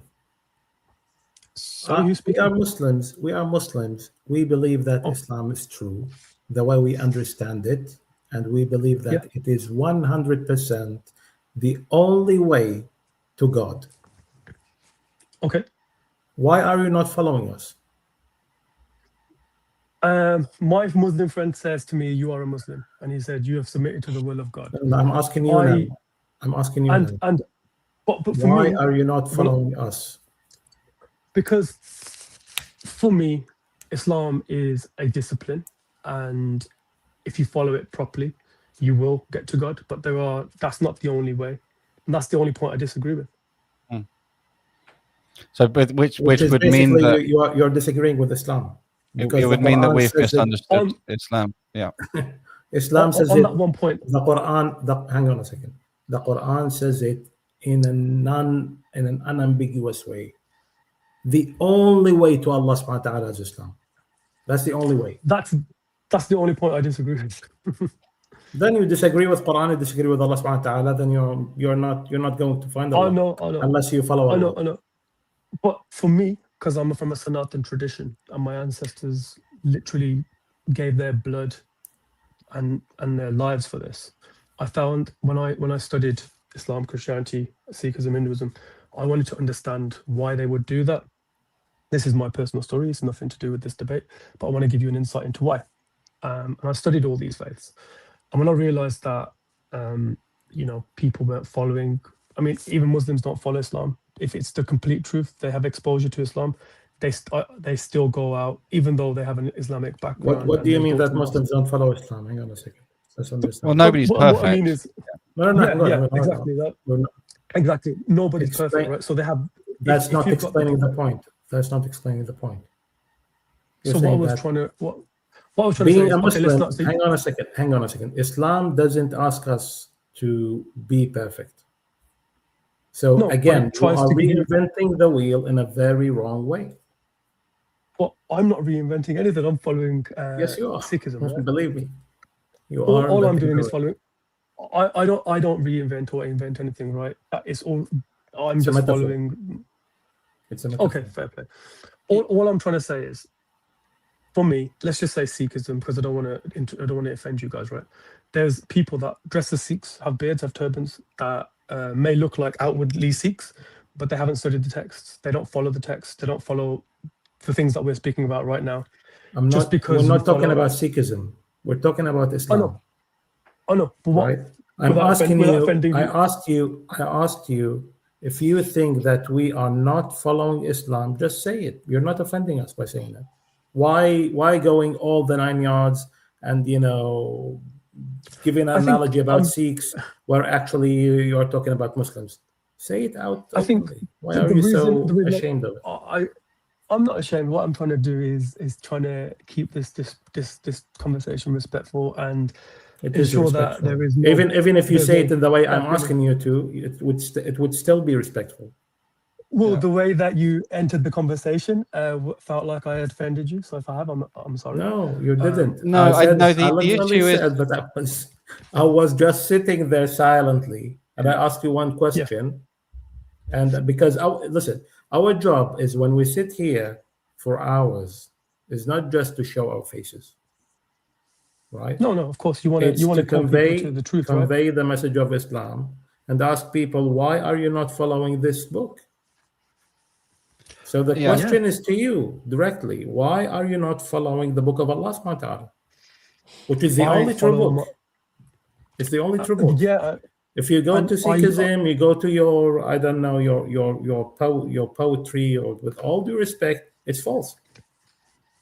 No, fair play. If that's what you feel. I don't believe that. I think it's 100% true. I think Sikhism is 100% true. Yeah, why? Because the truth is evident. It's, if you look across the faiths, truth cannot be disproven, right? And everything that Sikhi talks about, especially on these levels, is present across all faiths. I just believe that with time, with power, these messages got destroyed, changed, and whatnot. Sikhis, the point of Sikhi and the gurus, they compiled these texts, not just with the Sikh gurus, but you've got Islamic scholars, you've got Hindu scholars, and you've got people that weren't even scholars. Their writings are within it. And Sikhism was a creation of the British again. We know Sikhi just means to learn, right? And okay, Akali, you do appreciate that Islam doesn't come from scholars. No. So I was going to finish this. Sikhi is not like Islam. The Khalsa, the Panth, that is very much like Islam. in terms of it's a structure, it's a religion, it's black and white. Sikhi, which is the Guru Granth Sahib, can be followed by a Muslim. It doesn't contradict anything you believe in my opinion. It does. It does. But I would say no. I think the Dasam No, Granth, but which is what. let me tell you why. Because listen, I'm an Arab Muslim, by the way, right? Okay. And I'm a little bit. I might be understood sometimes as somebody who's aggressive when they speak, which is basically the Arabic way of living and saying and like speaking. No, Straight to the point. Straight to the point. I believe you're following a false religion. You're following a false understanding of God. Because simply because hang on, let me explain why. Simply because Allah subhanahu wa ta'ala says in this book, which is his, right? This is the Quran.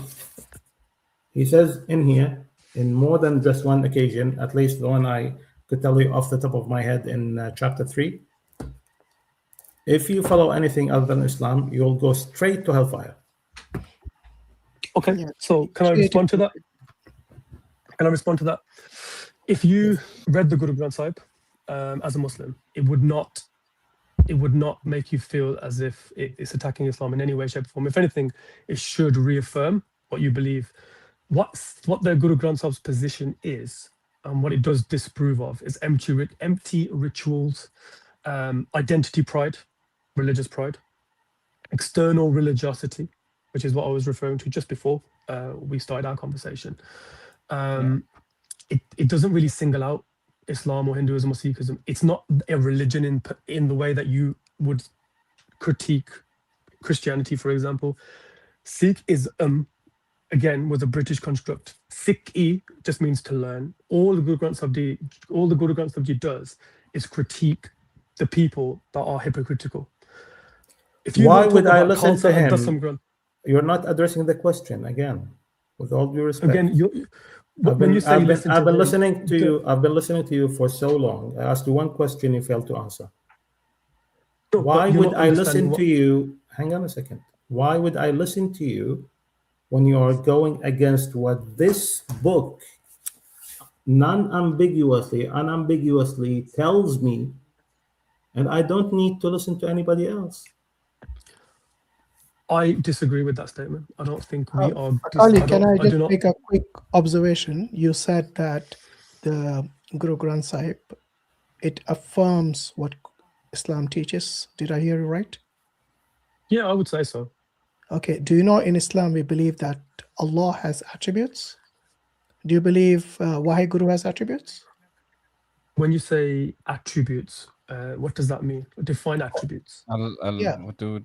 Qualities of a entity. Qualities are not the same as attributes. For example, Allah is omniscient. He's all-knowing. That's one of his attributes. Yeah. Okay, he's immortal, another attribute. Do you believe that God has attributes in Sikhism? Yeah, they're in the Mantra. So, he does. Now, I agree. It says that he's eternal. He doesn't die. So I've read a bit of the Guru Granth. But does it say that? He does have attributes, but there is one passage which says that he has attributes and he does not have attributes. In the same verse, it contradicts itself. Are you aware of that? No, but you're reading, this is the thing, you're reading the transliteration, which is based on Christian missionaries who are trying to convert. Okay, so you explain to me, what does it mean when he says he has attributes? So he's Saguna Nirguna. In the same verse. So explain that to me. Can you send me the Pankti and I'll have a look? I need to look at it in context. I'll do it even better. I'll show it to you on the screen. I can't see you very well, guys. I apologize. I'll give you the reference. It is Ang 290.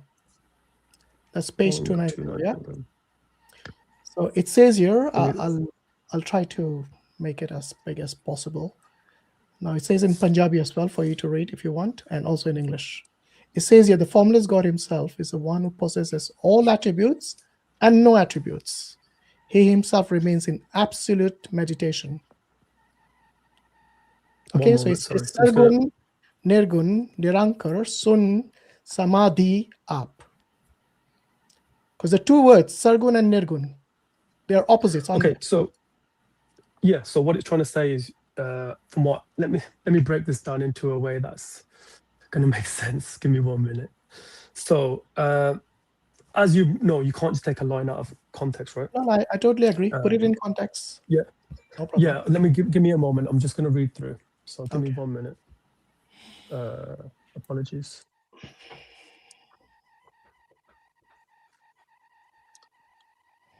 Also want to explain what it means he meditates on himself in the next verse. Yeah, that's you won't understand that. No That's fine. disrespect. I mean, look, that is a Sanatan Dharmic. It's talking to the Sanatan Dharmic. I understanding really of don't appreciate the fact meditation. that you keep saying you won't understand it, because this is I gaslighting. would be surprised if you did. I would. Okay, fine. Well, I you'll would be very surprised if I did. Yes, you will indeed. Okay, so because a lot of try Hindus us, and Sikhs don't understand that. instead of making assumptions, try us. You'll be Okay, surprised, no, fair. indeed. So, give me In a second. modern teaching, they blame the teacher if the student doesn't understand. I am nowhere the teacher. I'm nowhere the teacher. Well, as far as this is, because you're trying to help us to understand, right? Yeah, of course. I'm enjoying being dismantled, I guess. So what they're talking about here again is actually dualism, which is great. So so it's talking to, it's part of a larger passage, but let's just go through this. So essentially what it's emphasizing is people are searching for God in, well, what I was saying to you at the start, right? Rituals and symbols and doing weird stuff. And they assume that God is in the heaven, or they assume God is in the mountains, or what we're trying to, what the Ang is there trying to, what it's trying to do is tell the reader that the assumption of where God is, or trying to assume anything about God, is the error in itself. It's saying that God is not distant. However, you can't reach God by doing these rituals and acts and stuff. It's saying I'm that. talking about the attributes. Can you please emphasize on the attributes part? Yeah, I'm just trying to get to that. So what it's talking about when it's talking about the separation, again, is going into the ego. So again, I'm trying to figure out how to give it to you, because you've taken just I think you're trying to figure out if you understand it yourself, right? No, I understand it, but what I'm trying to do is put I it don't think into you do, because words. look, if you saw in the same verse where it says the formless God himself is the one who possesses all attributes and no attributes, do you not see a contradiction there? I'm trying to find that, but I haven't got the English. I don't have the Say you don't transliteration that understand you it, have. instead of keeping it, trying to, project. Can You have done this I'm gonna many try- times. I told you before as well. Do not project it on us if you don't understand, my friend. Yeah, I what think I'm trying to do is trying to find what you're trying to read, because it's a very long passage. Well, I can. Put it in context. There's a okay. Let's you've used analogies before to try and explain something. There's a very strong load bearing analogy here, which forgive me. I'm trying to understand where you are. So I think you're referring to. Can you read the Pinglish, the sort of the English that's written? Sorry, which one? This one? By the way, do you read Punjabi? I read Gurmukhi. This isn't Punjabi, it's Gurmukhi. Sorry, Gurmukhi. Do you read it, right? So Gurmukhi is the script. I found it. So it's Sargun Nirgun Nirankar Sun Samadhi Aap. So he possesses all qualities. So I found that link. So is it this? He possesses all qualities. He transcends all qualities. He is the formless Lord.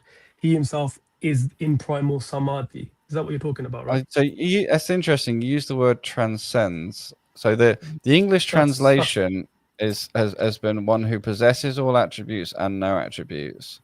Your transcend is slightly different as a translation. I think the words in which these are very similar words to Sanskrit, the Sargun and Nirgun. Yeah. But they mean... Yeah, because he's talking to the Hindus. Yeah, Nirgun means without attributes. Sargun means with attributes. So this passage here is correctly translated into English, where it says the formless God, okay, which is the Nirakar, which is again the same word in Sanskrit. In Sanskrit, they say the Brahman is Nirakar and Nirgun. So they don't say it's Sargun. But here we see a clear contradiction. It says the formless God himself is the one who possesses all attributes and no attributes. These are not the same. They are not synonyms. These are antonyms. They are the opposite. Yeah, Which so means a clear this is contradiction. where I was going to say with a load-bearing analogy, a really strong analogy. In logic, we would say this is the G such that P is true and P is not true. And that is a classic example of a self-contradictory sentence, right? And well, at that ironically, point... it's being... So Sikhi's actually... The whole point of that sentence, Sikhi's actually talking... is intentionally trying to talk and explain that if you think in a dualistic way, then it will appear dualistic. I'm just trying to think of a way to... Well, no, hang on. Let me just finish what I was saying, because it's important. So, you know, in the analogous sentence, G such that P is true and P is false, or P and not P, that's a classic contradiction. And so at that point, you know, that we say, okay, so this is not a true statement. It cannot be a true statement logically. So my question then is this something that cannot be understood logically? Or is this something, you know, is logic the wrong way of going about it? And if so, then what are the tools to differentiate truth from falsehood?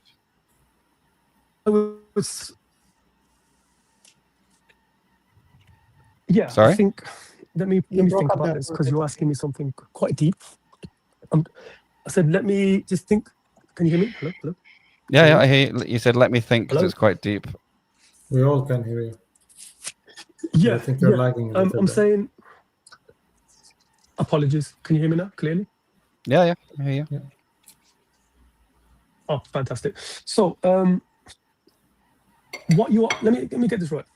You're basically saying it sounds dualistic because it's questioning whether does God actually have qualities or does he have none? It's No, like you said.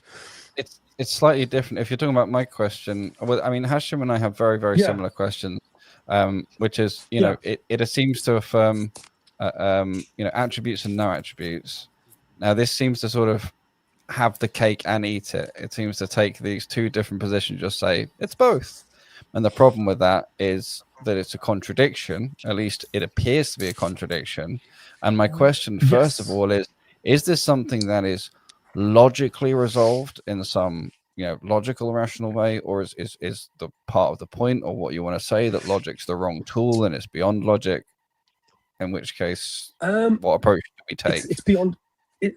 It's a little bit different. So what it's trying to say is it's using contradiction deliberately.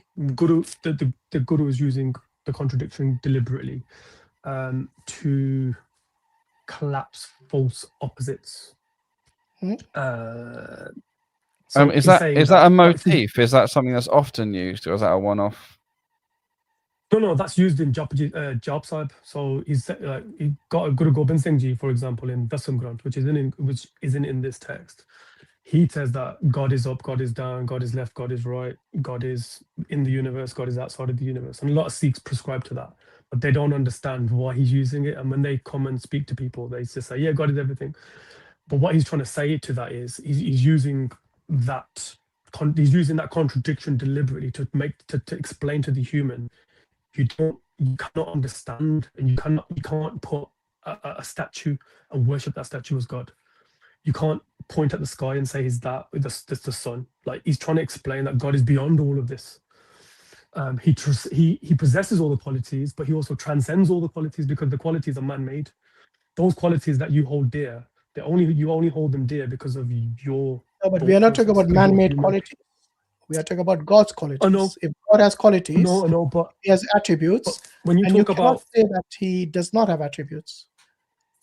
So what I'm saying there is, when I talk about power, mercy, beauty, you know, those kind of things, they are very human, very humanistic attributes. But we would say God has those, but he has beyond those, that he transcends all of it. That's just that's the word that they mean something to us. Just to be clear, then, so because maybe I misunderstood, but before you were saying about, you know, Islam containing the truth and so on, and that sort of stuff, but obviously we believe they're not man-made attributes. You know, these are God-given. He tells us these are his attributes, right? Or these, not the whole set, but these are at least some attributes that apply to him. So yeah, this is where I'm a bit stuck, right? How does that work? Because surely if those attributes that are being referred to here are, you know, limited human constructs, then that seems to refute them being given by God as legitimate reference to him. No, of course, because what it's saying there is, it's saying everything, every attribute you experience, because it's going on to the reader's experience, i.e., those things that we've just mentioned, they come from God, because God sustains everything, even your experience. Everything is sustained by the That's Creator. not what it's saying. It's saying the formless God. So here, the subject matter is God Himself. No. Again. Well, the Stop. beginning of the You gotta look at the whole. You've got to read the whole thing. Okay, so tell me which part do I need to read to no. It doesn't work that somehow way. You link need to read this the whole. passage. Hear me out. Just one sec, Akali. Which passage do I need to read from this page or elsewhere to make the connection that this is talking about attributes other than that of God? You need to start from the start and get to 290. You need to. So you mean wait? Just pull up. Is that what you have just done now? No. I've studied Sikhi, so I understand the core fundamentals. Just because you have studied it doesn't mean you're a scholar in the subject, right? No, of course. But what I can say is I'm a follower. So what you're doing now, you said you're going to look at the context. I asked you for the context. You said you have to read the whole Guru Granth Sahib. Come on. No. What I'm saying is, that's not how you give context. When you ask me for a context for an ayah of the Quran, I'll give you the context based on that link. But your answer to read the entire Guru Granth Sahib is not really telling me the context, is it? It's asking me to do the work on your behalf when you don't have the answer. No. What I'm trying to say to you is, you need to understand this is viewed under. What I'm getting at there is, it all goes back to the Mool Mantar. The Mool Mantar is what the lens you need to use to read the Guru Granth Sahib. Is that the beginning of the Guru Granth Sahib? Yes. Yeah. The reason it's the Mool Mantar. Does the Mool Mantar explain attributes in there? It talks about beyond attributes. So it says. Okay. So it's not talking about, when you say beyond attributes, whose perception is that? God's or somebody else's? I don't know whose attributes they are. Well, I thought you understood the Guru Granth Sahib. So so the question is whose perception is it about? So when he talks about attributes, for example, when you say beyond attributes, okay, here we are not talking about beyond attributes. The clear and explicit word that is used here is nirgun. What does nirgun mean to you? Does it mean beyond attributes or no attributes? So nirgun is. So you're looking at the poetry, but you're not understanding the. Exactly, that's why I'm asking you. What does the term nirgun mean in this context? It's irrelevant what it means to me, the word. No, it's not irrelevant. It's very relevant. No, please, let me finish, right? Yeah. It's irrelevant what nirgun means to me, because in context of the Bani, this ang, and correct me if I'm wrong, that's what you want to understand, right? I want to understand the meaning of the term nirgun in the context of this verse. Then you need to understand the verse. Right? Yeah, so tell me. It's all written in poetry, right? I know. So tell me the meaning of this poetry. Okay, so let's start. The Ang 290, it is essentially talking about non-duality, essentially. Where is it talking about non-duality? Where? That's the whole Ang. It's basically saying that. Look, my friend. You know this. I really. No, I follow the argument, or at least, and again, this is a thing where he said. Where on this page does it talk about non-duality? That's what I want to know. If that is what you're claiming, then it should be there. The argument, as far as I understand it, is that by having a naked, obvious contradiction, the point is that to collapse that contradiction. To collapse the apparent duality between having and not having attributes. That's the. Am I following? Is that right? Yeah, and what it's getting the reader to do is not think in a dualistic way. Okay, but the thing is, for me, I've got to, again, sounds very dualistic, but I've got to separate two layers here. There's what's written, you know, in the text here, and then there's the implication that this is what he was actually trying to communicate. This is what one is supposed to learn from reading this line, right? Well, if you start from the start, so if you go from the actual start, it says, so why forget him who has given us everything? So he's talking about God, right? The Guru is. Why forget him who is the life of the living beings? Yeah, Jivan Jire. Yeah, so he sustains your life. He gives you everything that you need, right? Why forget him? Because that's what it's poetry, right? So it's the same starting start, and then he changes the ending to sort of add to the poetry and the beauty, because it's meant to be sung. This is right. Jivan Jire Agunameraka, who preserves us in the fire? Gur Prasad ko bile lakhe. So by Guru's grace, rare is the one who realizes this. So it's essentially saying that people that study, people that the Guru in this context is talking about God, because God is the ultimate teacher. So when you see the word Guru within the Guru Granth Sahib, people confuse it for the Sikh Gurus. What they're talking about in this text is Guru is God. God is the ultimate teacher. All knowledge comes from God, right? So Yes, by God's grace, rare is the one who realizes this. Yeah, so God has to bless you for you to become a saint, essentially. Because the whole premise of Sikhi is if you follow Sikhi, you are a saint, because you are living in God's will. How is this context for that line that we're trying to? Because I'm going down to it, so it's like, why forget him who lifts us up out of corruption? Those separated from him for countless lifetimes are reunited with him once again. So this is where he's talking about ego or maya or attachment. People become dualistic by thinking that they are separate from him. But that does mean that dualism is real in some sense, and in fact, it means unless we're perfect, then there is still dualism. So this is what it's trying to say. It's trying to say dualism only exists when the observer, i.e., us, we want it to exist. So it's not real. Well, hang on a minute. Think for a second. What I said was maybe deeper than it first appeared. Who is the one who is perfect, free from any imperfections? The Creator. Right. Okay. So everything else is never going to be perfect, right? Yeah. So there's always going to be some distinction. So then dualism. So the non-dual is kind of like owning an ideal that is by definition unreachable, because we are not the creator and we're not perfect. But the definition of perfect is set by who? God. Exactly. So are you saying that God didn't create the creation perfectly?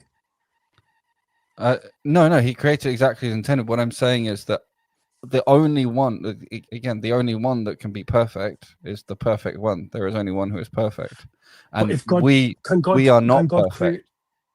Can God create imperfections? What do you mean by that? Can something that God created be imperfect? It will always be exactly as he intended. Exactly. But this is the thing. Remember, for example, we're talking about timelessness and self-sufficiency before. Those are two things. God is. So we add the third one. So the first two, God is timeless, God is self-sufficient. The creation is not timeless, the creation is not self-sufficient. And then we add the third one, God is perfect, the creation is not perfect. Because in every case, we are the not, we're not the same as God, right? But the distinction is that it's not perfect in our perspective, but God's created it, therefore it must be perfect. That is a contradiction that cannot be reconciled.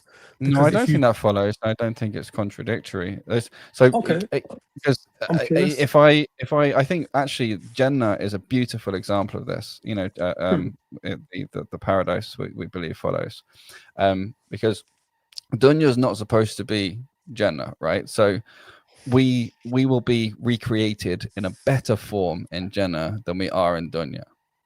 And so because there's a better form, it cannot be said that this is the optimum or perfect form that I'm in a generic general sense.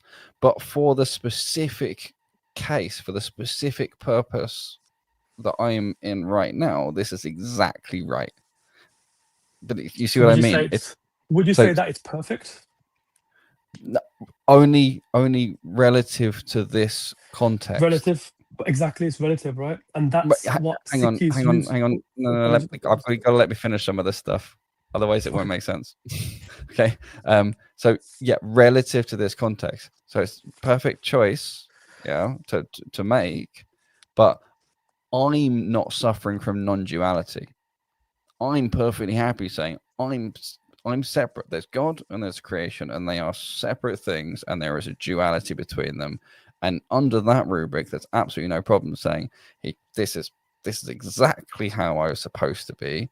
It's perfect for this reason, but this reason is this what's going on in Dunya now, and then I will be remade later again in a better way, and because it's better, then this can't be perfect in a more general sense because that's a better way.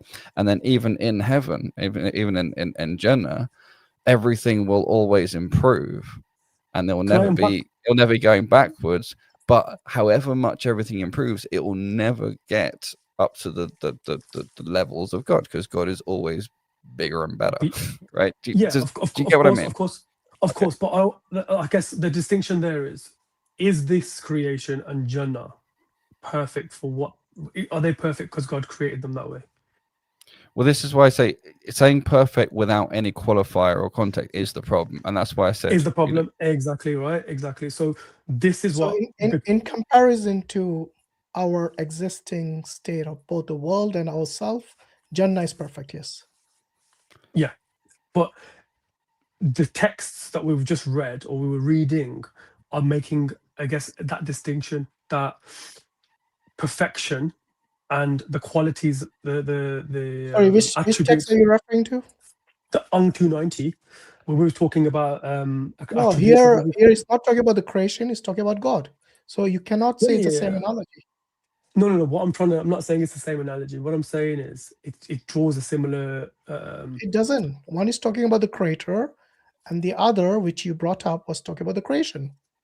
No, the 290 is talking about. Something is not the truth if it's got contradiction in it. I see Nirgun and Sagun as contradictions, as opposites. God cannot have all attributes and no attributes. Okay, but if you're saying this is a perception of someone else about creation, then you need to show me from the 290, which you were unable to. I see this I was trying to. No, you had enough time, brother. No, maybe I think.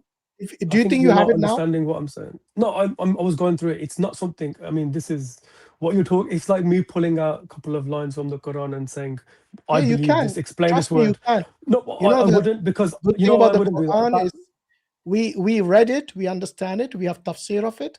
Okay, so we have got lots of resources. Even if we don't understand, even if I'm not a scholar, we can always ask someone who is, or look at the tafsir. I'm sure you have something like an exegesis of that passage. So maybe read that and tell us from there if you have to. No, because again, Sikh is not in that way. It's not black and white in that way. It asks the reader to question themselves, because they want you. The whole point of Sikh is to find God. Okay, so through what that would mean is you'll have Hashim, with various all due respect, understanding with of the all due same respect, right? we've been listening to him. Akali, we've been listening to you for more than an hour now. More than an hour we've been listening to you. You haven't presented anything new. Basically just saying that we listened to somebody who showed us that all what preceded him was right and wrong at the same time, but he showed us the way to find the truth, which was basically through him, leading to God himself. So basically what you're telling us that you have to follow me, who is following somebody who said he was God. What? Where have you got that from? Wasn't your guru, wasn't he God himself or a representation of God? No. Yeah, this is where I wanted to understand hold from on. you. Where did you guys get that from? From here. Tell us, can you explain this, the next passage? I can't see it. Can you tell me what anga is, and I'll have a look. Okay, so I'll read it for you, and you tell me what it is. It says, "Oh Nana." Are we gonna draw a line under ang 290? This is the next work on the same page. It's still okay, 290. sorry. Yeah. Still 290. I So it says here, "Oh Nana." Go on. He himself has created this universe, and through his creation, he meditates on himself. Do you remember the question I asked you earlier, whether God was within the creation? 1 second, let me find that. Apologies. It's literally the next verse. Oh, okay. You mean the next line? So literally, that one. Yeah. Okay. Yeah, please. What do you understand from it? What do I understand from it? What does it say? Yeah. What do you understand from this passage? Okay. So let's read again. Salok and then Ashtapati. So these are the two lines that come at the end, right? So let's talk about Nirgun and Sargun, because that's what you were talking about, right? No. So, I want to know from this, because I think you probably already tried to explain the previous one. Well, I didn't because I got sidetracked, and like I was speaking to the first speaker, then yourself, and then the third speaker. So let me just go through Nirgun, Sargun. Okay. So if you can, move on to that. Yeah. So if you can reconcile the contradiction there. Yeah. Well, the contradiction is necessary and it's deliberate. So, but let me tell you what Nirgun actually means, right? So, Nirgun is essentially without attributes. Yeah. And Sargun is with attributes. Absolutely. Nirgun is formless. No, without any Nirakar qualities. Nirakar is formless. No. Nirgun is also beyond form. It's formless. It's without qualities. It's without limitation. Nirakar, the term Nirakar means formless. I mean, It's with the all due same respect, word. I won't teach you. I won't teach you about Islam. No, I'm saying this is the same exact term in Sanskrit as well. Nirakar. We're not talking in Sanskrit. Yeah. Fair enough. Tell me what it means. Nirgun also means indescribable, and is ungraspable by mind or your five senses. Typically. Where are you reading from? I'm making it up. Like No, hold on. I don't want you to make it up. I want to know the source, because if you're making it up, then it's not something that. As in, when I say I'm making it up, I'm recalling the yeah, from where? From my mind. What is your source? Me, I'm the source. But if you pull up Google, if your followers, bro, hold on. Maybe he's not asking you to give like chapter and verse exactly this page in this dictionary. He's just like, you know, where did you learn I think he this? just Googled it. That's fine, no problem. If just say you Googled it, no problem. I'll Google it now. 1 second. I think you already did. That's why you're reading it from there. Is this how we find God, through Google? No, I'm just curious. I think if you told me from Google, I would have respected that. But he's saying I did it. It's from myself. So I've just typed it into Google because I think that will help you guys. But please, with all due respect, brothers, with all due respect, we are not. I mean, I could sit here. You know how patient I am. Yes. Brother Hashim. I could sit here until tomorrow, literally. But there are people who are watching. We are wasting everybody's time. True, yeah. I mean, with all due respect, you're telling us we could find God. We could find God through somebody who came to you centuries after all the religions have shut door to new prophets, to new religions. And I'm not talking only about Islam, by the way. All the religions literally shut the door to it. And you're telling us that basically, you know what, guys? We could tell you that all the religions are true and not true at the same time. Just follow us to somebody who showed us the true way, who said that he was God himself.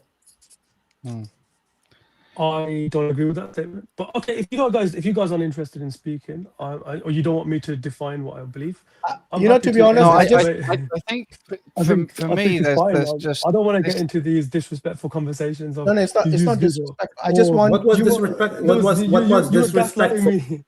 What was disrespectful about what I said? Do you not guys believe? I mean, we spoke to one of the gaslighting to say that I use Google. Gaslighting. Do you not? Then you said that my Guru said that he was God himself. So Guru Nanak is not God? Are you telling me that? He said Guru Nanak Dev Ji said, is Guru Nanak not a reflection of God? He's not God himself. No. No. So he's not God. He wasn't a reflection of God. He had nothing to do with God. Not but at then all. non-dualism is true. Yeah, sorry. Yeah, then it, that's you what I've can't been have telling him. non-dualism. He has been a proponent of non-dualism from the very start, and I've noticed that several times.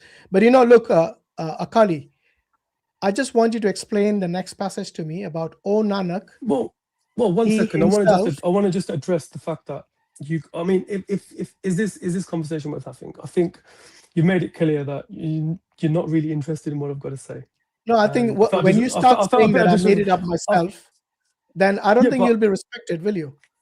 Well, no, because am I not allowed to say I'm a source? I can use my mind and my intellect. Hang on a minute. Let's just settle a few things. Let's just quickly. So we got to differentiate between because sometimes you come and you're sort of saying this is Sikhism and you're explaining this and you're explaining how it is or should be understood, and then sometimes it's your own understanding. And so when Nirgun's a word, right? So it's like, can you explain what I don't know, laptop means?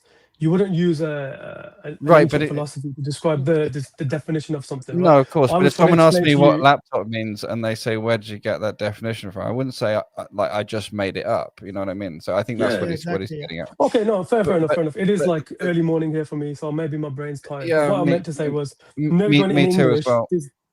Nirgun in the English sense, and I was trying to list what it meant. I've looked at it on Google. It's essentially similar, but not what I said. It's basically the same thing though. So formless is experienced through the self through Nam, and this is what Google's saying.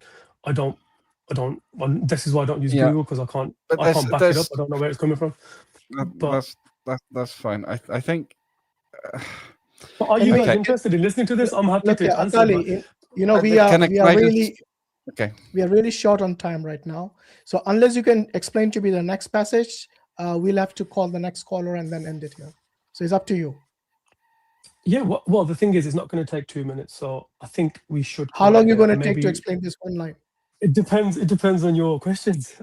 And well, my question is to explain the next line, where he says, "O Nanak, he himself has created this universe, and through his creation, he meditates on himself." So when the creation is meditating, is it the Waheguru is meditating, according to this?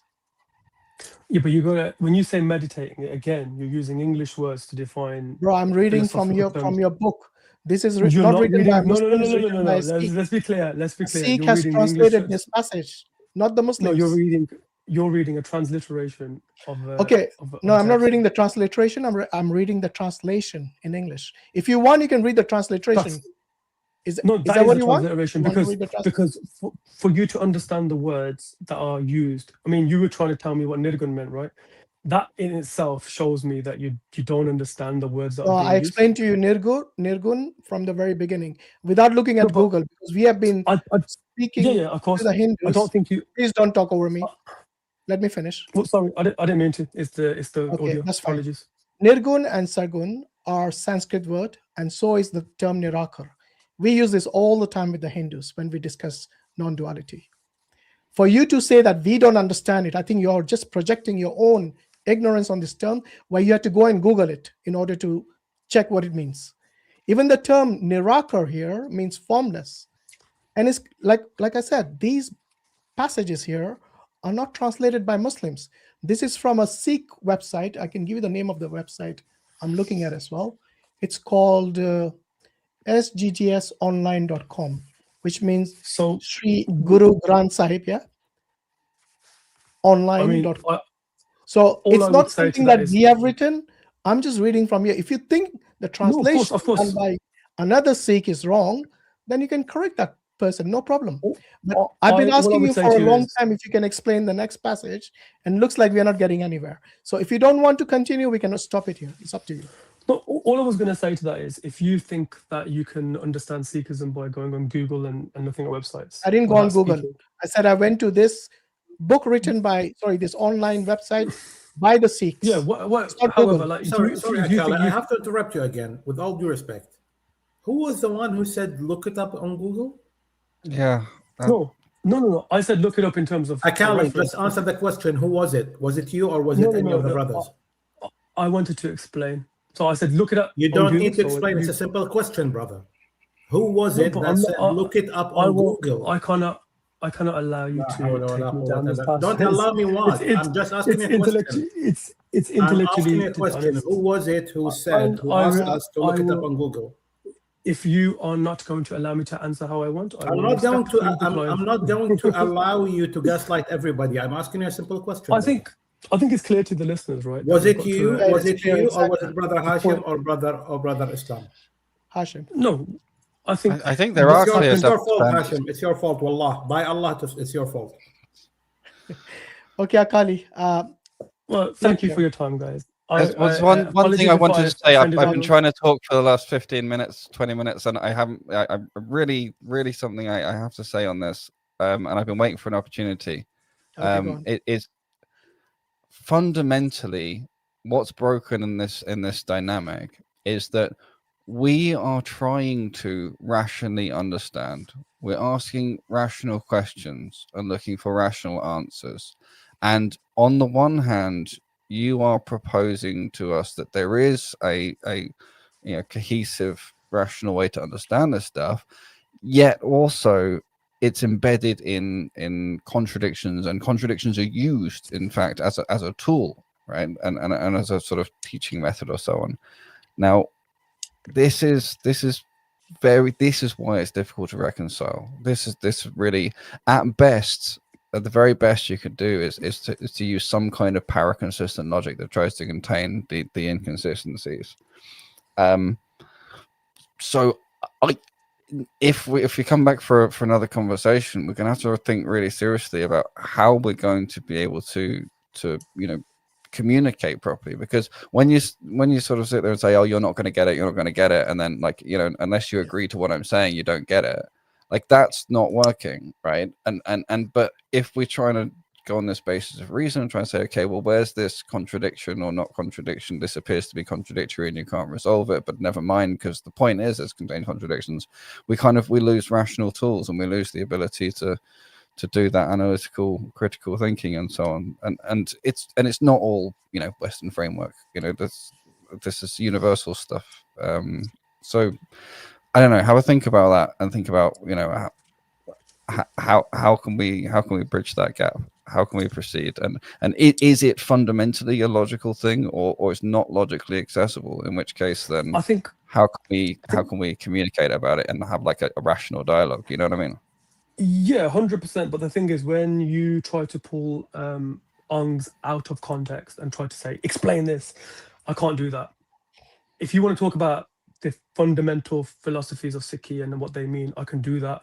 But if you want to, no, we went through all of that. It wasn't just that. Hang on a minute. It wasn't just that one line. No. I'm not saying that. I mean the last 15 minutes where I was like, they were saying you. No, but I wrote notes on like everything you've gone through, like from the beginning is packed full of contradictions. Yeah. And normally, like when we're having a rational conversation, what I do is, an apparent contradiction that either means they've made a mistake or I've misunderstood, and then we tease out and resolve the contradiction in order to see what's what. But in this case, that's just not possible, because contradictions are part of the whole thing in the first place. That's why I was pointing out. And it's not that we're saying, looks like a contradiction, explain it. It's literally throughout, and you even said that it was used, it's a deliberate motif that's used to collapse apparent duality. Yet so much of what you say depends on duality, but then you say, it's non-dual, and then so is it rationally accessible? Is there a way to have a rational dialogue about it even? Exactly. It's more like, you have to understand one thing. Hang on a second. Let me explain to you one thing, right? The brothers here have literally spoken to myriads of people, right? I don't think that they are the least interested or invested in, getting you on a I got you moment, for example. That's not the reason behind this entire conversation, by the way, right? So if you believe in something that even comes across as completely irrational to anybody else. If I believe in something that's completely irrational to anybody else, I would still hold on to it. I wouldn't. And by the way, I used to believe in many things that were completely irrational, right? I didn't shy from them. I would just say, no, this is what I believe. So you have to understand that when you have to understand the forum you're speaking at, with all due respect. No, again. of course. No, When you're speaking to adult people, to adult human beings, we're not invested in shoving anything down anybody's throat. We're not interested in, showing you that, oh, you're wrong, we're right, and all that stuff. It's a rational, reasonable, intellectual conversation. And everybody, presents their evidence, and we have a discussion about it. Let me answer this then quickly. Is it Brother Hashim? Yeah. I think what Sikhi is trying to underline is exactly what you did. Is what is God? Is he Nirgun? Is he Sargun? That's what he's trying to get the reader to think about. That's the easiest way I can put it, I think. So that's your opinion, or is that what the scholars of Sikhi would say? Well, the scholars of Sikhi says it's a larger text, but it's essentially, yeah, that is what it is boiled down to the T. Okay, so which scholar of Sikhi did you actually consult that with? It wasn't a consultation; it was their books. Good question. I read it in. I think it was which commentary of which scholar in Sikhi? I can't recall right this second. Okay. But could you be wrong on this? Could you be wrong? No, obviously I can be wrong on anything, but I believe this because I'm fairly well versed. If it's an opinion, you can say so. I won't hold it against you. It's not an opinion. It's not an opinion. To me, that is not what the passage says, because you said that we pulled it out of context. That's the reason I told you, even if you think we just put it out there in front of you, with context or without context, as a Sikh, I expect you to understand it within context. And I didn't tell you not to look it up with context. I always told you, look it up with context from the very beginning. But if you want to give your opinion on this, I'm in my office. I apologize. What I could say this. Okay, let's just say it's my opinion, but I would. So let's stick to that. I won't hold it against you. If that's your opinion, that's your opinion. But the text which I read, even within context of what I read, the previous passages and the ones after, none of that contradict the fact that this is clearly a contradiction. Yeah. It is 100% contradiction, and I said it's deliberately contradictory because what it's trying to get you to do is that the scholars have said that it's trying to get you to understand the limits of your thoughts. You are hitting the limit of what concepts actually are, because your concepts are built on human endeavor, human. What I was saying to you guys earlier about like how power. This is your opinion. Here, the subject matter is about God, not about human perception of God. So he's saying his understanding of what the scholars are saying about it. I'm sorry to say this, your opinion is wrong, and I doubt very much any of your Sikh scholars will agree with your opinion. I feel you've missed the point. No, I think they would, and I could bring them. Well, then you have to provide the evidence for that. How about that? Come back next Thursday with references. Do you have? Who agree with you? You know what a tafsir is for the Quran, right? The what? Sorry. Tafsir for the Quran. Do you know what one of those is? Is that the proofs?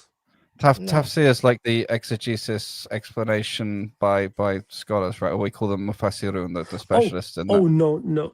No, I haven't heard that. I'm sorry. Okay, so that's when we say scholars, they're like the top scholars, or like our first port of call when we're trying to understand the passages in the Quran. That's sort of the place to go for explanations and further evidences and supporting materials and stuff. Do you have an equivalent like go-to for you that you think is? There's hundreds and thousands, but the thing is, bring that next time.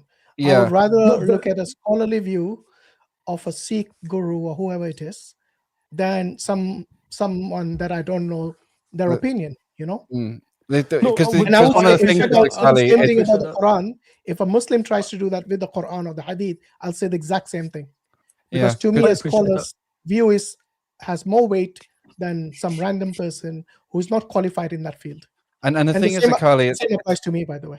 It's mostly, you know, about you know, partly the viewers as well, because they want to learn about, you know, Sikhism, or at least that's what it's being presented as. It's being presented that they're understanding it, and then imagine, for example, I sort of get my understanding from you, and then I go talk to, you know, a guy who runs my local shops who's Sikh, or my other friends who are Sikhs, or whatever, and say, hey, don't you guys believe this? And they all turn around and go, what? No, that's some random, like, you know, corner opinion. No one thinks that, you know. So we want to be fairly sure that it's you know, pretty well substantiated. And what you said actually is kind of slightly set off alarm bells. You said 100,000. I don't know if it was exaggerated, but you know, Tafasir, like, that we would give that name to and be like regarded, like what people mean when they say that. There's like a couple of handfuls of them, you know, that of the like the really good, well-known ones that everyone knows. That's kind of what I was asking for. Not like everyone who's had an opinion on the books, but like what's the go-to major references that like everyone in the community agrees is a really good explanation. There's a Sikh university called Taksar, and it was set up by Guru Gobind Singh Ji. Anyone that studies at that school that gets a stamp of approval, they are the people that you should be speaking to. But those are the people that I go to learn. Those people don't typically speak to. We're not like a missionary faith, essentially. Yeah. We're quite. If you want to learn about Sikh, you can, but really stick to your own faith and learn about it and do it properly. That's our philosophy. No, right? I mean that's good for scholars. I just mean these sort of. Do you have these canonical reference books for understanding that this central text? Okay, you're meaning like no, we don't have black and white interpretations. Scholars are allowed to interpret the text as they wish, because the text itself is fluid, because times, places, people change, and it's meant to be a timeless book. So if you in 100 years read this and your references are, I don't know, space travel, it's not going to really make sense if that's interpreted by using metaphors and analogies that are like they could be misconstrued, which is what happened, we believe, with Hinduism, right? So we don't tend to do that. We tend to get you to think about it, but we teach you the core fundamentals with the Mool Mantar. So in that case, then I think that if the next time we come back, the focus should probably be on epistemology. So basically, put it this way, you didn't like, you know, and wouldn't like, understandably, me reading the text and just saying it means this, and that's just like, and you're like, what? That's random. That doesn't fit. Doesn't make sense, or whatever. Or that's not fair. So there must be some standards of what's like a legit and not legit way to be reading it. And unless this sort of university is an example of like a Catholic church, which I don't think it is, then that's not like the epistemic standard, right? So if we can understand what makes a difference between a legitimate and an illegitimate reading of this stuff, or method of reading and understanding this stuff, that might help. Because again, like my big red flag, because I've said this a few times, is that, you know, when we're using sort of the basic logical tools, truth stands clear from contradiction. Contradiction is if you accept a contradiction, from falsehood anything follows. And so from the point where a contradiction is accepted, that's it. Logic's out the window. It's no longer a legitimate tool, and the application of it can only be misleading. And so that's where I get my sort of alarm bells, you know, going. And then I'm like, okay, how do I resolve it? Now there are tools like power consistent logic. There's ways to deal with it one way or another, but it gets really, really messy really, really quickly. So that's where I'd really need to know what are the standards, you know? For me, I see this, and again, this is my opinion because I can't speak on the authority of Sikhism. I haven't got that. But for me, it is making me think about, my brain understands contradiction. It goes to contradiction to decipher truth. It's built into us, right? So it's using that as a tool, like you said, to collapse the false binaries.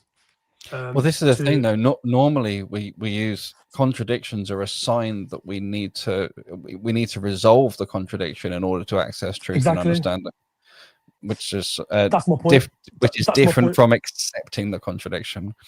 Well, the contradiction only exists because it's talking to the nature of God, and it's saying that your thinking, your attributes that you think of, they are in and beyond it's a contradiction that's also true.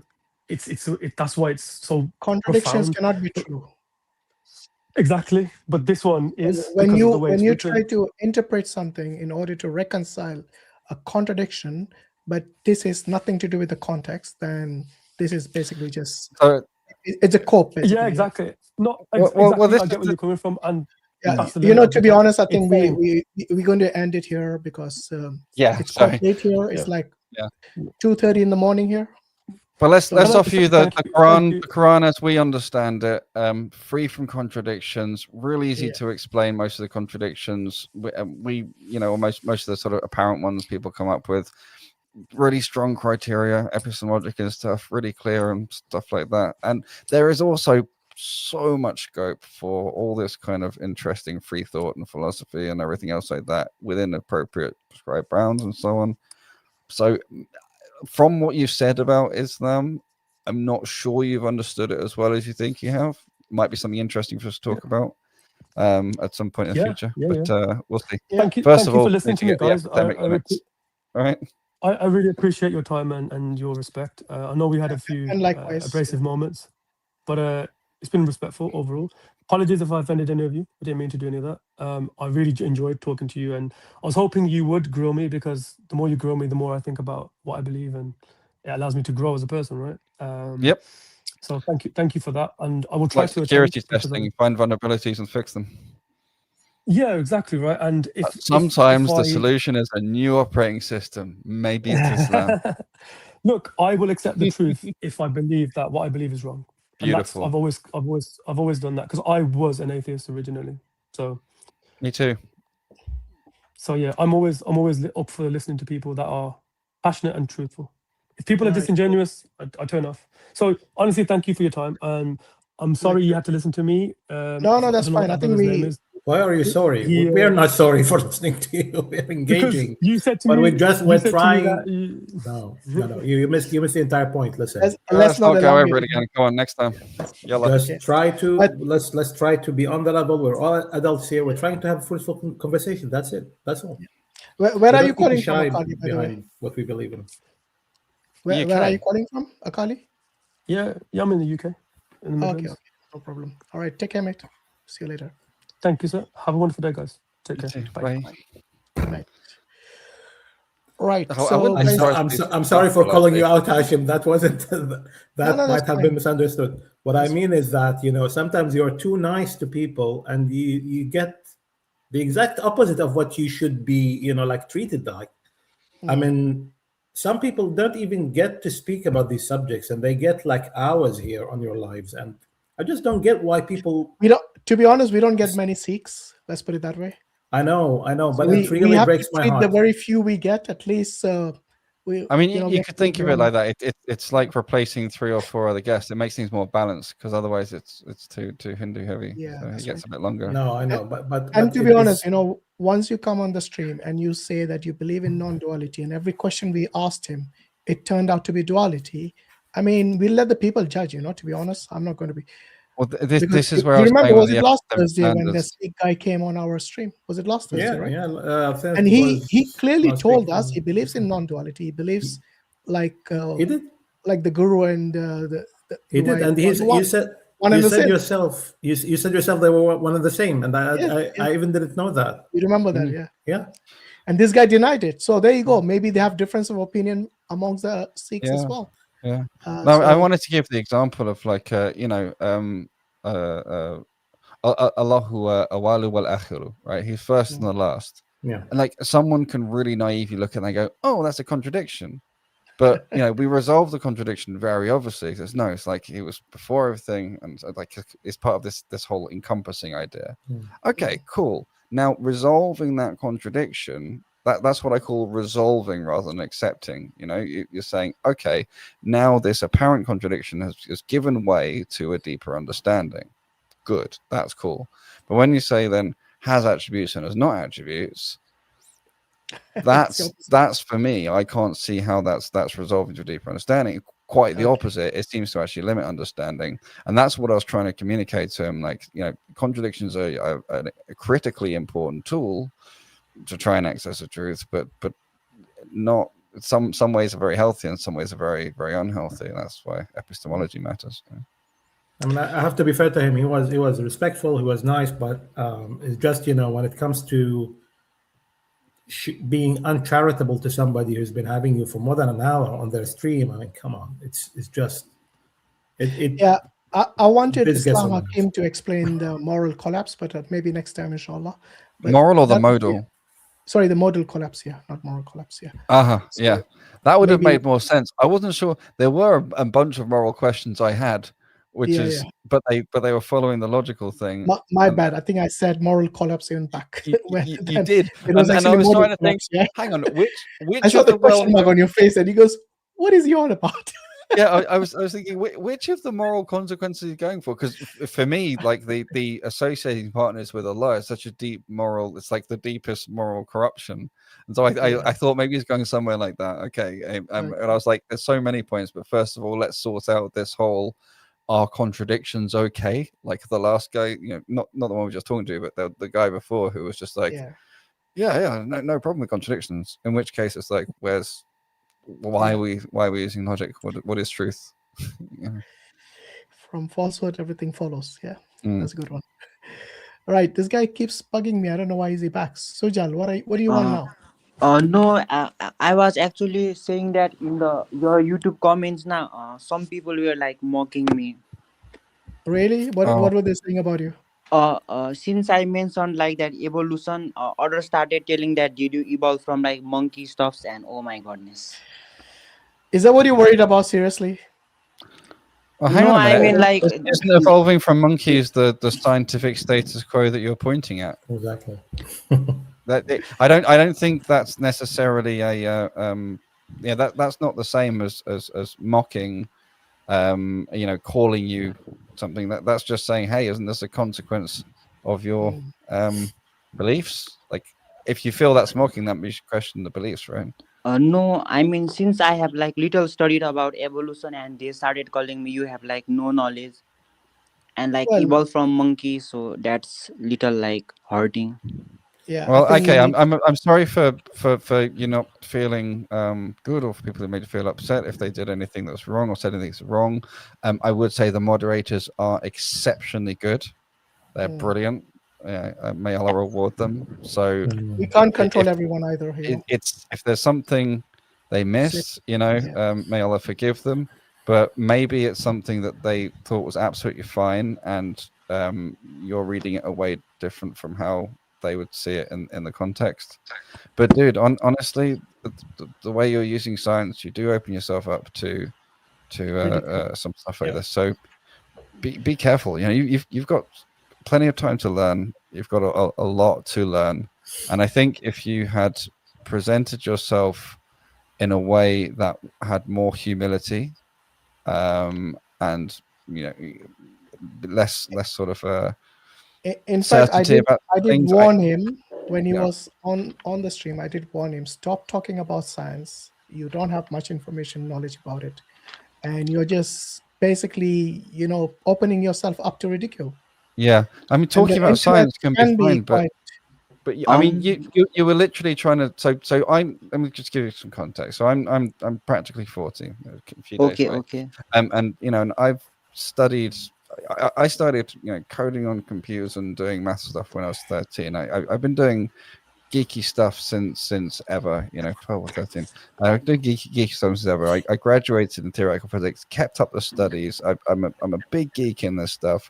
I have books from the year 1740 up till the present day, original books, covering all sorts of topics in the history of maths and physics. And I've gone through and studied this stuff for years. And I specifically focus on the study of quantum theory and how quantum theory evolved, right?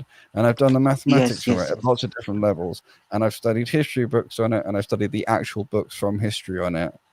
And yet, you were trying to school me like I'm an idiot and don't know anything about the subject. You see, that's the problem that will hold you back from understanding. And it's also the thing that will lead people to say things that are not complimentary about your knowledge and presentation. So my number one recommendation, you need to be humble. I wasn't bragging, and God forgive me if it was. I was literally just saying, look, this is where you were led to. This is a comparison. So don't do it. Have the humility, and I would have humility talking physics to someone who knows their subject, because I'm a generalist with some specific thing Yeah. focuses. Other people know their subject very well, and so on. You know. Okay, Sujal, you have Wait a second. bro. We I are am sorry closing for now. that Come on. misunderstanding, but I quoted this because I was impressed by the sayings of Oppenheimer, Carl Sagan, and Bohr Heisenberg about the Hindu scriptures. I have watched Right. that interview of Oppenheimer saying the Bhagavad Gita as the I have become the death, the destroyer of the world, saying it's the most beautiful philosophical song existing to any known tongue. And Yeah. the Carl Sagan's You know what it explaining. inspired Oppenheimer to do with that verse? Do you know? Yeah. So I you're mean, saying the Hindu scriptures inspired this guy to create a deadly weapon like the atomic bomb. Do you realize that? it You it's probably didn't. not as You probably didn't direct. know that, did you? I will say, I mean, I don't want to debate anymore because it is Okay, what it is. I said, but good. Leave it there then, because if you do any more, it just gets worse for you. You just keep digging a hole for yourself. Right, we got this last caller, Tyson. You there? Hello.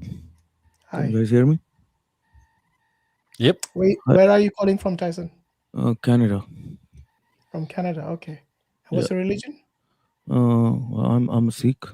I can Oh, just add to a few more things which the previous caller was saying. Okay. Yeah. Do you think he was a scholar? Oh, the previous caller. Okay, sorry. Caller, not a scholar. No But he had some pretty good knowledge about the topic. Okay. So before you give us a commentary about what he was saying, why didn't you explain to me this passage which he was actually failing to do very badly? You said you could explain it. Yeah, I don't think he was failing, but maybe I can add a little bit more. He couldn't reconcile the contradiction of Sagun and Nirgun. Yeah, it's not a contradiction. Look, the writer who writes it, he writes it there, right? He writes both these words. It will be contradiction if you find on one part of the scripture it says that is Sargon, and Okay, so explain few it. pages. Wait on, don't talk over me. No, we are going to close. I took you very briefly for you. But to you explain. understand what I'm saying, right? If the No, I writer don't. wrote I it want you to there, it's explain not a this passage contradiction. to us That basically and try means to it has a deeper reconcile. meaning, If and there's you no need to contradiction, understand that. Yeah, if there's there's no no contradiction. that's fine. Yeah. Explain the passage. Yeah, okay. So first of all, the duality and non-duality, these are Western terms. So to understand Sikhi, I would say, Bro, what I we believe, honestly don't have the time for that. to understand Duality and to understand non-duality this are passage. If you cannot are explain these Western. two passages, then come back next time. No, to understand this passage, you need to understand what I'm talking about to say. So Okay, what, let's come how next we time. Then. If you think no, you're going to take long time, come next time. well, I don't have what the you mean time long right time? now. You want me to explain? This is one of the deepest thing, and you think how much time you want to give me? I'll tell you. Come next time. If you can't do it in 5 minutes. Yeah, 5 minutes good enough. Give me 5 minutes. Okay, go on. Yeah, okay. So the duality and non-duality. Within the 5 minutes, if you don't explain these two passages, just give me 5 minutes. then you're not Give being me sincere. 5 minutes. You can start your stopwatch. Give me Okay. 5 minutes. Don't talk over me. Okay. So the duality and non-duality, these are Western terms. It doesn't mean what terminology you give it to Sikhism. I'll tell you what Sikhism believe in. We believe the creation is more like a thought of God. It's a thought of God. So I don't it doesn't care if you give it a duality or non-duality. So if you create a thought in your mind, does that thought, is it real or is it fake, or is it not? Is it illusion? Is that a genuine question or a rhetorical question? No, it's a general question. If you create a 'cause thought in your mind, is it a real world inside the thought? In your thought, let's say you create something in your thought. For that Yeah. person, whatever the world you create, is that real or is it fake? Well, it's real in its context. Imagination. Yeah, it's it's imagination. So it's it's not real in physical. I'm answering your question still. Yeah, let me answer the question. It's not real in terms of physical reality because I can't make my thoughts physically manifest outside of my own body. It is real and physically manifest in some sense in the patterns of firing in my neurons, in most cases at least. Very good. But in your thought, no, hold on. In your thought, now let's say you made a character in your thought, and there's a world around that character as well. For that character, is that real or is it not? What do you mean? let's say you create a thought. You create a room and there's a guy in that room in your I think thought. what you're trying to ask is, so if I think about something, have I like actualized that thought? No, That's no, what you're no, asking, right? no, Because no. a thought is a That's not thought. what I'm. No, It that's not hasn't what been I'm asking. actualized yet. That's not what I'm asking. So what are I'm you asking saying? I don't understand. you. Let's say. No, he's asking if the let's call it illusionary just so easy. If the illusionary character, the character I've thought up, and then that character is also in an illusory world that I've thought up, is that illusory world real relative to the character? Yes, for the character, is that world real or not? Well, So that is how we think the creation is. No, Now are you you give it. saying Are you this gonna give it character the is name not of duality or is non-duality? fictional character? Is that what you're saying? The The character that you thought of, is that a fictional character or is it a real character? No, you can think of anything, right? You can think of a room and the guy inside a room, and for that, the guy who's sitting inside that room, all the furniture and everything which you just thought in your head, is that real or not? Not Yeah. for So you, for that if I guy. think of something real, obviously that's going to be real. For example, I So know the my thought- room is next door. I thought about that room. Does a room really exist? Yes, it does. Can you think of a unicorn? No, hold on. Now you change the goalpost. See, that's why I I'm asked you. explaining you that your thought is not real. By the Your way, you thought is got only whatever 2 you- more minutes to explain these two verses. Well, I You just said you'll take 5 yeah, minutes. Sure. I explained. This is good enough explanation. I don't think you're going to So explain now the verse. No, I did I have a already. feeling. I already did, bro. Well, if you're No, you gonna didn't. force me only 2 more minutes, then whatever. But I'll No, you didn't, because you already- haven't even read the verses. I read it. Apan kiya nanak ape hi fir jape. Okay, that's the verse. Okay. So What does it mean? What does it mean? So now it basically means he created the universe, and from this universe, he is meditating upon himself. How does that work? Well, this is How what I'm how saying. can you He meditate? created the universe from his thought, and the thought, everyone who's in that thought is meditating upon himself. That is what. So he's how can saying. he meditate upon himself? The person who's inside the thought, those creators are those. The whole creation is meditating upon himself. No, wait. There's no mention of thought here. Well, Where is the thought this in is the in whole this Sikh passage? philosophy, bro. You can't pull me the. So you give your own opinion, which is not in the verse. No, it's not my opinion. This is a It Sikh is your philosophy. opinion. It's not in the verse. You're doing exactly like the other guy, just making up things No. randomly. You guys want me Where to. does it say it is a thought? I mean, the creation is real, right?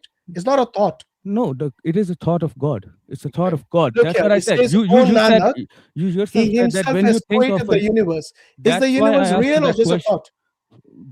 For the person who's inside the thought, everything is real. No. Where does it say the universe is a thought? It's real, That right? is the Sikh philosophy. I can find you. Okay, so you're making up your own opinion. No, I'm not making just up. like This the is other a guy. I can find you a Sikh script. I thought so. Okay, I give you 5 minutes. Your 5 minutes are up. So this is what they do. They don't give context. They give their own opinions. Because if there was context, like this is talking about the thought of God, then yes, I can say that is what he's talking about. But here he says, "Oh Nanak, he," meaning God himself, has created this universe.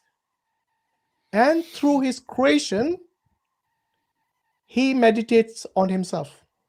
Yeah, I think the problem is the analogy, being used where he's talking about Bro, they thoughts in make your up head. things by themselves. Because obviously, kun for your kun, he can say be and it is, but we don't think of us as being thoughts in Allah's minds. Exactly, yeah. And this is where the problem is where he was saying, duality, non-duality is a Western concept. Trash, rubbish, lies, total lies. Those concepts are not Western concepts. They are the Western word we've attached to Eastern concepts.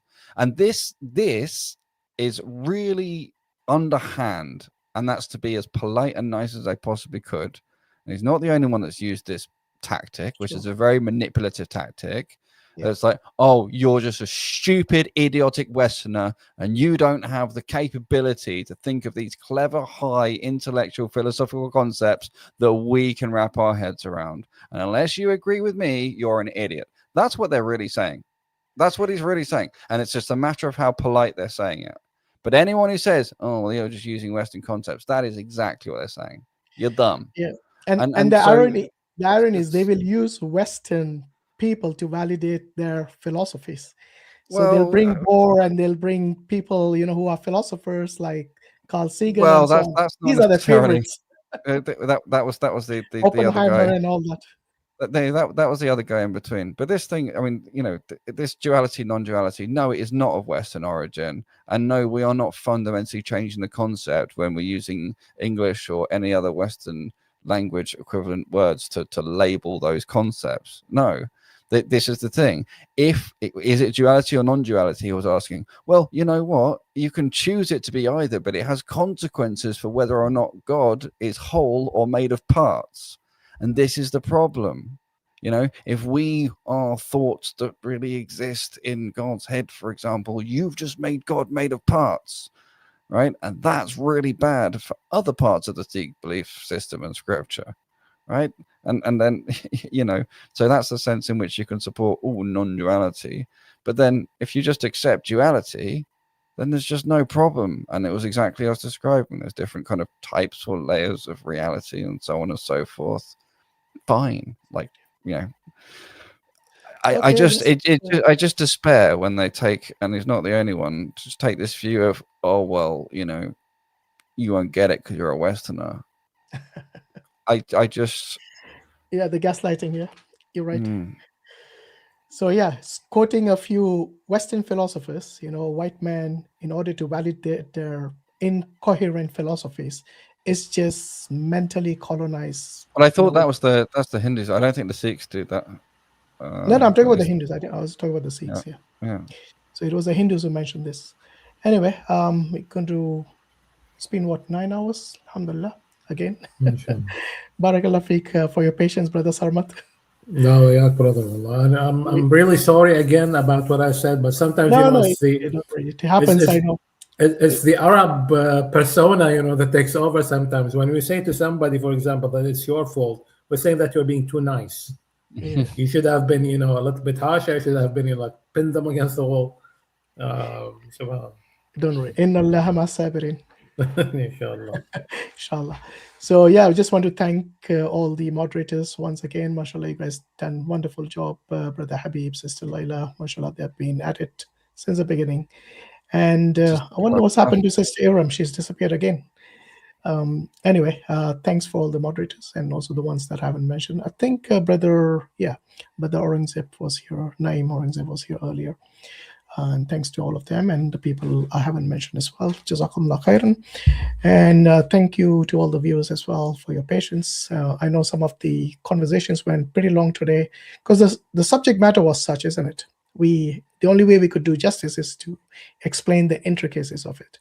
So we had some good guests like Daniel, and who managed to hold this fort, I would say, even though we did notice quite a few contradictions.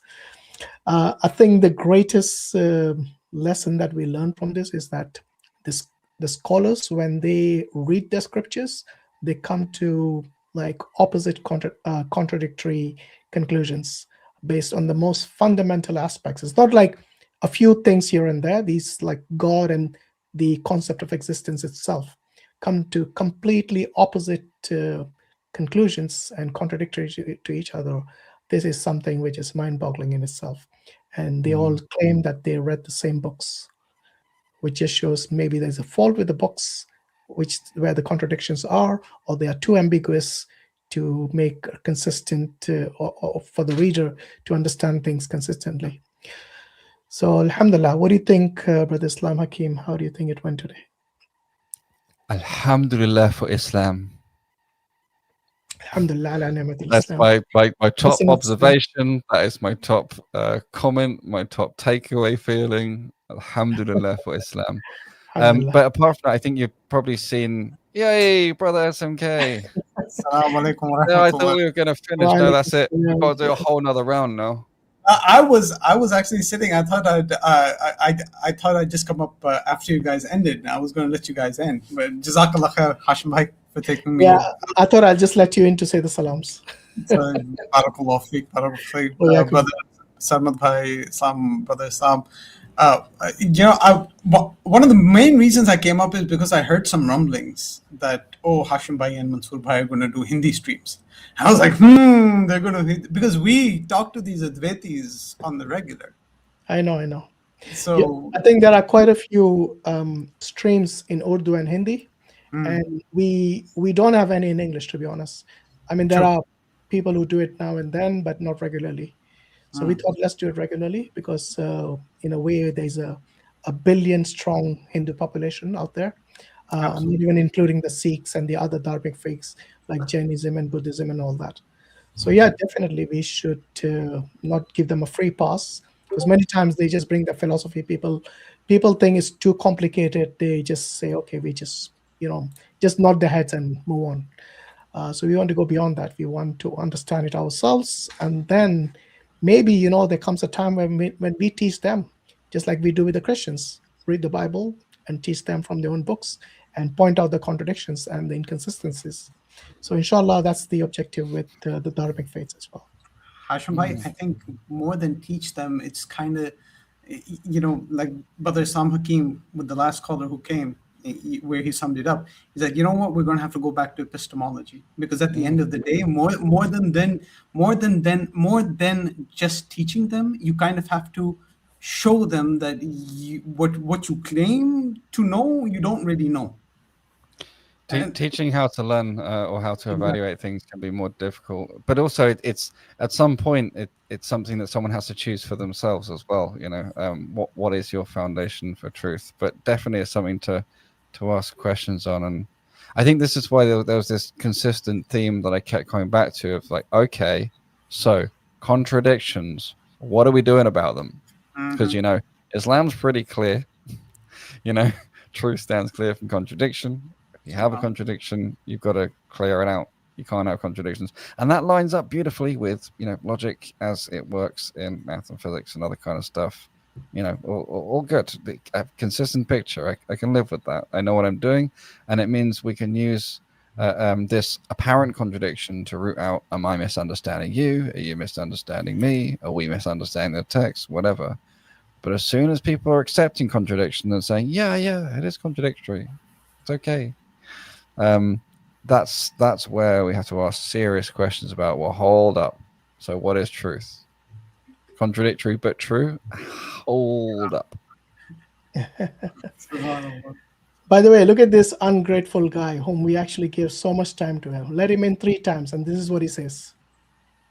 Yeah, that was just cringe. What an ungrateful creature. Off the ground. Did I? Oh, that It's guy. the same guy who was here. Yeah. Oh, I cooked these guys. Cooked. Bro, you oh man, I feel sorry for whoever has to eat your cooking. No. If going to the toilet counts as cooking for you, I don't know what. Like no, Hashim bhai, you didn't see the one after that. He came back after the 3rd time and he said, "Oh, I cooked them by mentioning Oppenheimer and Carl Sagan." Evidently, you say Oppenheimer and Carl Sagan, and that's cooking. So exactly. Oh, yeah. I think Oppenheimer's interested. You're mentally colonized still by the white people. That's why you think quoting them will somehow validate your paganism and this religion that you believe is coherent when it is not. All right. So we'll see who's getting cooked in Jahannam. Right. Oppenheimer, by the way, he was kind of famous, but he was more of an engineer than a physicist. Yeah, he was a nuclear engineer. We know what he made. They're a bunch of atheists. That's what they are. Too. It's like someone saying our philosophy gave rise to some fantastic world leaders like that Austrian painter. And it's like, dude, are you claiming that? It's like, is that your big win? Seriously? Wow. This guy came crying here that people are mocking him when he's actually mocking us, the panelists.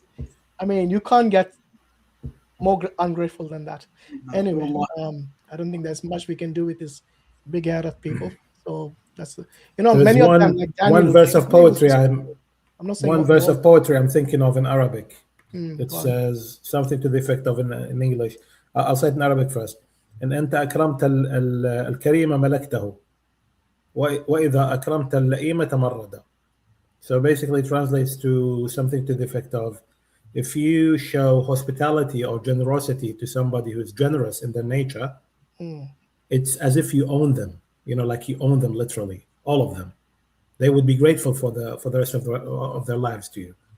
And if it's somebody the opposite, they would only be rebellious to you. So that's why I told you it was your fault. it was not really literally what I meant, but this is what happened. I think it was the other guy you were referring to, not him, right? Well, to be honest, all of them. Yeah, all of them. Well, no, by Allah, I mean, but listen, I mean, just think about it. Sarmat has had a hard time today at his work. No, Allah, no. And he's taking it out on us now. No, mashallah, you're very patient normally, Sarmat. What happened today? I don't know. I'm telling my brothers, I've not seen a brother as patient as Sarmat. But today, I don't know, something triggered. No, but you know, it really makes me really sad. I mean, you can't even. It really gets it creeps under my skin when I see somebody who's being nice to people and they're being mistreated or abused in that way. It just gets me infuriated. Well, so we found a second weakness then, because it always used to be like if someone misquotes or misuses the Quran, that's it. You can't hold your tongue. That's my second weakness. Yeah. No, that Quran's still your major one. But so now we know a second vulnerability. Let's see how many we can list out. amongst many others. There, I was sitting here and I was just tugging on my beard. I was like, "This can't be real. Wallahi, this can't be real." I won't be able to show all the messages that SMK has been sending me since 9:30. I don't know the 18 plus. Oh yeah. It starts with the first one's La hawla wa la quwwata illa billah. Goes on. That's true. For those people who don't understand, we are just basically trying to understand with whom to be patient, with whom not to be. Many times these people who come with nonsense, sometimes we have to make an example out of them, because just kicking them out is the easy part. So sometimes we let them dig their own hole, their own graves. And next time they'll understand. I think he felt guilty when people were telling him off in the live chat. I don't even read most of the messages because I'm focusing over here. He felt guilty, and he'll realize that it is because of his own fault. But some people don't learn that, unfortunately. He thinks he cooked us. Look at that weirdo. That's laughable, honestly. So yeah, sometimes we have to let them dig their own graves, give them the rope. They do us a favor by not only exposing their own faith and how insecure they really are. And we make many good points within that discussion, like Brother Hakim mentioned about evolution, and I think you did as well. So yeah, we don't forget that we are not just speaking to these people. A lot of people are watching us. So our video and our interlocutors are maybe one, but then there are thousands of people who might be watching this. Alhamdulillah, we pray to Allah that they benefit from our work and Allah accepts our work. And Inshallah. May He grant us patience for that. I think this topic actually could be a particularly good one to sample for some clips. I think there's been some good, it's really particular stuff around, truth and existence, and then, contradiction, and that there's a lot of good sort of nuggets I think could be pulled out. That's right. Okay, Jazakallah khair, everyone. Let's close here. It's been 9 hours and 14. I better do, because my neighbours started knocking on the walls because I was talking too loud. That's why I'm sort of getting closer and mumbling into the mic now. Okay, inshallah. We'll end it here. Jazakallah khair, everyone, and assalamu alaikum wa rahmatullah. Subhanallah wa bihamdihi, subhanakallahumma wa bihamdika, nashhadu